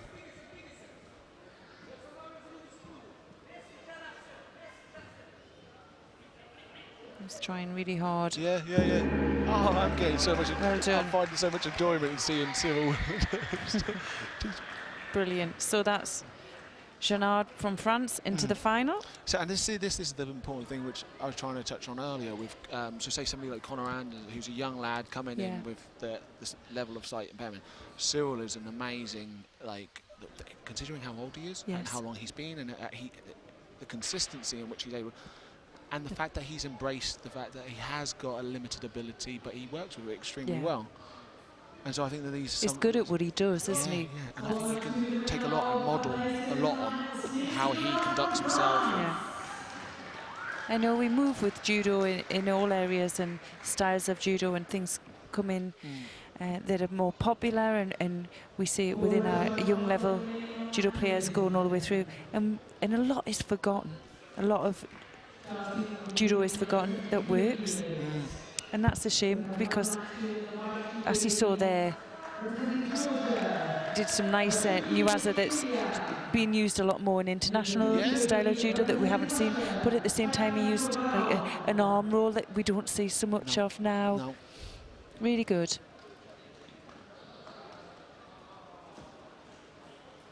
So we're going to see our first second repechage contest in the under 73 kilograms. This is the Russian Kurbanov, who I think the Tominagi and he was very strong, wasn't he?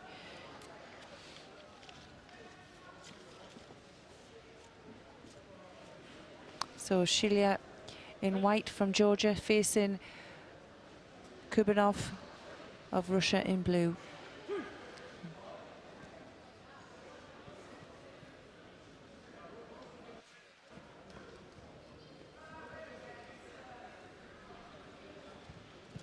Oh, totally missed that. Temiwaza.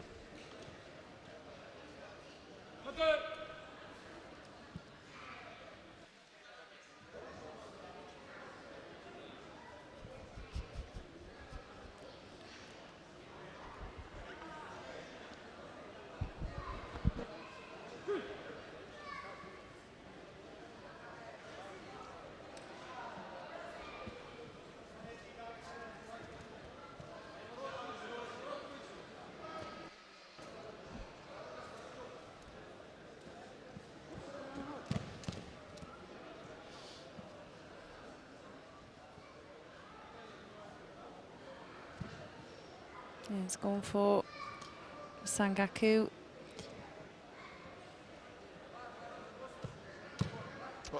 Similar technique to what we've just seen. In fact, exactly the same. And he manages to get the hold.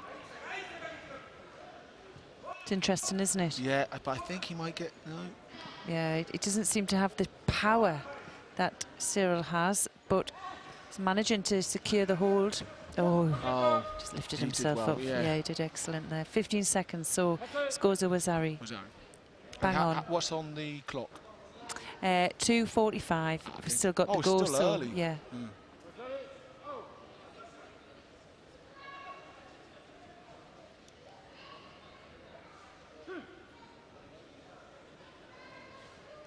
Ethan, what's the crack with this one? Who do we think? Oh, you think? Yeah. Just go with it. You can't go. You can't pick both with the Russian. Yeah, the oracle that is Ethan has chosen the Russian.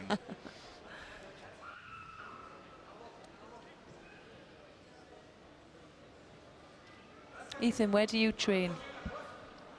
Ethan, where do you train? Where do you train? Coventry. That's close by, eh? That's close. Yeah. And your coach is Simon Moss, eh? Yeah. Oh, is that what happened then? No. Well, just under 2 minutes now left in this contest.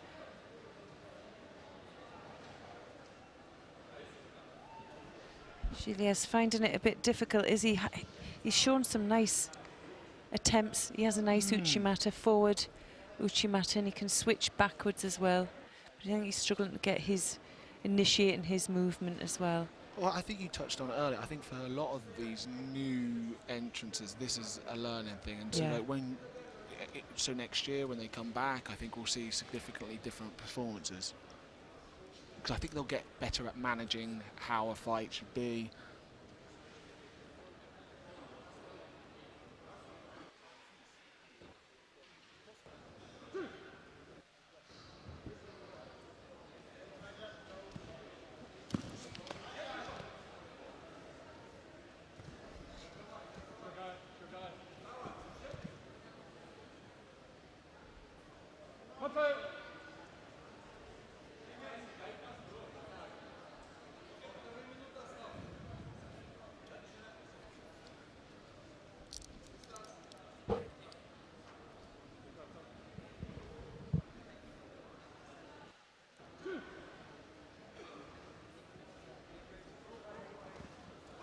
Oh!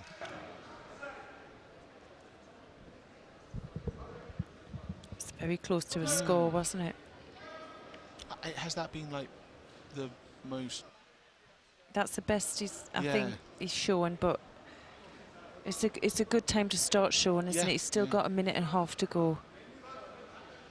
Nice little combination.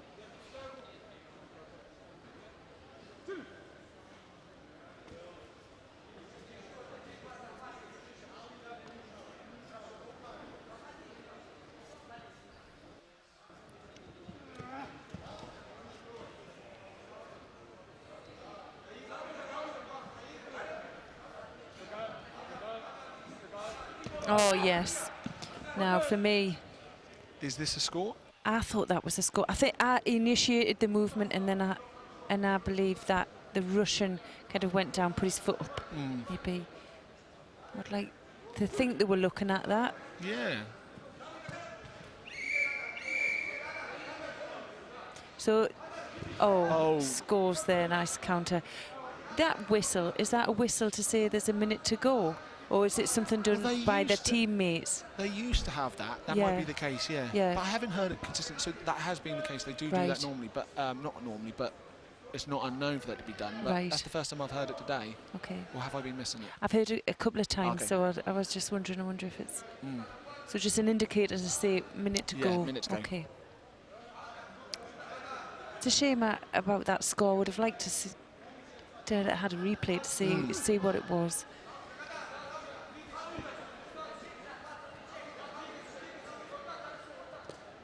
Oh.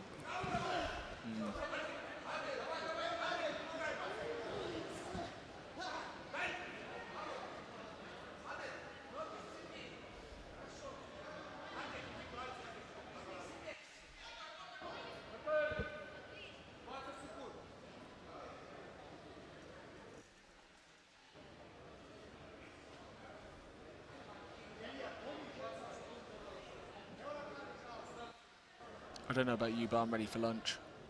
Yeah. I'm always ready for lunch.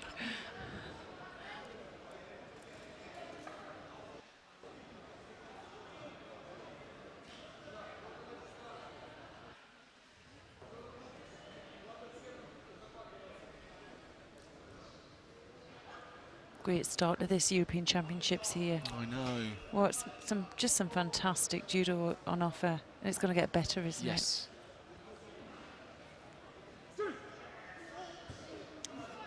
Oh, we really had to go for that. Give that counter to Kurbanov. I think Kurbanov will just be looking to soak up the time. Yeah. almost a bit of naivety from George, and then to continue on the groundwork from whilst there was times. Well, like you said before, they're new in as well, so maybe. Well, I suppose that comes down to the importance of what the coach is feeding back, because his awareness of what the time relies on being instructed that there's time left.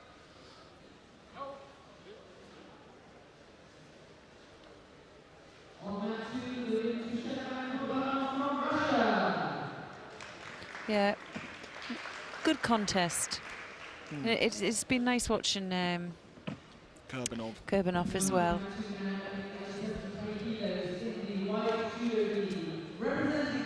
Do these guys not know that we've got a lunch break coming up? Oh, and it's Evan. Yeah. Great Britain's Evan. We'll let him off. Oh, so is this the rapid charge as well? Oh, sorry, Yes, I thought this was going into the bronze final. I didn't realise that. And he's got... This one will be good to go into the bronze final. Oh, I thought he was already in. So this is against... Yeah, Katenko, the Ukraine. I don't... bearing in mind, Yeah. Katenko has had a lot of experience, but I particularly not that... I haven't seen the Katenko I know. So I think... Because he lost to Putiev, who we've just seen earlier on get into the final. Oh, was it him who he lost to? Yes. And maybe that's the reason why. So we've only seen him fight in his first fight. Yeah, and that was against the guy who we're very impressed with. Yeah, and then he beat the Portuguese player just earlier, previous to this fight, and see Evan in the corner there getting a few words from his coach. Yeah, well, the thing is like Katenko, from what I know about, so I think that I didn't analyse him in the first fight as much because I didn't know the Russian, so I just thought that was him having a bad day. But so this will be interesting because he's going to offer Evan his hip, and he's going to try and stand upright, and it'll be interesting to see what Evan does.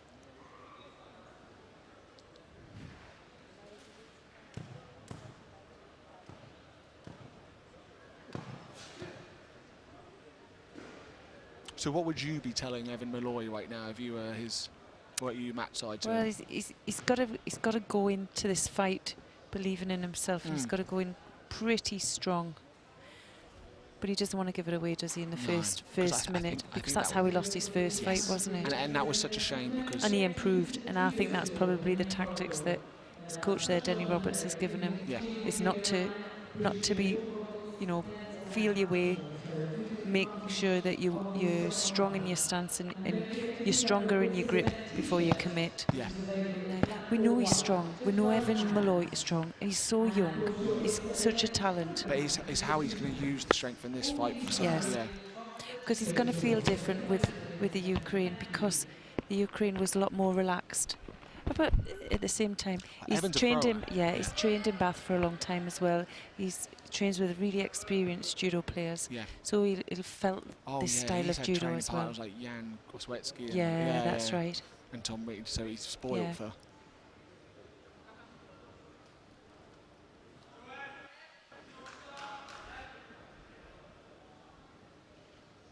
Right, they're off. They're just gripping up now, and the referee's just making sure it's a neutral grip for both.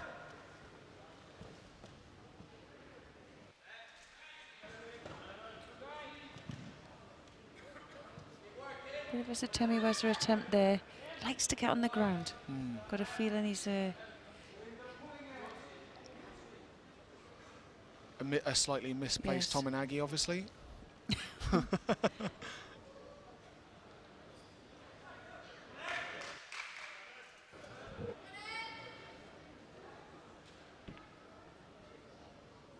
wonder what's going through Evan's head right now, that being young, going again.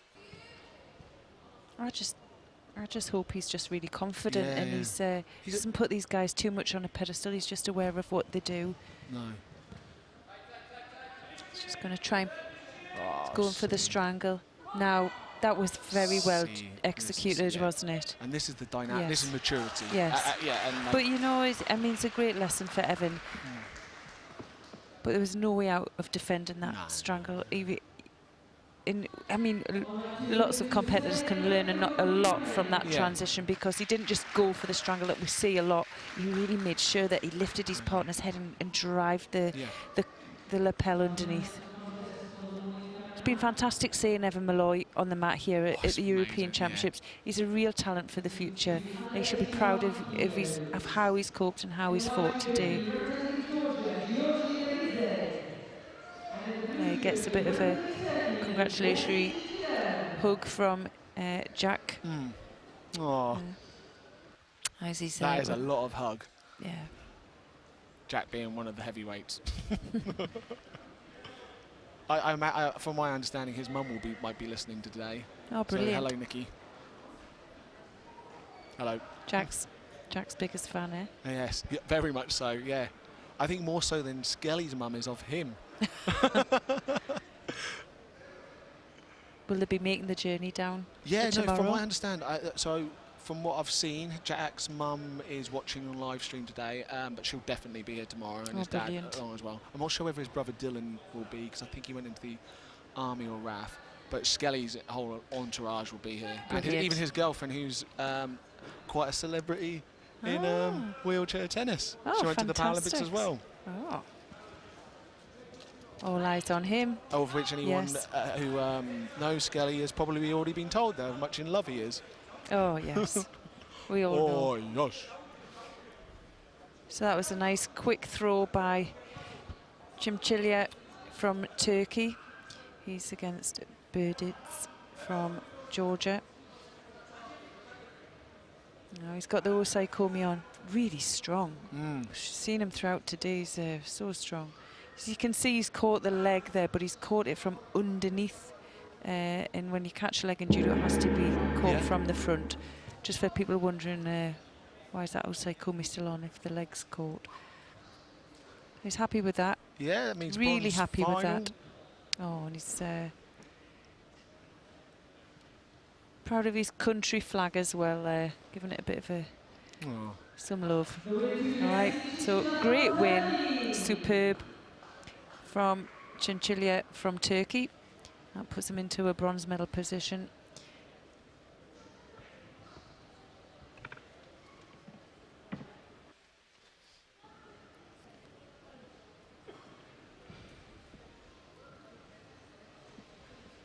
Oh, that's nice. He gives his coach a hug. Yeah, he's really happy with that. Yeah, it'd be nice to see him later fighting on for the bronze.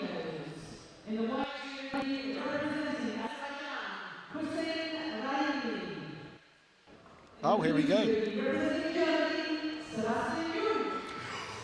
This is going to be a good fight, isn't it? Yeah, looking forward to this. A repechage, second repechage fight. The winner of this will go through to the bronze match. And we see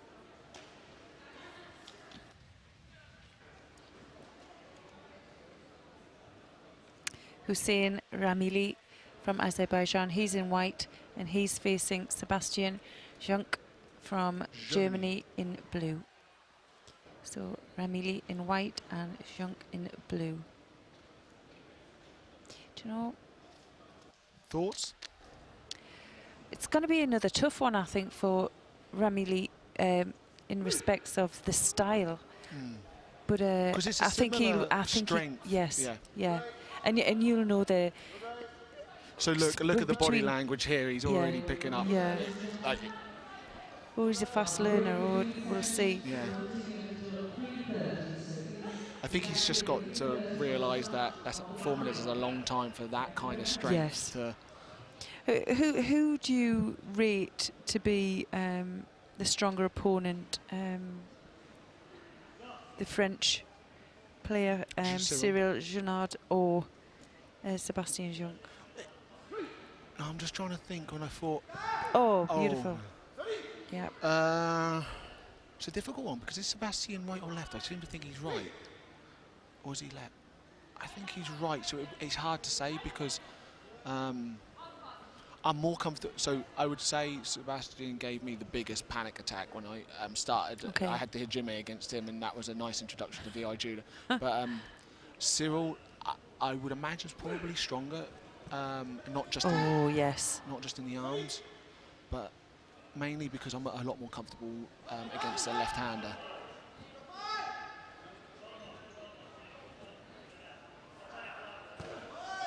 Now, oh wow! Here we go again. He has caught his leg get though. That head, though. Yeah, He's caught his leg, and I think he's too experienced to get caught like that.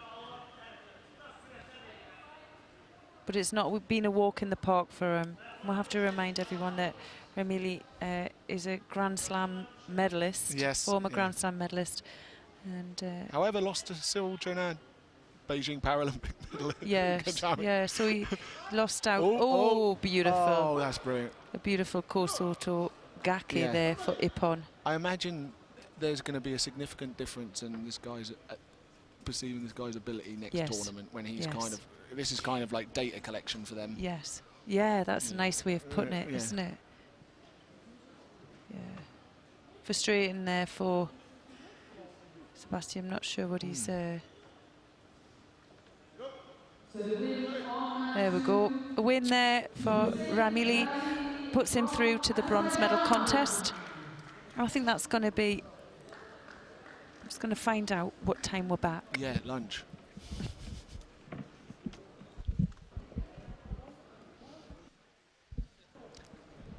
Ethan, can you see the board? Can you see the board? Oh, gone. So we're going to go now for a lunch break, and we're going to be back for the final contests at 3:30. Hope you can join myself and John O'Drain, and I hope you've enjoyed the judo this morning. We'll see you later on. Yeah, no, thank you. Bye.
kilos will now take place.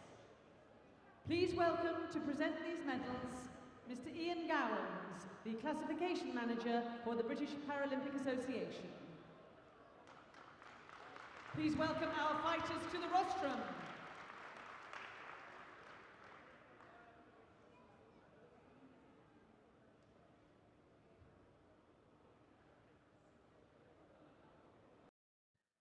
Ladies and gentlemen, our bronze medalist in this category, representing Great Britain, Natalie Greenhalgh.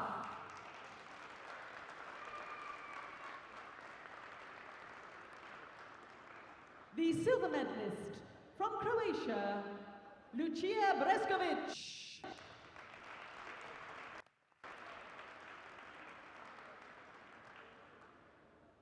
And our gold medalist and IBSA European champion for 2017, from Russia, Olga Zabrodskaya.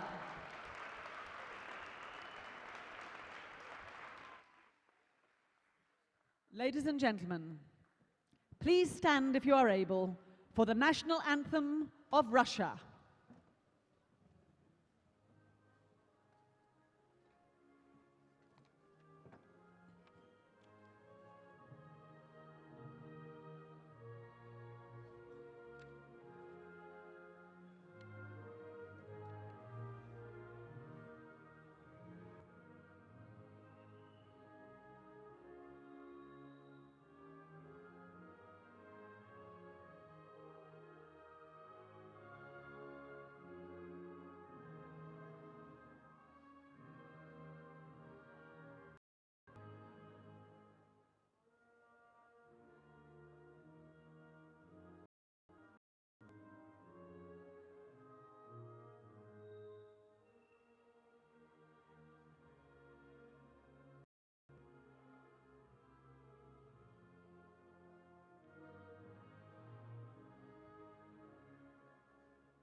Thank you, ladies and gentlemen. We now invite our VIPs to have a family photograph with the athletes.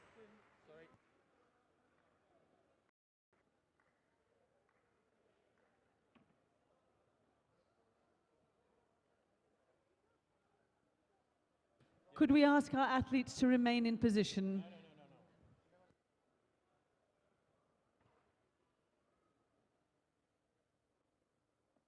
Could we ask our athletes to stay on the rostrum as we would like to play the Russian anthem on this occasion? Thank you.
So, ladies and gentlemen, we always like our athletes to hear the correct national anthem for their gold medal.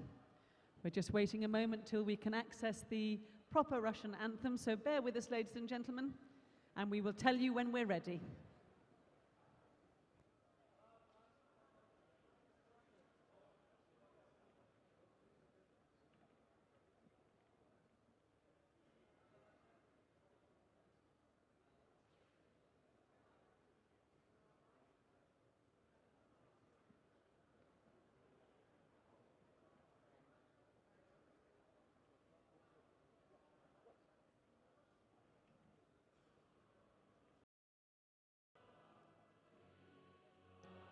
Do stand, ladies and gentlemen, for the national anthem of Russia.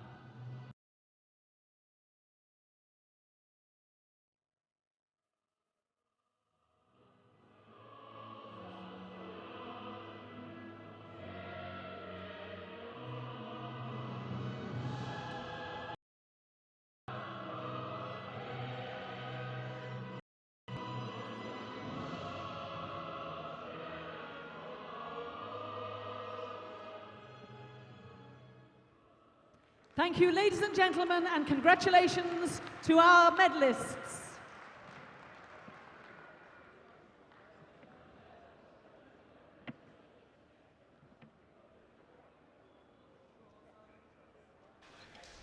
Hello and welcome back to the International Blind Sports Association European Judo Championships here in Warsaw. I'm joined by Jono Drain. Hello. Hello. Hello. We had a bit of a mix-up there with the anthems. That didn't go too well, did it? Well, we were pointing out, I don't know whether I think they played the Ghanaian national anthem. Really? Instead of the Russian.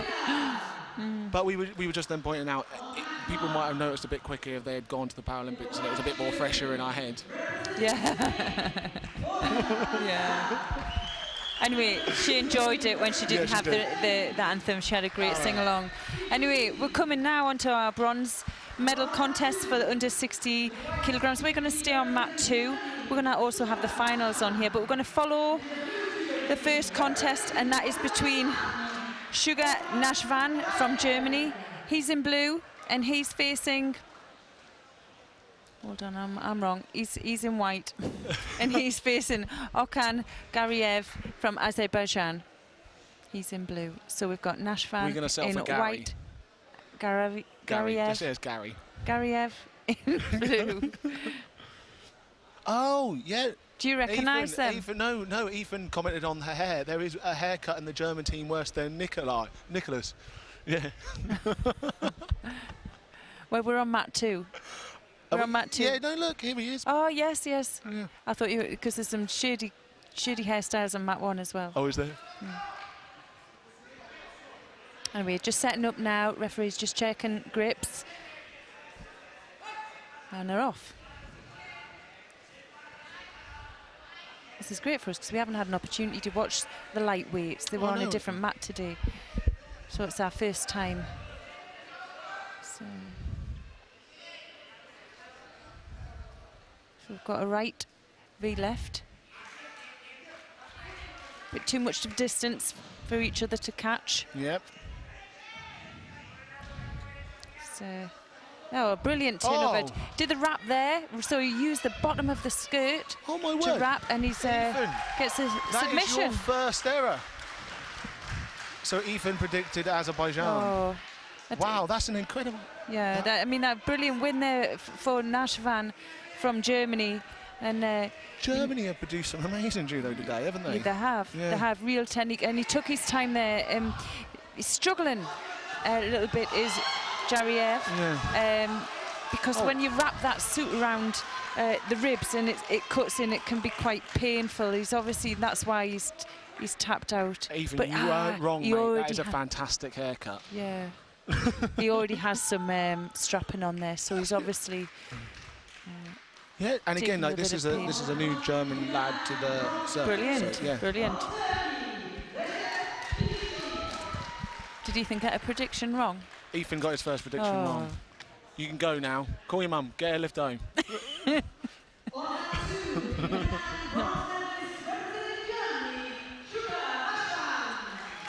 Brilliant.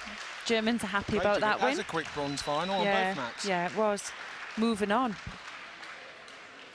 You predicted this next finalist. Oh, what? He's having a bit of a run round on mat 1 with his flag. Quickly escorted off by the referee. Oh, that's lovely to see from the German team. Oh, I think that's a separate team. Oh yeah, so I think there is a slight division in the German team. I think they're split a little bit. Okay. Yeah, I don't know what relevance that is or what you can draw from that. Maybe allowed to bring personal coaches or something like that. I don't think so. I think I thought my belief was Carmen was the. All right. Okay, now moving on. We've got the final of the under 60 kilogram category, and we're seeing Alexandru Buluga from Romania. He's in white. Paralympic bronze medalist, thank you. And he's facing Sergio Ibanez Banon from Spain. He's in blue. So they're just going to make their way on. Referee escorting them onto the mat.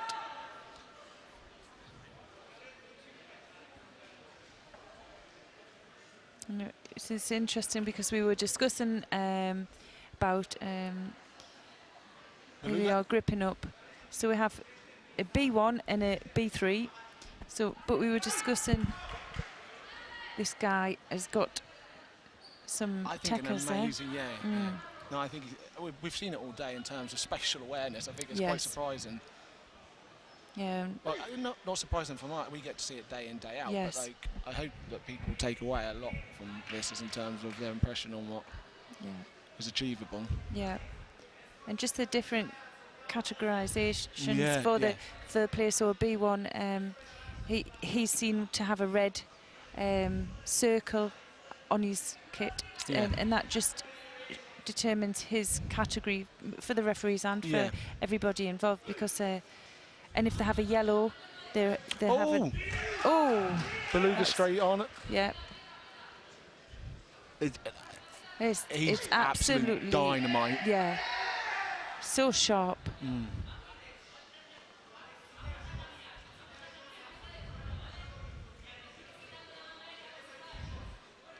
Well, this is going to turn into a real fight now. I can sense it, can't you? I don't think the Romanian team, well, they had a particularly big team. I think there might have been only 2 of them. Yeah. But their coach is a very nice guy. He's trying for that big over-the-top grip Spaniard. He's onto the arm, doesn't manage that. Alex is only a young lad as well. I think both of them are, aren't they? Yeah, they both look really young.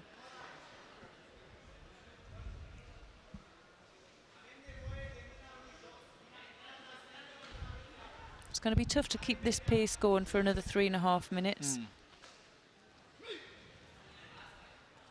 Oh, nice attempt. Just catches the arm. That is an unorthodox kind of... Yeah, it looked like he was going for a Sianagi, but a bit of a Yoko Wakari. That's a real old... It worked. And that's what his scoring technique was. Yeah. Good control in Nuasa there by the Spaniard, but doesn't quite get the movement he needs to rotate his opponent. Looks very strong, the Romanian. Very strong. Yeah.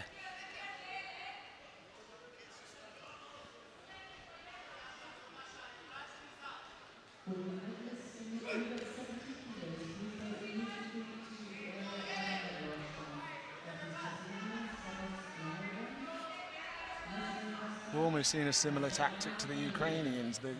Yes.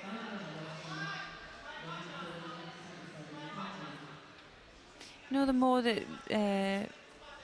more popularity or the bigger VI judo grows, I wouldn't be surprised if rules change in the something a technique like that where it's just a drag down is, you know, they're looking to maybe take that out or something like that. I don't know. It's just for it to be visually appealing. Yeah. No, I suppose. Oh, there's his Yoko Wakari and wow. And I feel it's insensitive of you to moan about visually appealing. Yeah. We can't, can we there? Well, we can't there. Look at the demographic here. Yeah. They're not really concerned with that. No. Last time I saw that, I'm not even answering anymore. But no, that was a little bit better than a drag down. Yeah. Oh, are you calling that a Yoko Wakari? I don't know. No. I think the last time I saw that was, he just got caught there as well. Now, was that his mistake or did he get caught? I think the referee could have missed.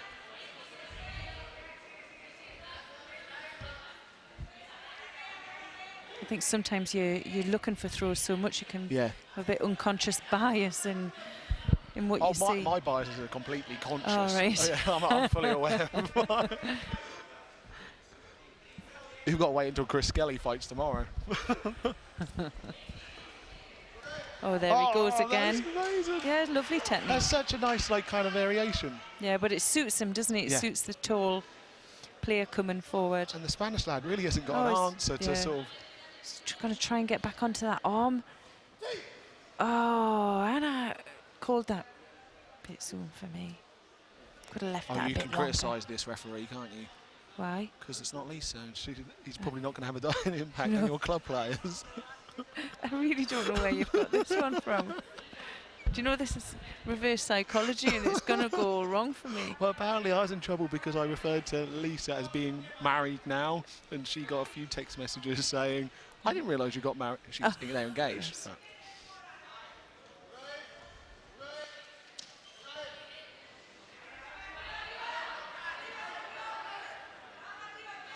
Nice tie up there. He's really not been able to move Beluga at all. He has a great spatial awareness.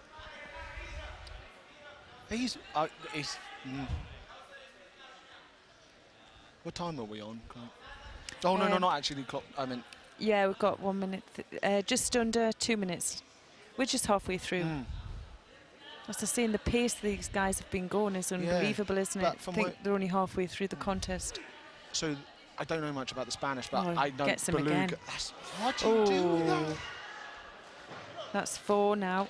He needs to do himself a favour and just throw for the 10, just to... But it can be, with the new rules, and for anyone out there who isn't aware of the new rules, IGF have taken the Yuko score away, and now everything is either a Wazari or a Nippon. It used to be 2 Wazaris equate to a Nippon, didn't it? And it's not anymore. And that's not the case anymore. So if you think about it, there's 4 Wazaris on the board, and they've been good Wazaris. They haven't been what you would count as a Yuko, and well, if the Spaniard manages a Nippon, that's it. Yeah. What would you be looking to do? Oh, he's gone again for it. Oh, my word. We're going into a cricket score now. I mean, what would you do? Like, what kind of thing would you be looking to change? Well, for the Spaniard, it's a little bit like somebody's attacking you with a low Seonage. So you have to move in that direction of entrance. So and create. The thing is, with someone who does a Seonage, they like to have space. Yes. They need space, and they need space to get the reaction. So if you limit the space and then you move, circle in the direction of throw, it's very easy to get off it, block it, get off it. And again, he's circled around. But that was a bit better. That was better, yeah. But the intensity, which... he's working hard in that shimiwaza, and it's not stopped, has it? His intensity is the same. Yes, gets it. Well done. I don't know whether to answer the phone call to Ben Quilter live. Yeah.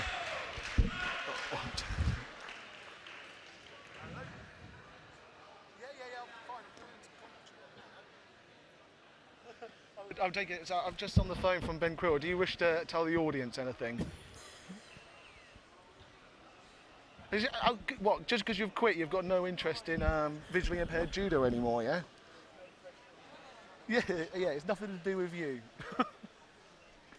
Right, I'm gonna take my call away and I'm gonna go offline. Right, hello, Ben.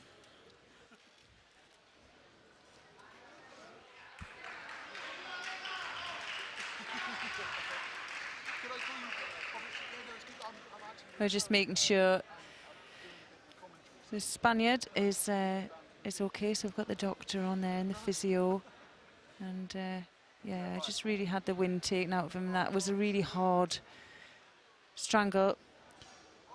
But he's fine. He'll be a bit disappointed, I'm sure, taking the silver medal. But it's a massive well done to Beluga, and I'm sure he'll regress and watch over his fight and learn from it, like we all do, and should be proud of himself. He's had a good run of it today as well. And I'm back. Apologies for that. Fantastic. Decided to take. I thought he was wanting to do a live phone in. He's not even watching it. Oh, is he he's not? On the train. No interest. Out of sight, out of mind. Yeah. Oh, I'm disappointed. I thought he was a bit thinking, Oh, I thought he had interest. Yeah. We'll just do our best to forget about the legacy that is Ben Quilter then. We'll have to now. Yeah. Brilliant. So we're going to go now over to the plus 70 kilogram medal ceremony, and we'll leave you with Kim Hicks to announce the winners.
And the gold medalist and IBSA European champion for 2017 from Russia.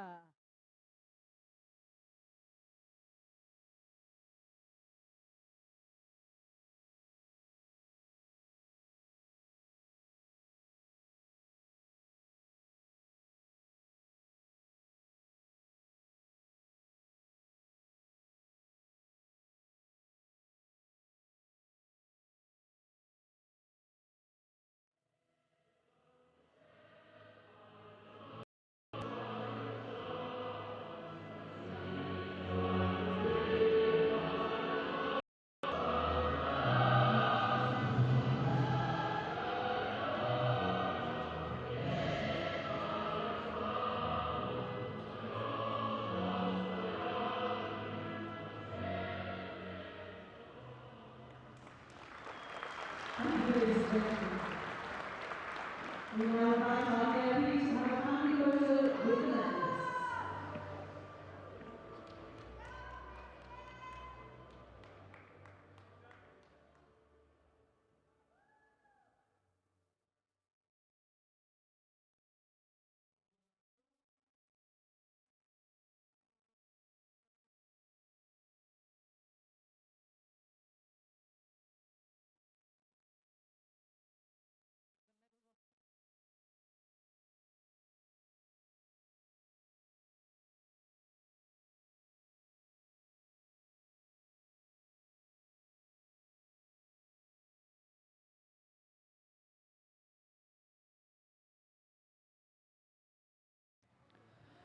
So, ladies and gentlemen, we move now to our 2 bronze medal contests in the men's under 66 kilos.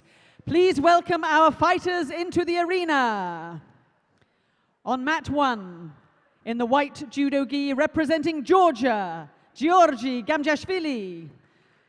And in the blue judo gi representing Russia, Viktor Rudenko.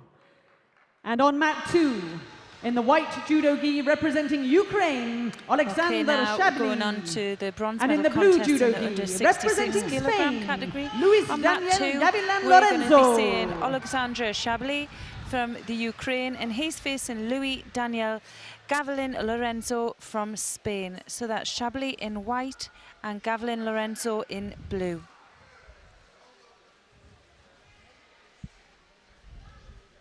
Is our cameraman, is he? Oh, it looked like he was having cardiac arrest. Oh God, I hope he hasn't. I need to check on him now. No, he's all right. Oh, he's all right. He's safe. He's good. He's not dead. So what do we know about these two?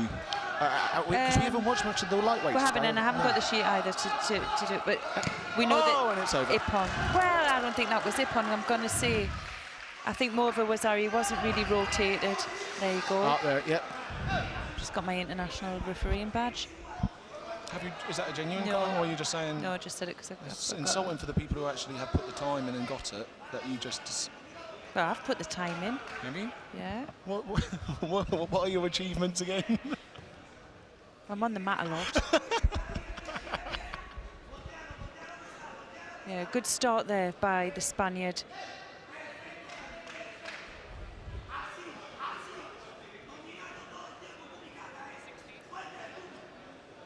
So new on the circuit. Both of them. Jono? As far as no, both of them. I always think it's a funny thing. So seeing your teammate go out before you. So obviously Yes. the Spanish lad just lost, Yes. and how that might play on your. I know particularly when I went to the Paralympics, one of the most inconveniences of me waiting in the tunnel was waiting for my fight was the Azerbaijan national anthem playing before I walked out. Yes. Which kind of goes against. Well, that was a sleek little move there by Gavilan Lorenzo, and straight into Tate Shiogatami. Seems to have good control.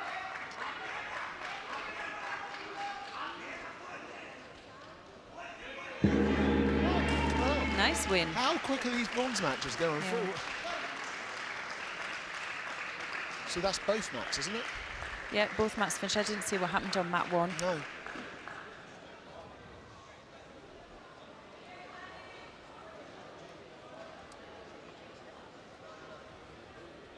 So who have we got in the final of the 66s? Okay, we've got David Kareva from the Ukraine. He's going to be against Bayram Our 2 bronze medal Mustafiev winners from Azerbaijan. On mat 1, Viktor Rudenko from Russia. Now, and on mat 2, Luis Daniel winner. Gavilan Lorenzo from Spain. Multiple Paralympic. Is he? No, I think he either won or got silver in Rio. Let me have a little check.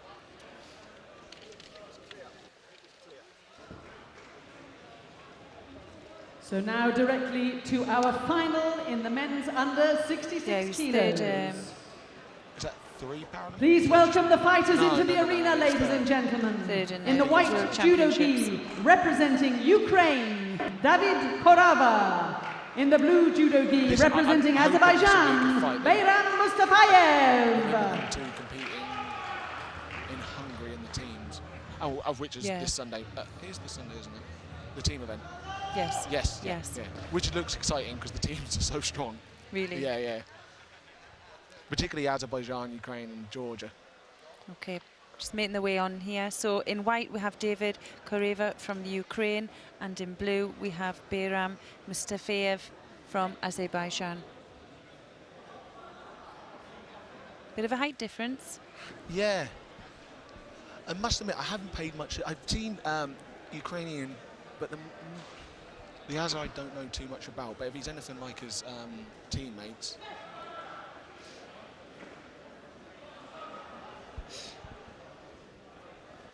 So one of the interesting things about the grip break is that if nothing's done, it's looked on quite negative by the referee, and there's likely to be a penalty. So you can, break off, yes. but as long as there's an intention to then build to another grip, but hanging off one and avoiding, Okay. And as you can imagine, for the B1 players, it's more important that that is put back on as quick as possible.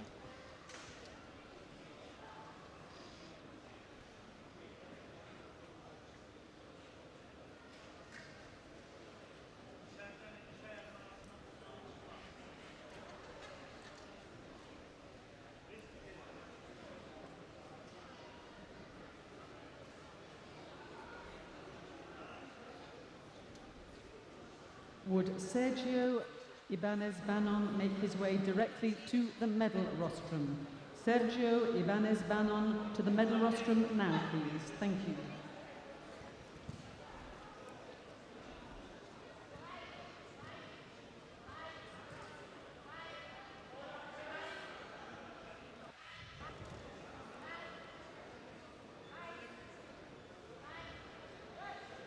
There seems to be an air of that something exciting is going to happen eventually.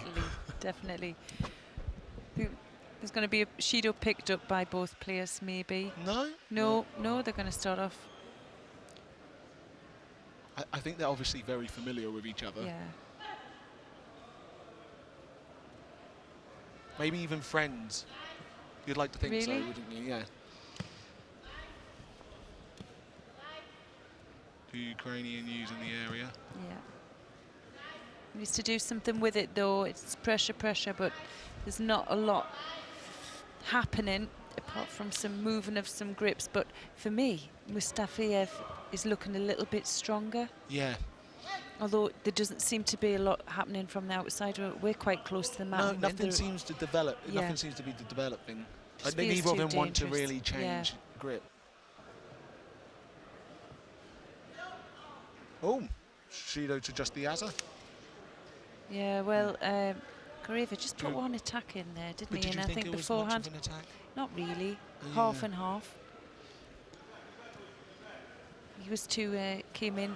He's too strong, and he's not moving in the right direction for him.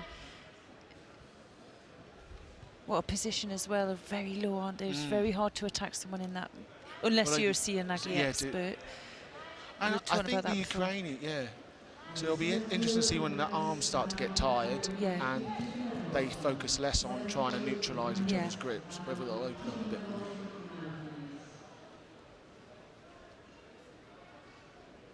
Yeah, so... second, this is going to put the Azerbaijani on pressure. And if I was the Ukrainian, I'd happily concede. I think for me, for I think it was a bit harsh giving Mustafiev that penalty because he was getting stiff-armed, and then they give him it for breaking the arm off, and then give him the penalty. I think it's either one or the other.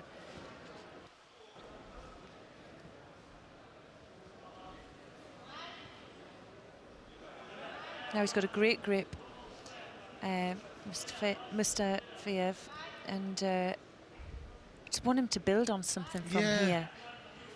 He had such a strong start, didn't he? Yeah, we don't really want this. Oh! Well, and that could have been it.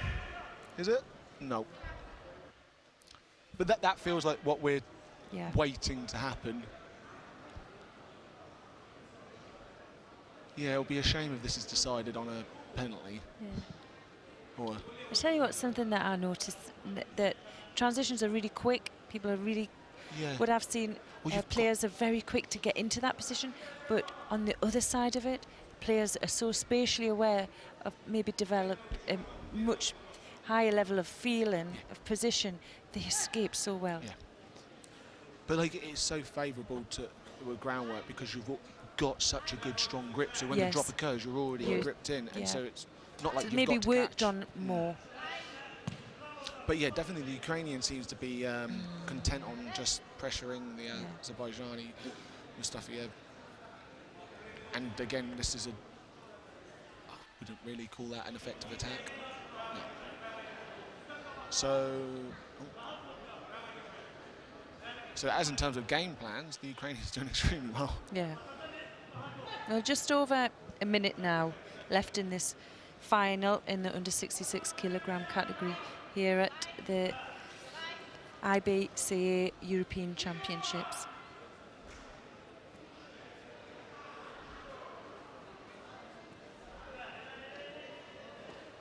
So the Azerbaijani has yet to really show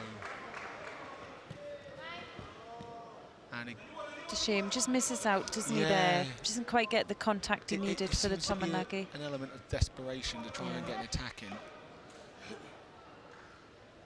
But again, it doesn't seem they don't seem to want to develop the gripping much. They're very cagey, and not cagey, I don't know. Yeah, just it must just feel a bit dangerous for Mustafiev to like break his grips off because Koreeva is just so quick in his attack, isn't he? So as soon as he's breaking off, he's managing to get in. But he's done an amazing job of making Mustafiev look average. Like not. He's just not had the opportunities that we wanted him to, but you've got to create them as well. Yeah.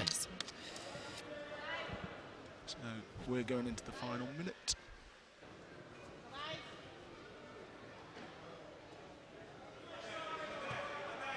And again, in this situation, the Ukrainian isn't really under pressure, because if they just both get a penalty, it's over for Mustafiev.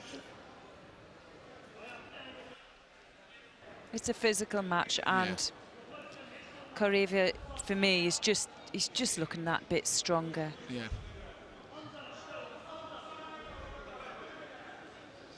Do we put that down to good tactics? Just physicality, I think he's stronger. Do you? Yeah, Tactically, he's been really good. Yeah. Because initially, I thought the Azerbaijan was going to take this fight. And yeah, a bit of a desperate there, because he was pushed into the edge. Yeah. I mean, if you were in Mustafiev's position, would you be looking not to, because that exchange is over so quickly with so little time for any opportunity. Yeah, you want him to build on something that you can get a real, real connection with. He's got nothing else to lose, but maybe instead of having 5 desperate attempts, have one official. And also giving, like, if you drop to the floor, you also give the opponent the opportunity to kill some time and to really wind down the clock. So again, the Ukrainians just worked him out of the area. Yeah.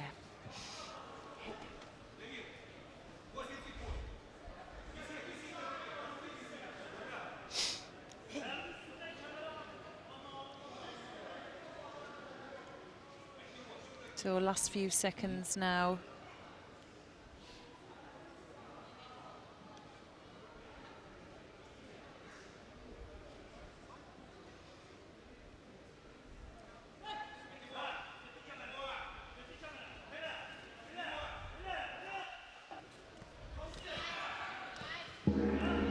Oh, good little attempt there on the bell, wasn't it? And like you said before, he never really gave himself a chance to connect. Not necessarily one of the most exciting fights, but definitely strategically interesting. Yeah. Also, they're total different on polarized to the other final, which was a haircut with massive hair. Yeah. And with here, I'm not entirely sure it's by choice that the Ukrainians got short hair, but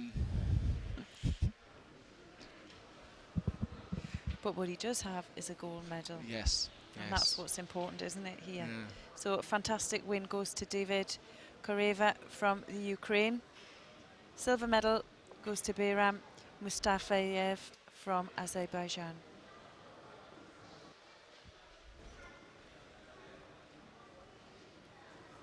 The winner and gold medalist from Ukraine, David Koreeva.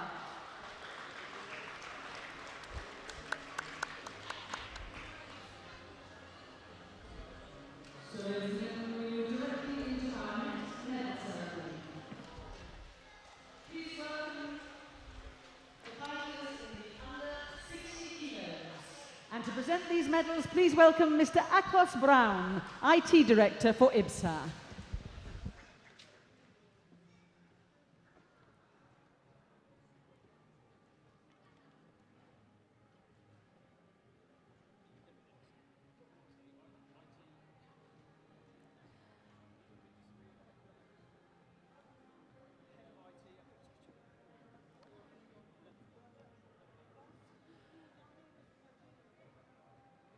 Our 2 bronze medalists in this category.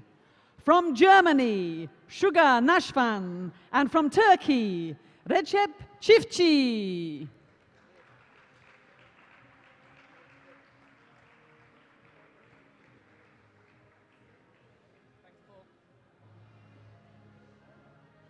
the silver medalist from Spain, Sergio Ibanez Banon.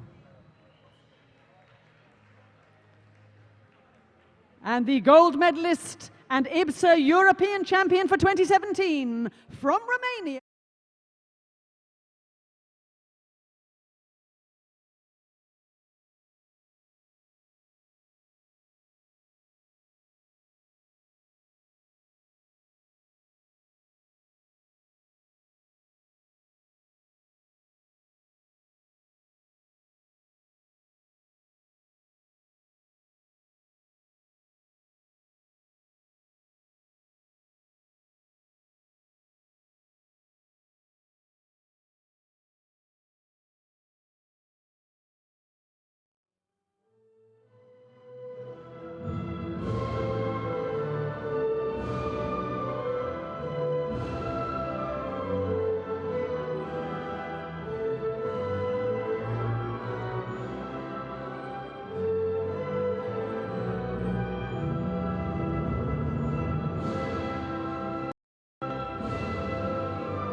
Please welcome into the arena the bronze medal contestants in the men's under 73 kilos.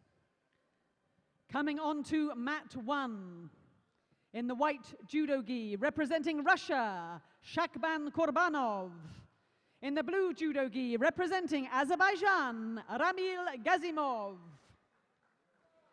And on mat 2 in the white judo gi, representing Ukraine, Serhiy Kotenko. And in the blue judo gi, also from Ukraine, Dmitro Solovey. So our 73 kilogram bronze medalists are making their way to mat 2.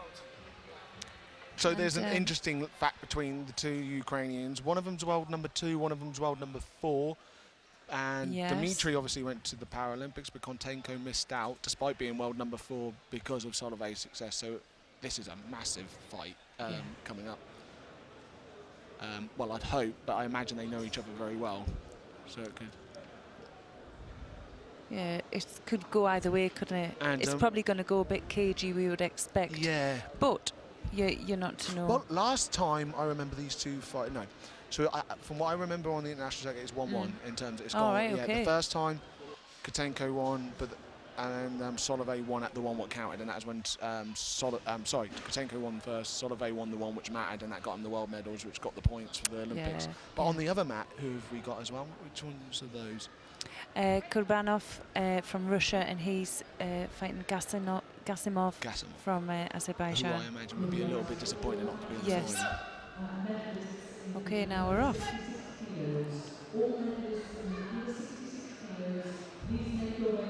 They will know each other very well, but a little bit different styles. Yes, very. We have Solyev. Oh, wow, that's a beautiful impact. Yeah. Well, we said it could go either way. Yeah. Oh, they've downgraded it to Wazari. What a shame. Oh. I mean, he did land quite well, I thought, but Okay. maybe just a big high throw, beautifully timed. So we're still early days now. What's the Wazari? And No. yeah, I also like as an indicator of going forward. This isn't relatively big. I imagine it must be so hard coming off the back of 2 cycles, and to be sounds almost continue to be interested and have your heart involved in it heavily. He's shown some those first 2 exchanges. Well, there's no doubt in it that he wants to win this contest. He's got some fantastic skill as well, and maybe because of they're so different in style, and he obviously he's worked hard, and if he's missed out on an Olympic Games because of this guy, there's only one way he want to go with this. Oh, no, another nice. And this is the first bit of time we've really Ashiraza. seen Kotenko actually open up and look interested in a fight. Yeah. Well, tactically he's doing well. He's controlling his partner's left sleeve, which is kind of, Well, it's exciting judo in the element that he's Solovey. shoot forward with the koshi, and now he's just shown he's got the reaction for Dimitri to step forward and then caught him. Yeah, Dimitri doesn't really seem. Yeah.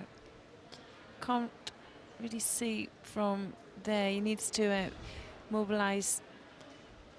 He's kind of stuck there, really. He needs to move himself out of that situation, maybe bring his leg over, but... Yeah, and I think there was a bit of biting going on. Oh, dear. No. That's going to be a nice journey home together, isn't it? There we go. Well, the referee picked up on that, and Solovey picks up a Judo. Kind of want a bit of a stronger 2 Judos for that.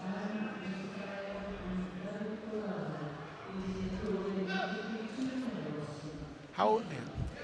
Oh.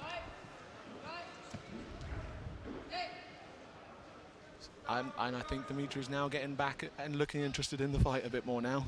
Yeah.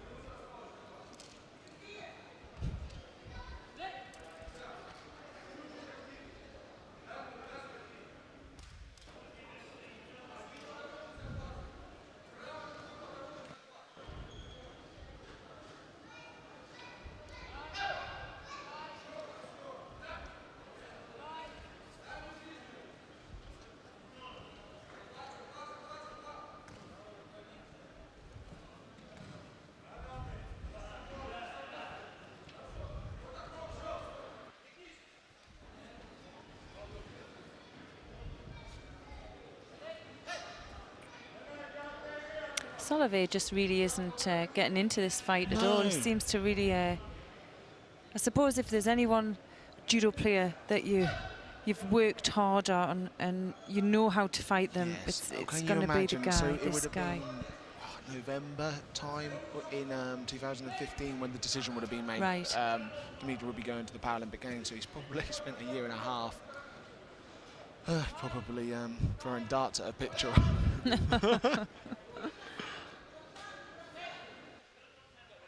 But it was definitely an exciting opening 10 seconds. It's now kind of gone, yeah.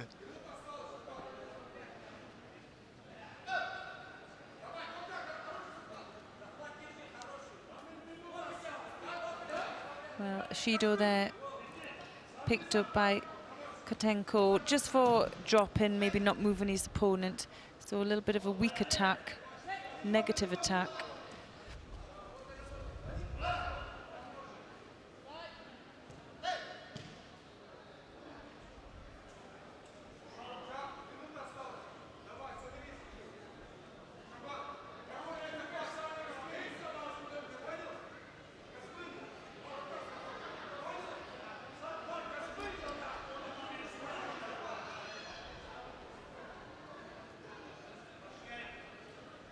Well, he's been given plenty of time there by the referee.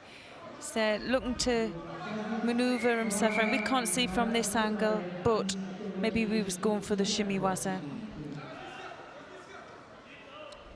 It's a bit dangerous going for the shimmy waza on Solier. Yeah. But I'm sure, like, the teeth mark that's an innocent. I don't know if he's drawn blood. Oh, there's a significant head-to-head.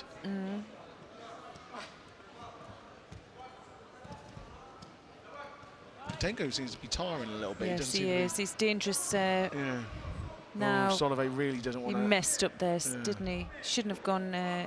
It's always a fact. I think when you're coming into those last 30 seconds, that you should stay away from this Sutermi Weza, because just force it. Yeah, you're forcing it, and it can't be forced, and then you give them the opportunity. Yeah, just to stick in your Weza and waste a few valuable seconds. Anyway, here we are into the last 30. There he goes for his.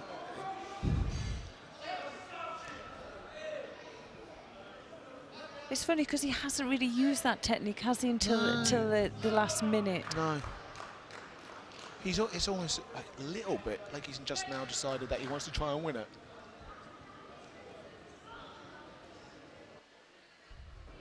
Might have had a different game plan or something like that going into this, but it's not working out for him, is it? No. Great fight by Kotenko, you know. I mean, the opening first few exchanges were really strong.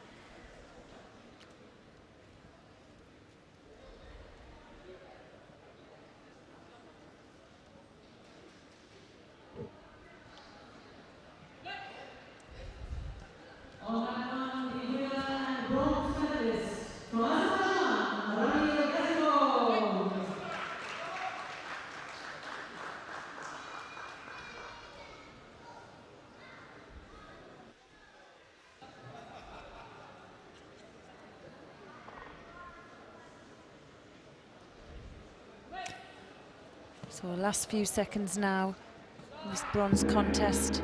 And well, there we go. There we go. Win goes to Kotenko from the Ukraine. Beats out his teammate. I think that says much, well, about the forthcoming years, how exciting it's going to be in terms of who really is going to... Yeah, well, there was no question in his... No, he pretty much sent a big message in the first 10 seconds, didn't he? Yeah.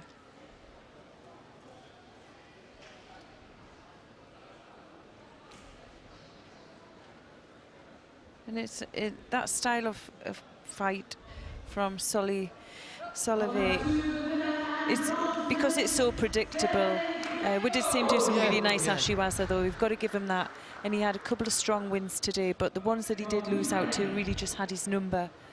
Maybe done their homework. I can't even, not because of the level of what Dimitri's achieved and everything like that.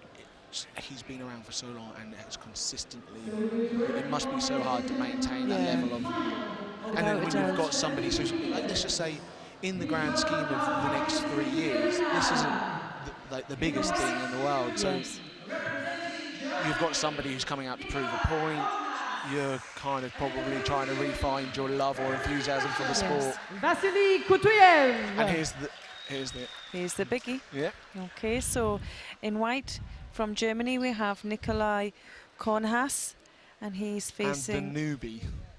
And the newbie, yes. The newbie. Vasily Kutiev from Russia. So that's Kornhass in white and Kutiev in blue. I think some of the most exciting judos come from these two today. Yeah, without a doubt. Nikola's producing that massive Yeah, that massive Uchimata, Yeah. and also a nice range of techniques. Yes. But the yes. young Russian, well, he's just been very clever, Yeah. sharp. He's read his fights really well, and he's also done some fantastic techniques. Look at him here. Very confident in what he wants to do. Yeah. Yeah. He's going for the strangle. Oh. So he's slipped his arm, and he really needs to be on top for that strangle, because he needs to use his body to get pressure on. Good start. Mm. Do you think this one's going to go to time? Fancying Kutiev, you know. I think he's new coming in, and don't really know him.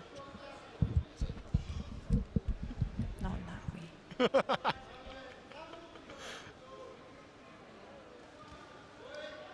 He's clever. He's clever in and because he's young as well, he's going to adapt really well.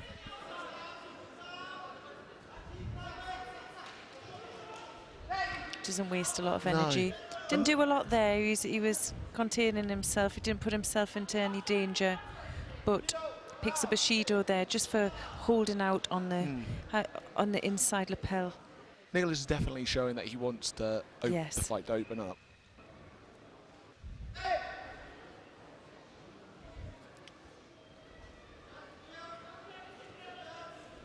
The Russian.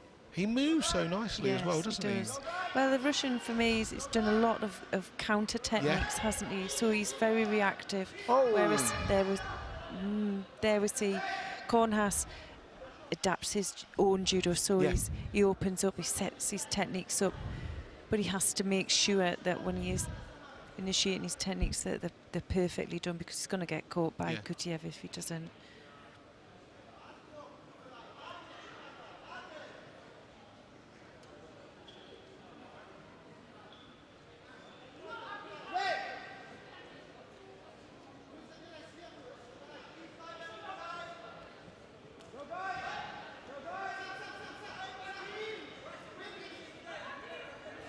So you can see the Russians trying to close in, and I think Nicholas isn't necessarily liking that. No, it can't take too long to do so either. We could get a passivity warning now, and that's dangerous. We've still got 2.5 minutes to go.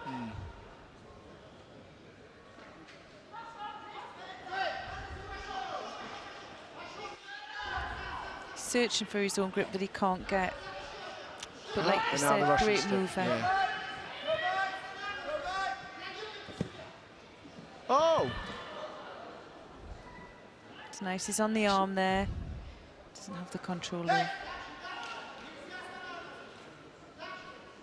We felt like in his semi-final, he lured his opponent into a trap. Yes. Can you remember what he did? And but he's leaving it a bit close to the. Yeah. But like that last exchange was a lot more energetic from his behalf. He looked like he wanted to see a bit more of that. I think he's trying to create a little bit more space. Oh, nice transition. Oh, can he get onto that arm?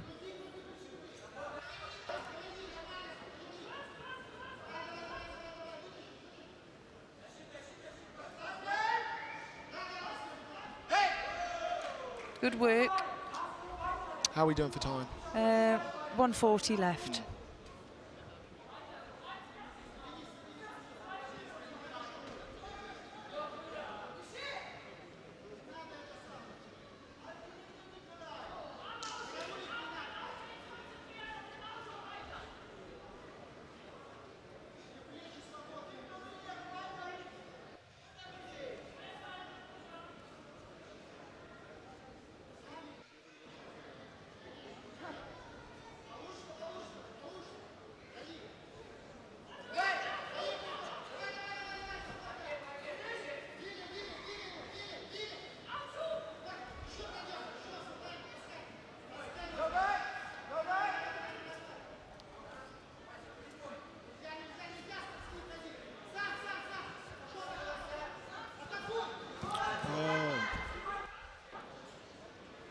That was a nice attack there. Yeah, and again the Russians beaten 2.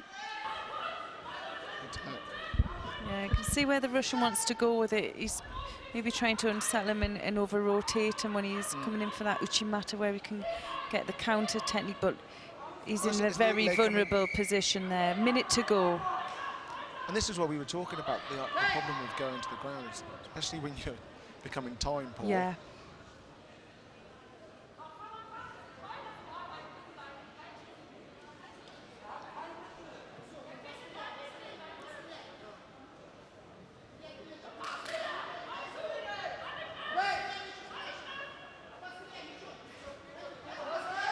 Oh!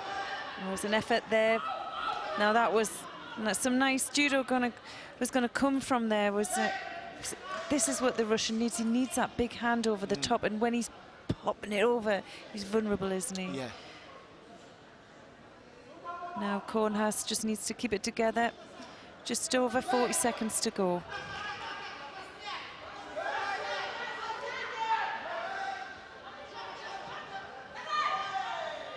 Well, he's putting some attacks in now. But again, this isn't looking good for him. Head's tied up. Yeah. Oh, it's slipping. Yeah, he did well, really well to get out of that. But again, the Russians just now, by dropping to the floor, he's just lost 20 seconds off the clock. Yeah. Well, I've got a feeling this is going to be another golden score. Yeah. And I've not seen the Russian Gutierrez produce any kind of question, like proposing something which is going to put. I mean, we've seen him try and go deep, but that was just once. He doesn't seem to try and go there again. Lovely. Oh no! But over-rotated. Brilliant. But that's the first time we've really seen him come out. He's not this produced. Contest, yeah. Well, that might give him the confidence going into golden score, but yeah, he's done well to keep those shidos at bay. He's had 2 shidos, hasn't he, for a long time. I'm not sure in terms of the disqualification rules of pivoting on the head. Well, he did rotate. Oh no, good. Because I don't think anyone wants to see that end. Yeah, new rules that any pivoting on your head, you know, it was a bridge before, but if you're just using your head to spin out, it's an instant disqualification. Oh. So they've obviously had a look at the. I don't know whether Nicholas had much to do with the fact that he went over the head. I think he over-rotated, but his head was involved. Yeah.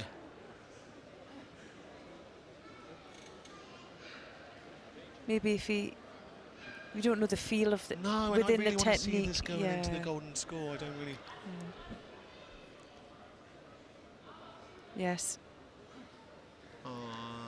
He's telling him now. Yeah.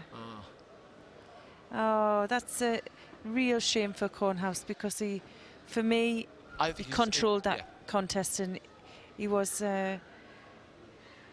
even going into golden score. I could still see him being the stronger player, but that's judo, and Gutierrez has been fantastic all day, hasn't he? Didn't know much about him at the beginning. Well, it's always these. It's an interesting part. It's always like the last seconds. Yeah. The winner and gold medalist from Russia, Vasily Kutuev.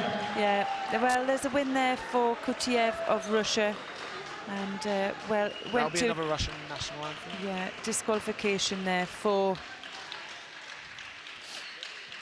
the German, and well, he'd be disappointed. So, ladies and gentlemen, we move directly to our the next outcome of the ceremony. contest, but he can't be The disappointed with the medal ceremony race for the men's forward. under 66 kilos. Had a fantastic semi as well.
So, ladies and gentlemen, the medal ceremony for the men's under 66 kilos will now take place. Please welcome to present these medals, Mr. Andrew Schooler, Chief Executive Officer for the British Judo Association. Please welcome our medalists to the rostrum.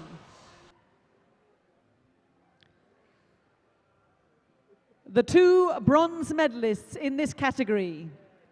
From Spain, Luis Daniel Gavilan Lorenzo. And from Russia, Viktor Rudenko.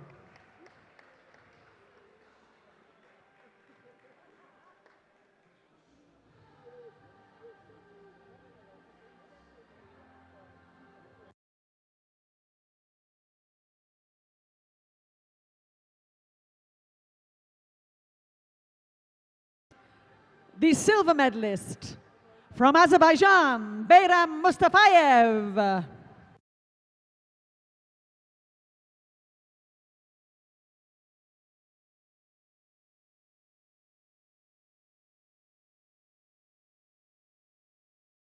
And the gold medalist and IBSA European champion for 2017, from Ukraine, David Korava.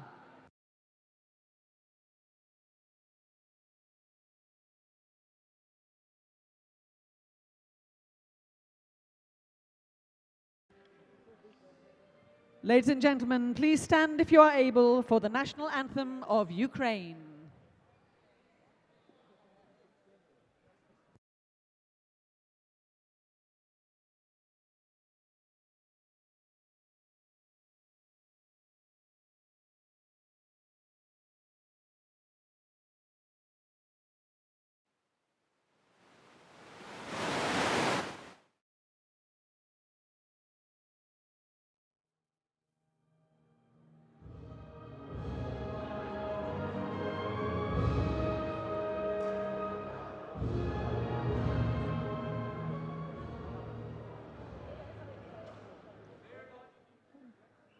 One moment, ladies and gentlemen, we would ask our athletes to stay in position so that we can get the national anthem of Ukraine.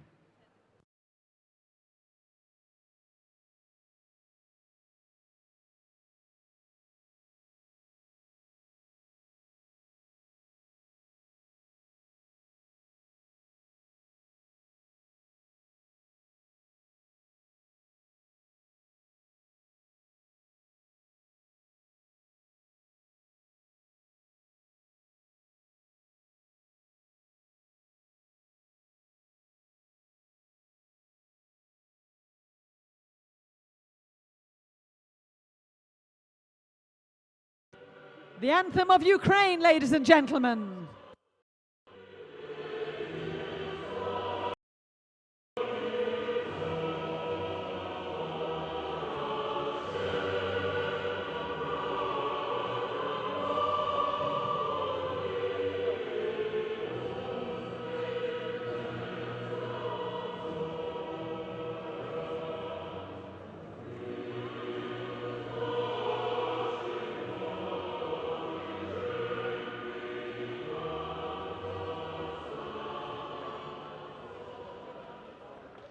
Thank you, ladies and gentlemen. We now invite our VIPs to have a family photo with the medalists.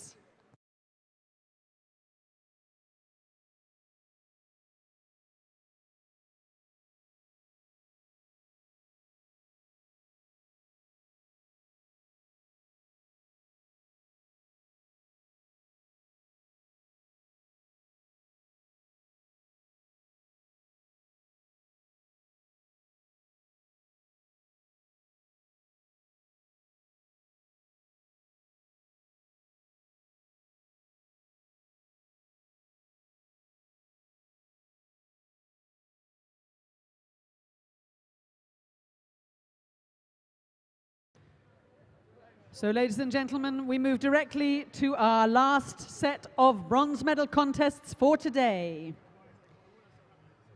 Please welcome into the arena the fighters in the bronze medal contest for the under 81 kilos. On mat 1, in the white judo gi, representing Turkey, Yasin Çimçiler. And in the blue judo gi, representing Russia, Shamil Magomedov.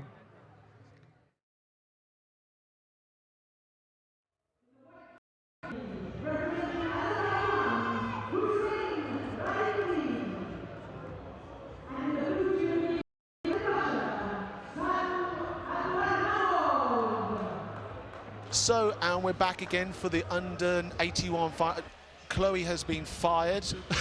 She's left me on my own. I'm back. I'm back. Who have we got anyway? Let's have a look. So we have got Hussein Rahamili from Azerbaijan. And Abracadabra. Yeah, and Seado Abdurek Mamanov. Yeah, Manov. I've just been corrected. Abracadabra.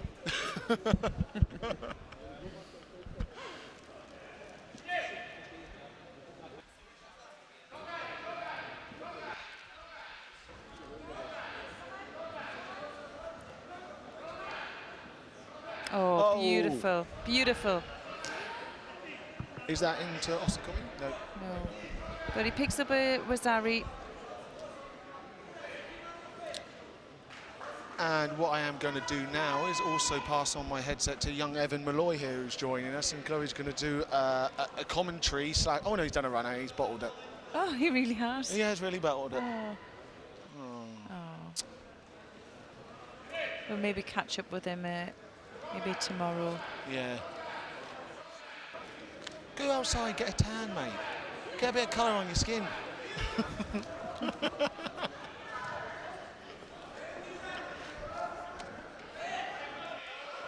Look, Evan, do you want to come and have a... Yeah? You're embarrassed? Okay. So we've got right on right, real great control and another, big.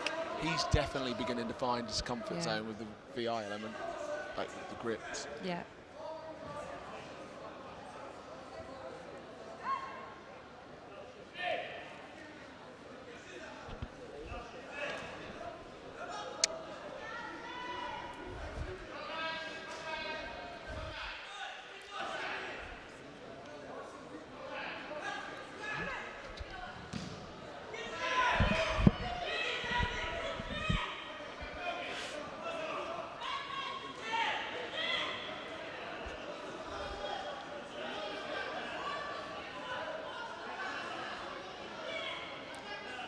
We've not really seen with the comments we've kind of made about the Russian is strong. We haven't really seen any kind of signature attacks going for him, have we? No. No, but he keeps himself in the fight by, I suppose, grit. Yeah, he's struggling, isn't he, on this one though, because Ramili knows what grip he wants. He's taken on his sleeve, and he's doing that well, considering they're starting off with the grip. Yeah. But yeah, you're right. He just seems to be there in the fight. Evan, can you send that picture to me so I can send it to my mum so I can pretend I've got a girlfriend? I actually do have a girlfriend. No, yeah. She'll not be happy with you. No. She sees my wedding ring. Okay, let's have a look where we are now. So just over 2 minutes into this fight. Oh, bit of a slip up maybe.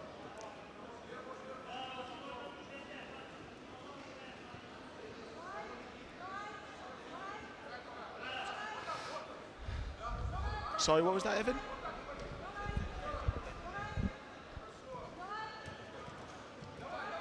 Oh, nice. Oh. Nice switch there by... Abracadabra. Yeah. Abdurakhmanov. Good effort. Thank you.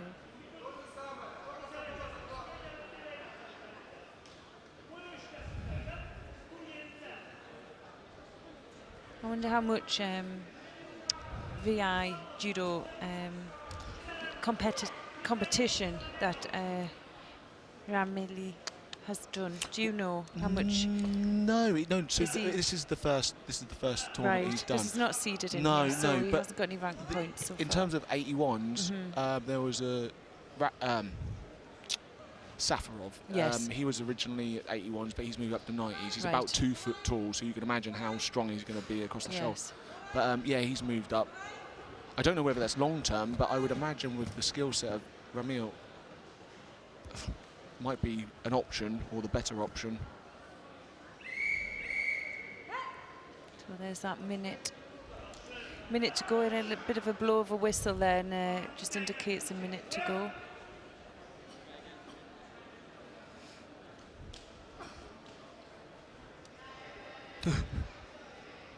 You can see you, Evan. Here. You on screen, mate.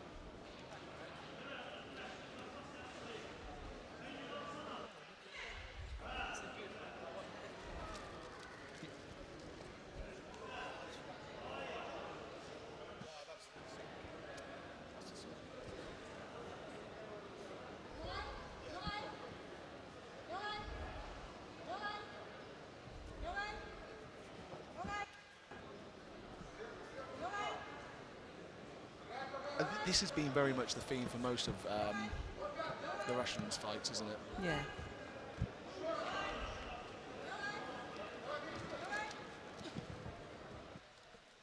I think he just hasn't had the opportunity to get his grip on in this contest, and he's extremely strong, but if you can't get what you want, he's had no control in this fight. It's been hard work for Ramili.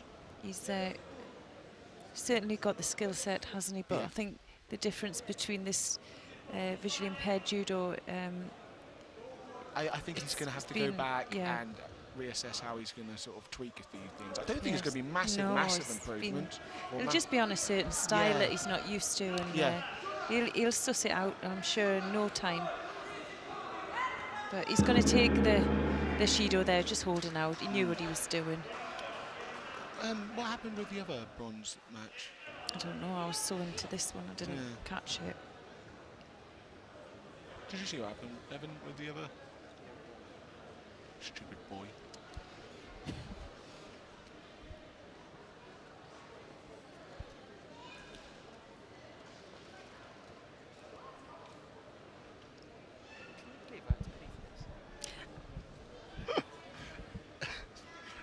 Evan's complaining about the BJA, what is it, money-making merchandise here. I'm sure he's not. No, he definitely does. He's not. He said he can't believe he had to pay for it.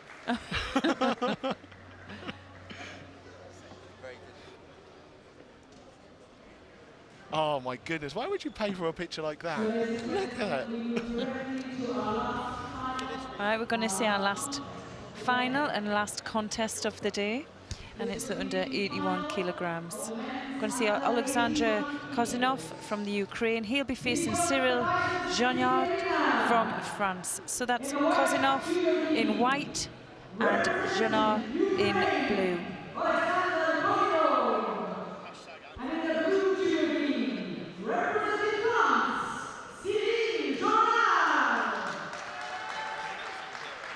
Who? Cyril, yes, no, complete agreement. I think most people here would agree with that.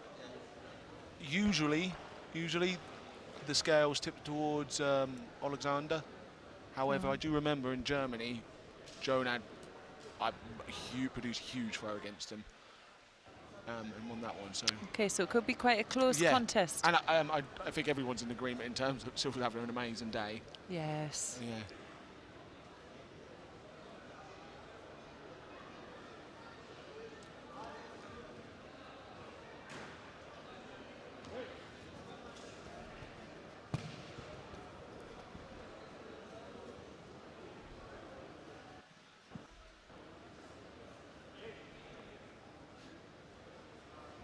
Quick start there.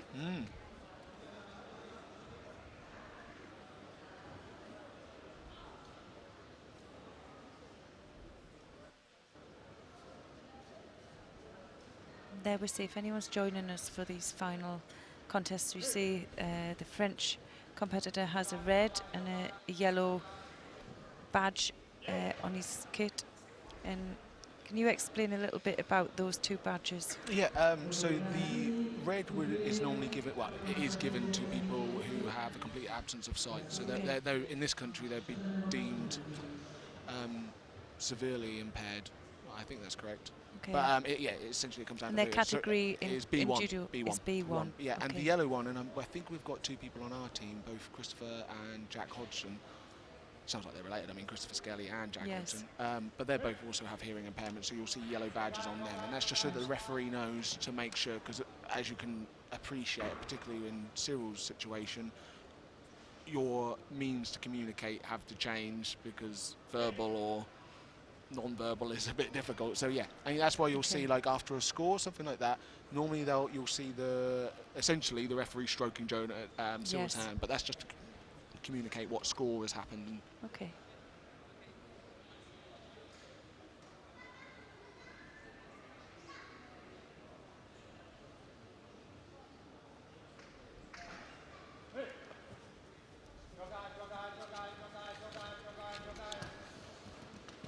Oh, Jonah doubling up. Yeah, so it's interesting to see Kozinov was Olympic gold medalist Paralympic gold medalist from London. Yeah, and a bronze medalist from Rio. Yeah, so he lost to the Mexican who moved up, and the Mexican won the Paralympics in Rio.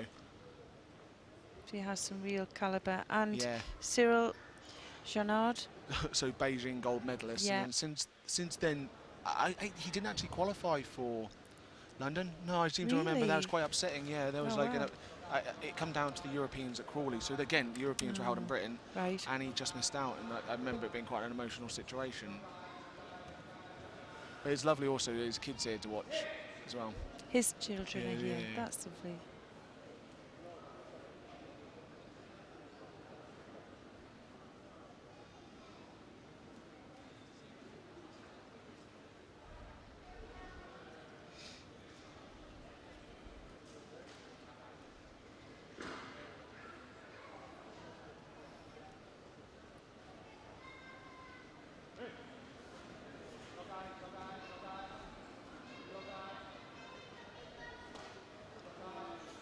Trademark Cyril Mashi was there.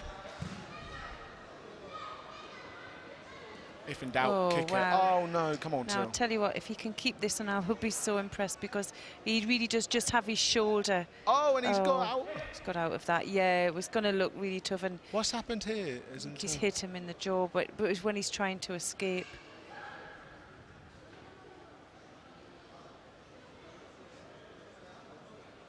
Kozinov not looking happy at all. No, he feels like he's had a bit of a bash into the face, and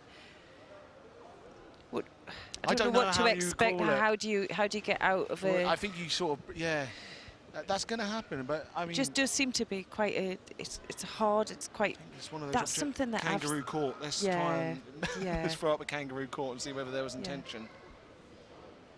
Yeah. Oh. That looks like it might be. No, and they've been. That's something for me, coming in and not having a lot of experience in visually impaired competitive judo, that when we're so close to the mat, it is very intense, and it's, for me, it's like a rough. Yeah, there's some things aren't accurate. No, but the measure of the contest has been really powerful and really strong. But I don't know if you get that impression when you're watching it on the screen. Yeah. But it's really, really intense here at the front.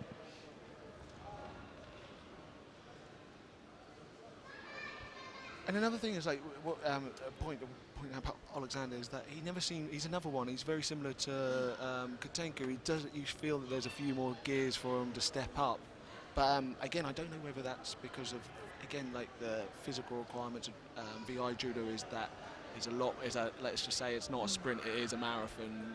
If you exhaust yourself, you can easily get drawn into the physicality of it, and then not have any resources in the last 2 minutes.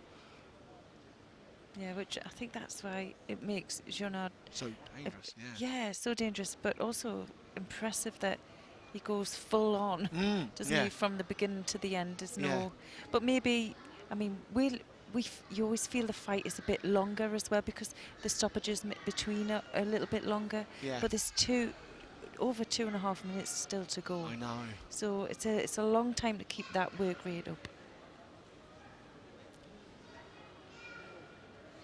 Just thinking, in the first round, this was Jonah had taken the opportunity to get a little bit of a breather That's for a right. medical. Yeah. I think both of them will be appreciating the... Oh, yeah. That's interesting. I think if you were coming in here yeah, to see what's happening, what's this this is a sport? great endorsement for the sport. It just looks brutal. So, gearing up again. That looks like John Prescott's tape, and they probably complained about having a foot injury, and he's taped their head.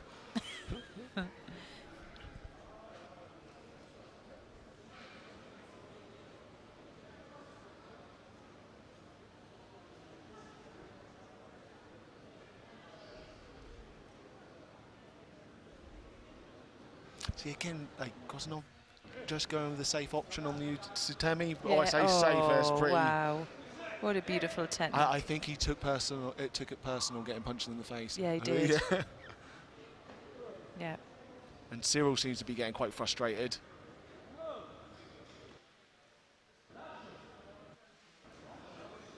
It's gone all very EastEnders.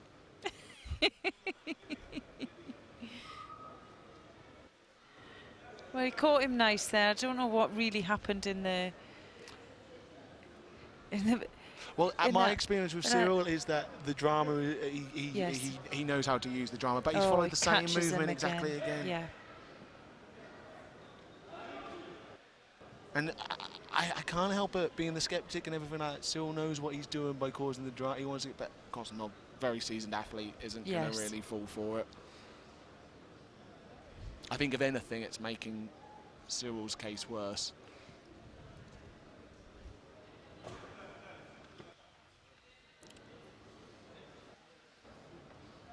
I think that's French for I disagree.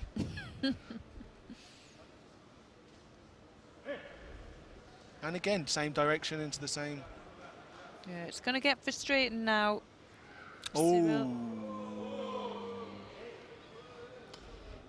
And that behaviour won't be tolerated on the judo match. Just seemed to get a little bit intense down there. And I'm sure the referee will let him know. I don't know what kind of expectations on the referees to keep that sort of thing calm. Whether because in football you see a lot of effort going into referees and to trying to keep it. You don't really usually see it a lot in judo, but I think athletes are usually quite controlled. Yeah, I've seen it. I mean, it must be challenging because it is a pretty primal sport. Yes, the referee needs to be aware of what's happening, and he needs to be the one who's controlling it. He's taken. There you go. He gets the Hansoku Maki for that. Oh wow! Is that a... Yeah, you can have that for behaviour.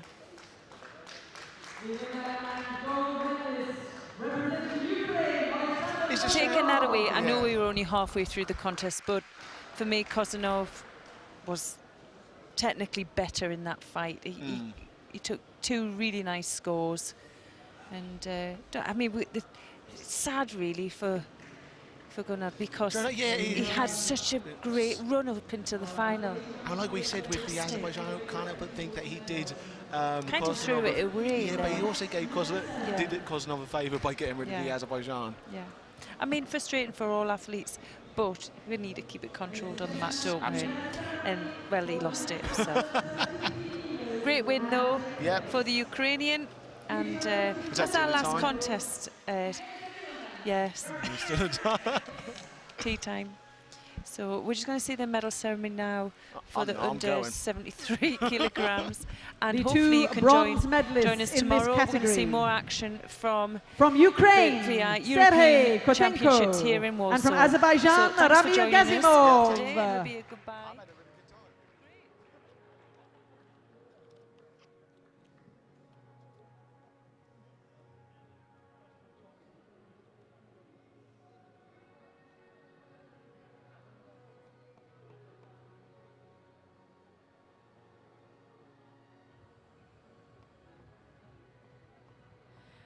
The silver medalist From Germany, Nikolai Kornhaas.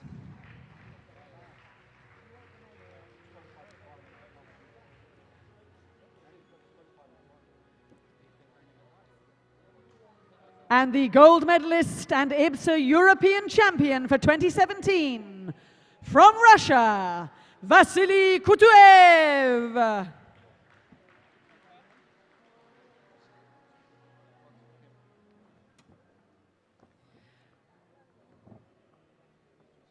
Ladies and gentlemen, please stand if you are able for the national anthem of Russia.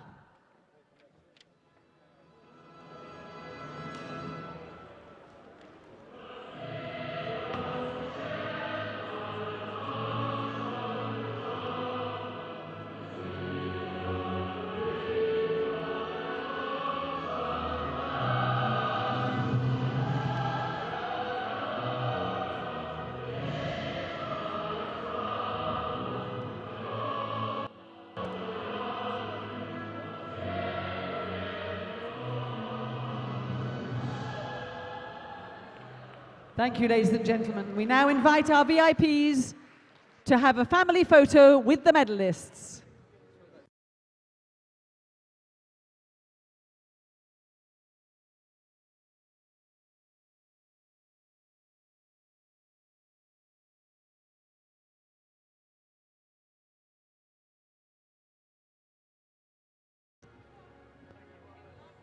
Please do not step on the mats with shoes on.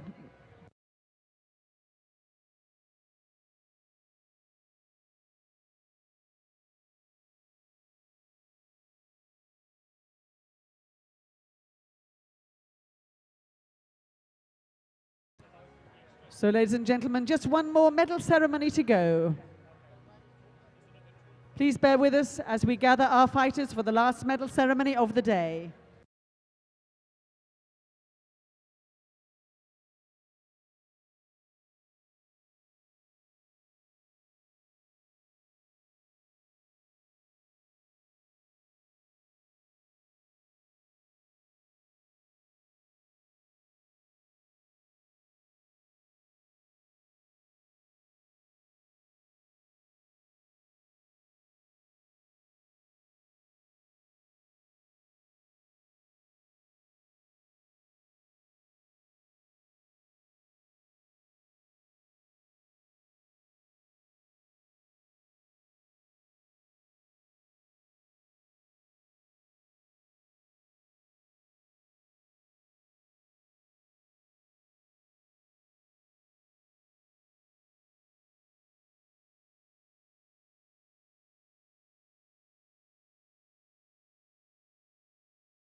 Would Shamil Magomedov, Cyril Jonard, and Alexander Kozinov please go immediately to the medal rostrum for our last medal ceremony of the day? Thank you.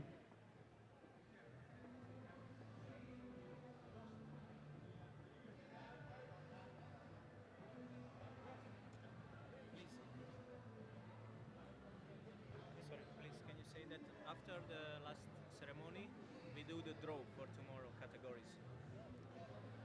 For the attention of our coaches and fighters, after this last medal ceremony, we will be doing the draw for the categories tomorrow. So by the big screen, we will have the draw for tomorrow's categories immediately after this last medal ceremony. Thank you.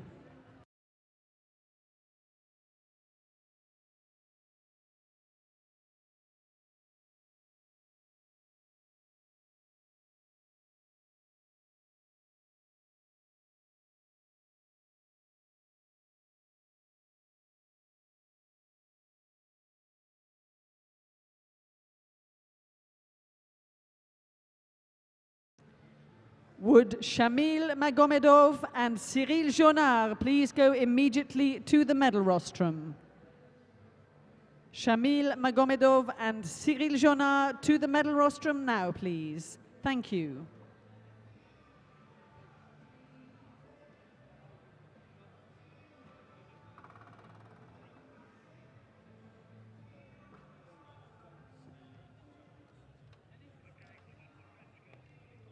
Say again.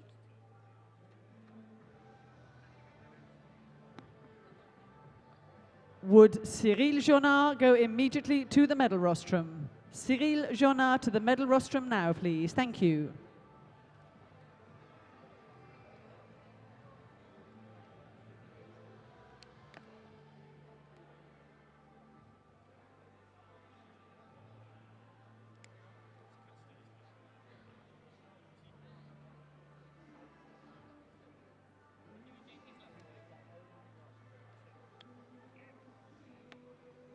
Yes.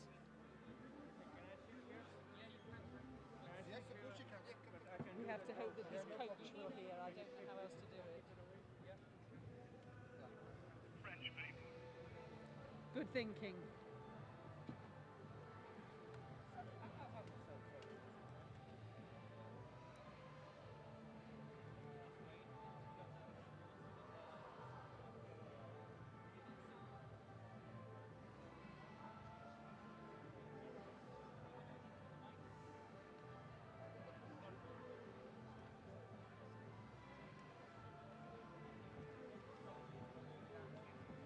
Which is the four medalists.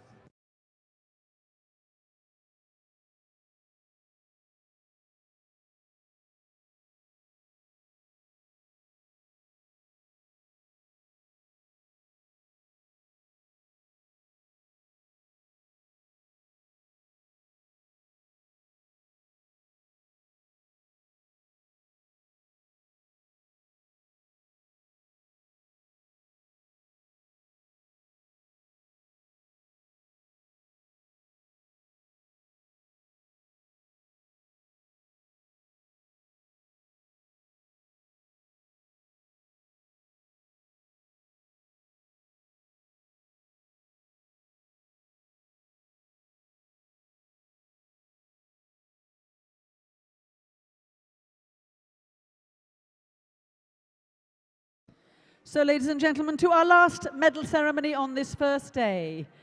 Please welcome to the medal rostrum the medalists in the men's under 81 kilos. And to present these medals, please welcome Mr. Dave Stanley, refereeing commission member for IBSA.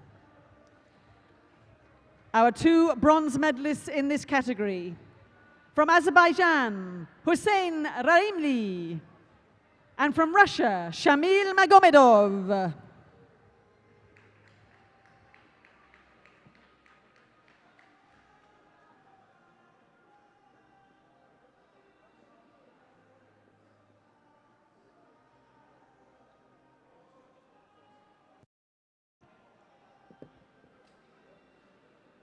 The silver medalist from France, Cyril Jonat.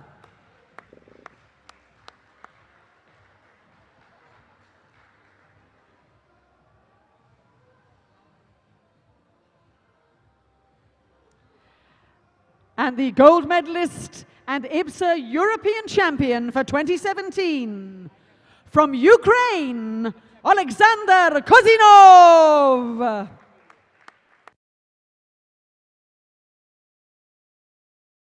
Ladies and gentlemen, please stand if you are able for the national anthem of Ukraine.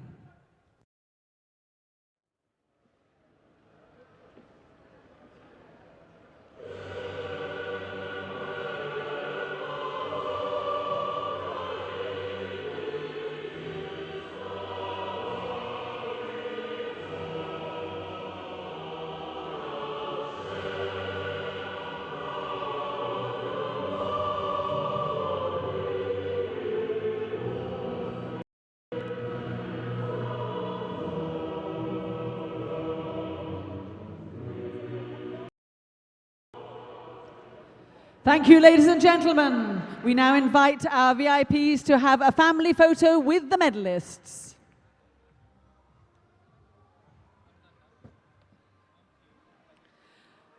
So a reminder to our coaches and players that the draw for tomorrow will take place immediately after this ceremony on the big screen just here in the main arena. I would like to thank you all for your participation today. We look forward to welcoming you tomorrow for our men's categories of under 90 kilos, under 100 kilos and over 100 kilos, and the women's under 48 kilos, under 52 kilos, under 57 kilos and under 63 kilos. So more fabulous judo for you tomorrow, ladies and gentlemen, here at the IBSA European Judo Championships 27.